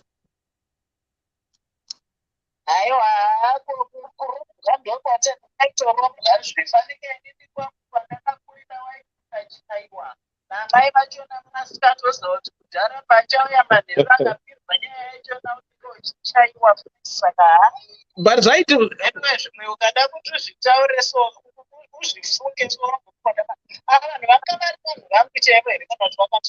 exactly, that's what we want to talk about. But now zvakati shepa here or we are still hating.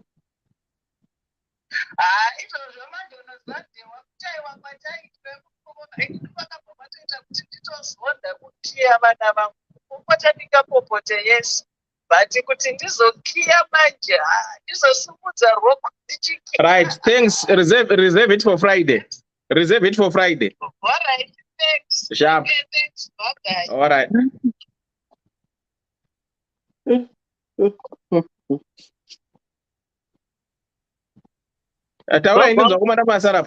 Wagwangu mabvunzo wa question apa hanzi saka imimi varume ndimobvumidzwa here kuunza multicolored mumba. Ayo kaine postcode ichizikama zvayo kuti mai ake vari indaramba zvandaramba ndezvokuti vana vasina mapostcode. That's what I said. No, ane postcode. Mai ake ndovazi yanga ichinzi vana baba vasiri kuona vana. Why?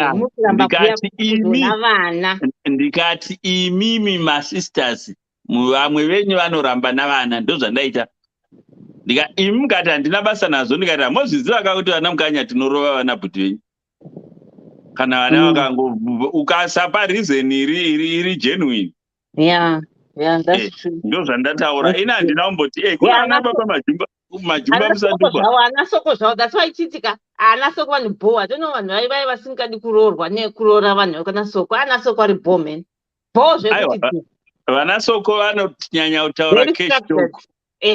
Very structured. Havati cash talk haidiwi musociety yechiAfrican. Yes, that's true. Yeah. Cash talk haidiwi. Ngoma gwangu tichiripo ipapo.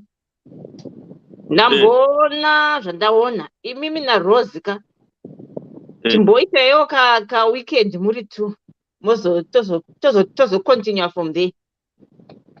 Aiwa, Rose hayenyu Rose na Rose tichagadzirisana muchanyanya kuwara. Yeah, pane zvandaratidzwa chimboita mungoita weekend muri 2 zvenyu. Motozoti Monday we continue. Aiwa. Pandida ngokuudzai zvangu papa. Akatadza koni padziri kubata.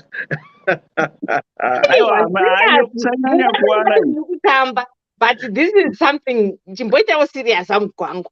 Rose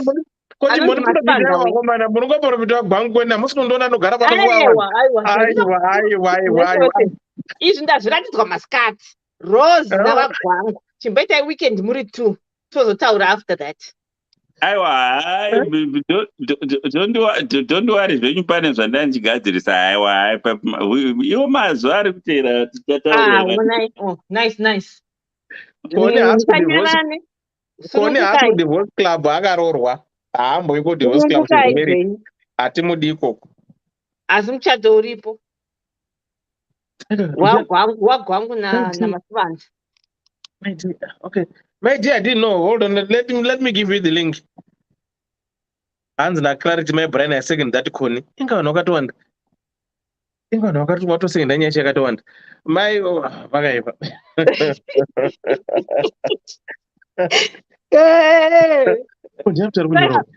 But varume vanganiko kudivorce club iko kunenge kakawanda vakadzi. Vamwe watozobuda because hakuna varume. Vakadzi magara makawanda zvena. Chichagaiwo kama recruitai vanhu variko. Ini ndakarecruita vanhu 2 ndikaunza kuya saka Mira munzu. Muri kuona this message, let me show you. Before Koni said this, nasaka nombeona message mira. Hold on. This is strange. Right, let me show you. I think I'll hide the person's face. Kana mchikwanisa kuerenga kana mchikwanisa kuerenga muri kwanisa kuerenga ere zvakanyorwa peso muri kuzona verenga iwo hamusikuona here muri kuzona here it's too faint. Okay, hanzi Rose namukoma gwangu pane zvandaratidzwa before Kone said ndiananyora ini ndazviratidzwa masikati ndinurena hangu mainbox uko kumessenger hanzi Rose namukoma hana kuti adati mukoma gwangu namukoma gango pane zvandaratidzwa umwe munhu anyora before havamboita weekend vari 2 and I'm telling you kuti something is happening. Pane muchato with these 2 people. Ndichitotaura zvekutotaura muchato uripo gwangu sanati musanyare. Ini nhangu mukachata disco ndokupai mhara ndokuridzirai zvese musambotini disco munaro naMC zvese munazvo. Imuchaimbobuka hotel cheteka disco naMC live with me. That's wrong. That Rose but this is true. I'm not joking. I am not joking. That's what my start. And I said to them, instead that open my inbox, my inbox, my just tell us I'm type at DDC. Okay. Oh my God. Manje mkadauza zotama mkoma gwangu ka. Ndokuziva izvo muchazotanga kutaura maexcuse chimboseya izve heartbreak chichi munyatsoda time yenyu muchinyatsotaudzana zvakanaka ipapapo nyange mukaita 3 months hazina basa makutozivana.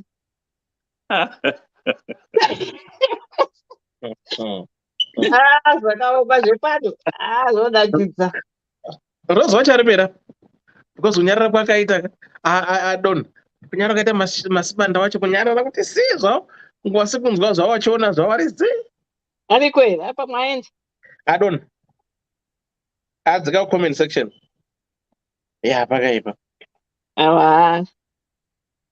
right. So it is what it is. It's life.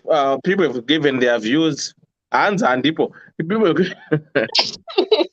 hands handina kuzvinzwa.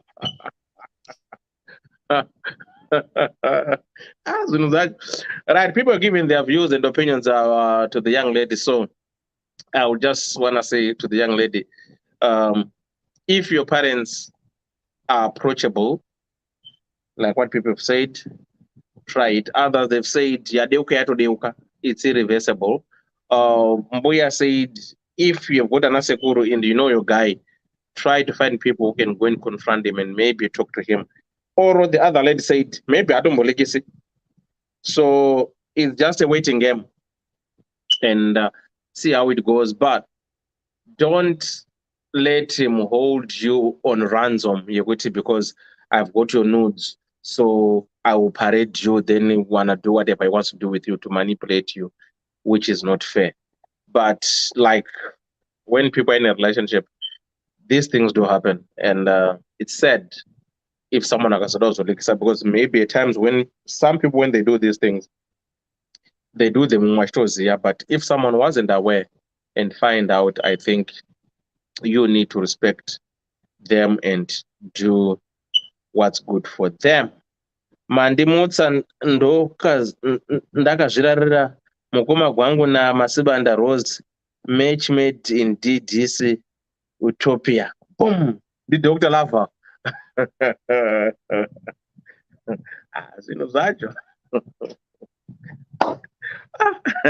So I don't know, you guys, if you've got 2 minutes to wrap up, then you can wrap up.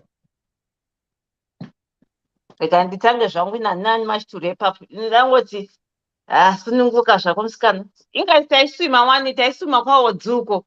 Tisina kupfeka. Saka chashamisa pa nude chii noti ndane mazamu nechocho. Hazina basa izvi. Nude is nude. Unobvuka nini? Izvi ndinokwawo dzini. Papi macho.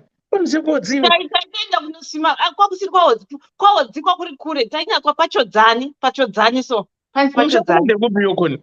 Kumtaresh. Kupi kwacho? Kubocha ere kumtasa kunanzi payo DC kumandijenya uko. Umandijenya kwa DC. All right, okay. All right. Saka haiwa ndio conclusion yangu. She must not fear. Okay. Nothing these days achashamisiri. Zvaishamisika kudhara ini zvachashamisiri. Nude is nude. Nabasesha. Yeah, pakaipa. Ina hangu ndinoda kungoparekera kungopa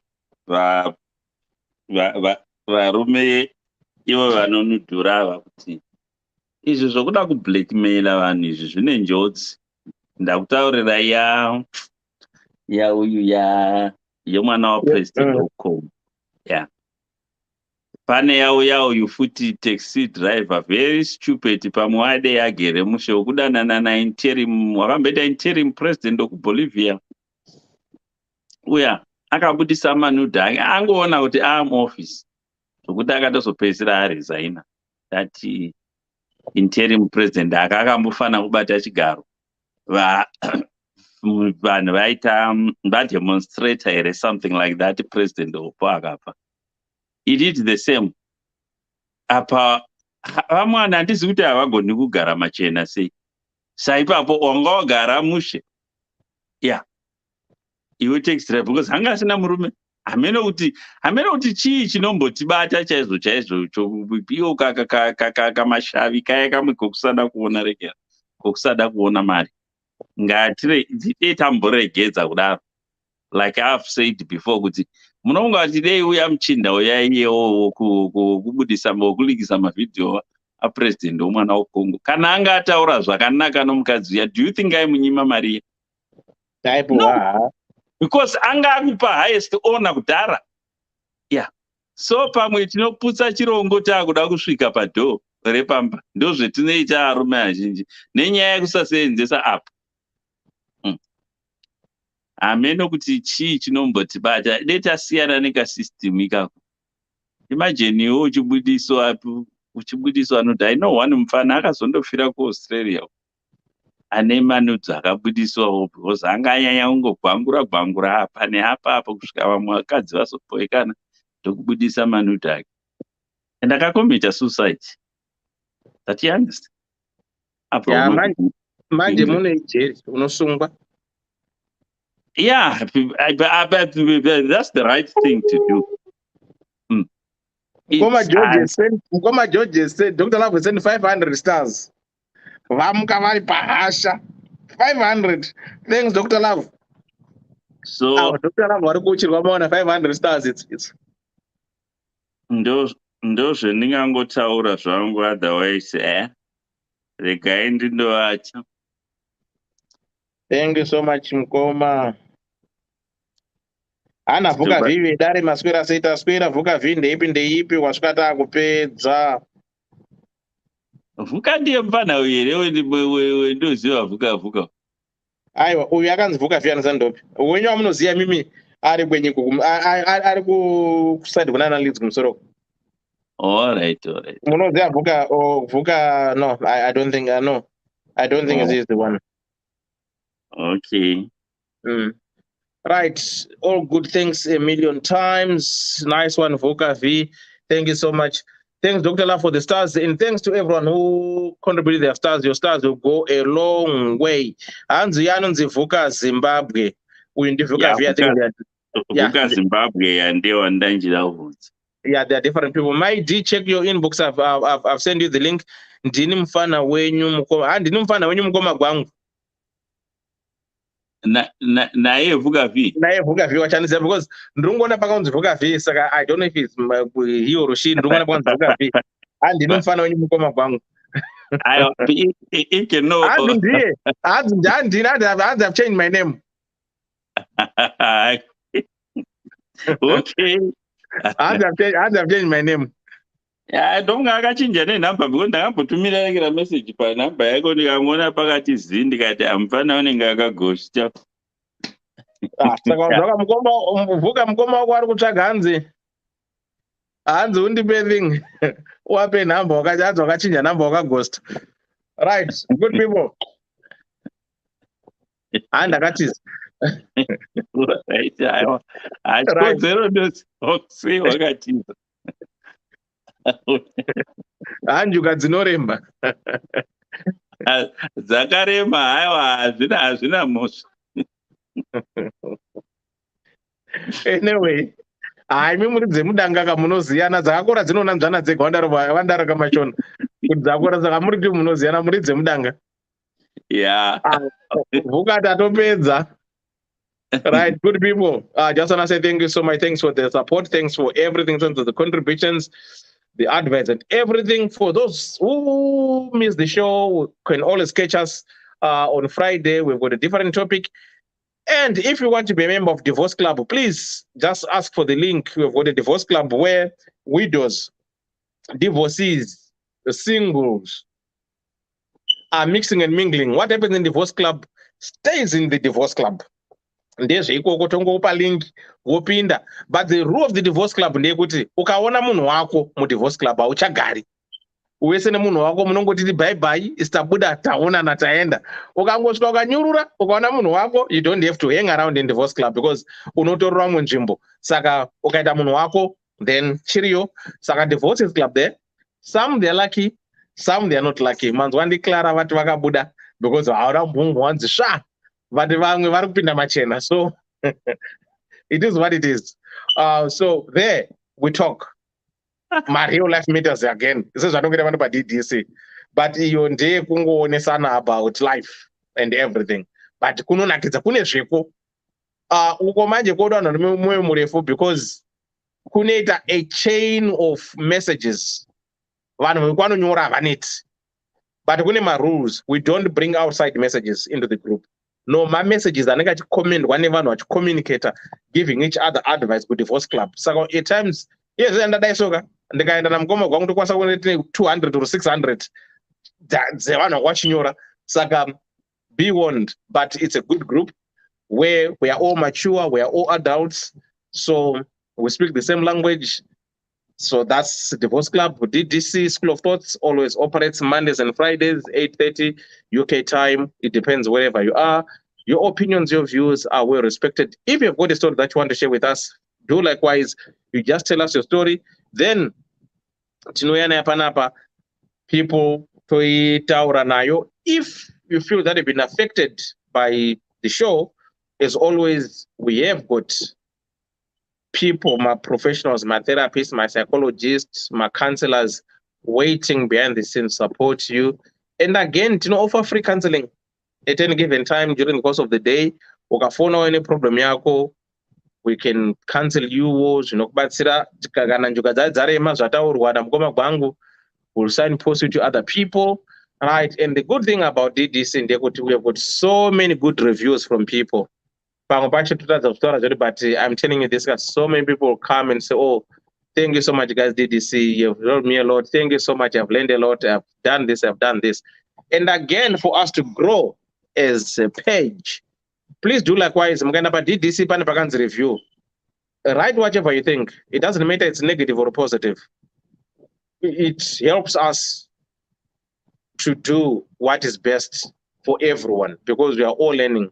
Saka unaenda nyoro review yako. If you think it's good, if you have something that you want to add, it's just a review. It doesn't matter. We don't bash people. We don't throw people. Any review is welcome.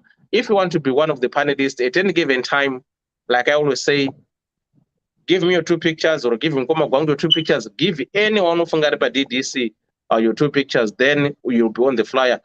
If you want again, Kuyaku DD panelist, you can join a group, DD panelist WhatsApp group.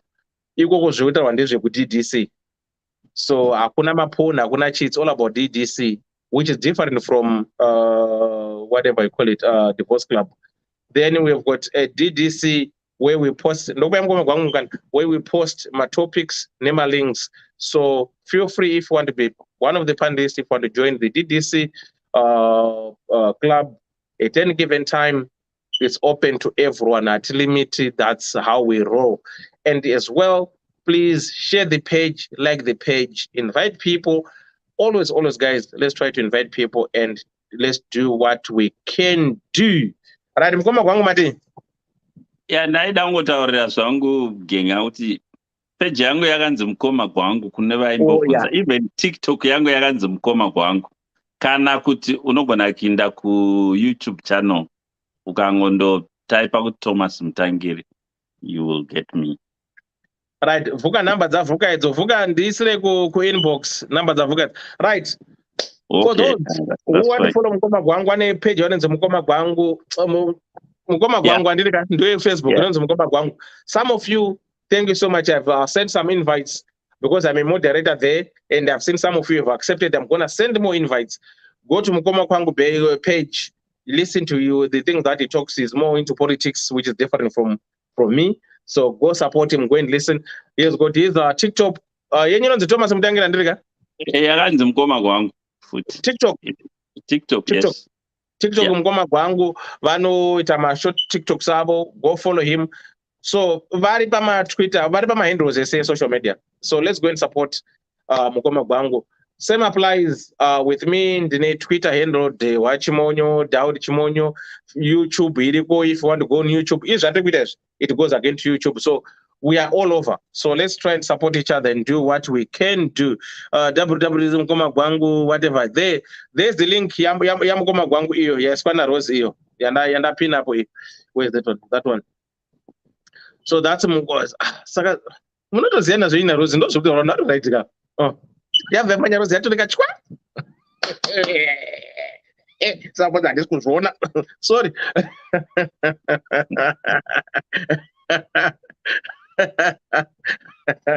So it is what it is. We are who we are. My D, send me your number. I think you got my WhatsApp. Ddc Skool of Thoughts.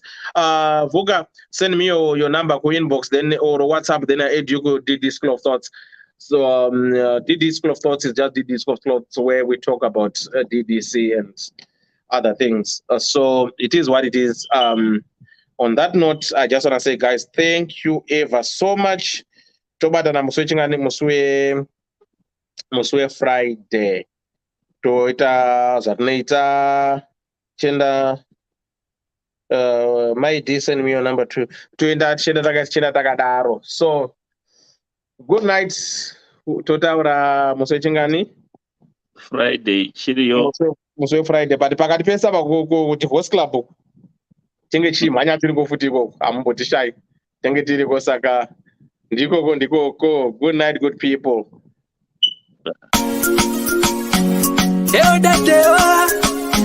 But DDC School of Thoughts. Yeah. Kubatirana, techidzidzisana, techiyambutsana, fila kuonesana, techisimudzirana. Ya. Panondo patosangana, techibatsirana. Panondo patokumana, techidzidzisana. DDC School of Thoughts. DDC School of Thoughts. Yautete wachimonyo pila icho kwadi upenyu uyu unoda kupanana miwono. Yeah. Kubatsirana, techidzidzisana, techiyambutsana, pila kuonesana, kusimudzirana, nekukurudzirana. Yeah. Panondo patosangana, techibatsirana. Panondo patokumana, techibatsirana. DDC School of Thoughts. DDC School of Thoughts. But DDC School of Thoughts. Real life matters now. Mondays and Fridays, 8:30 p.m. UK time. Live here on Facebook. DDC School of Thoughts. What?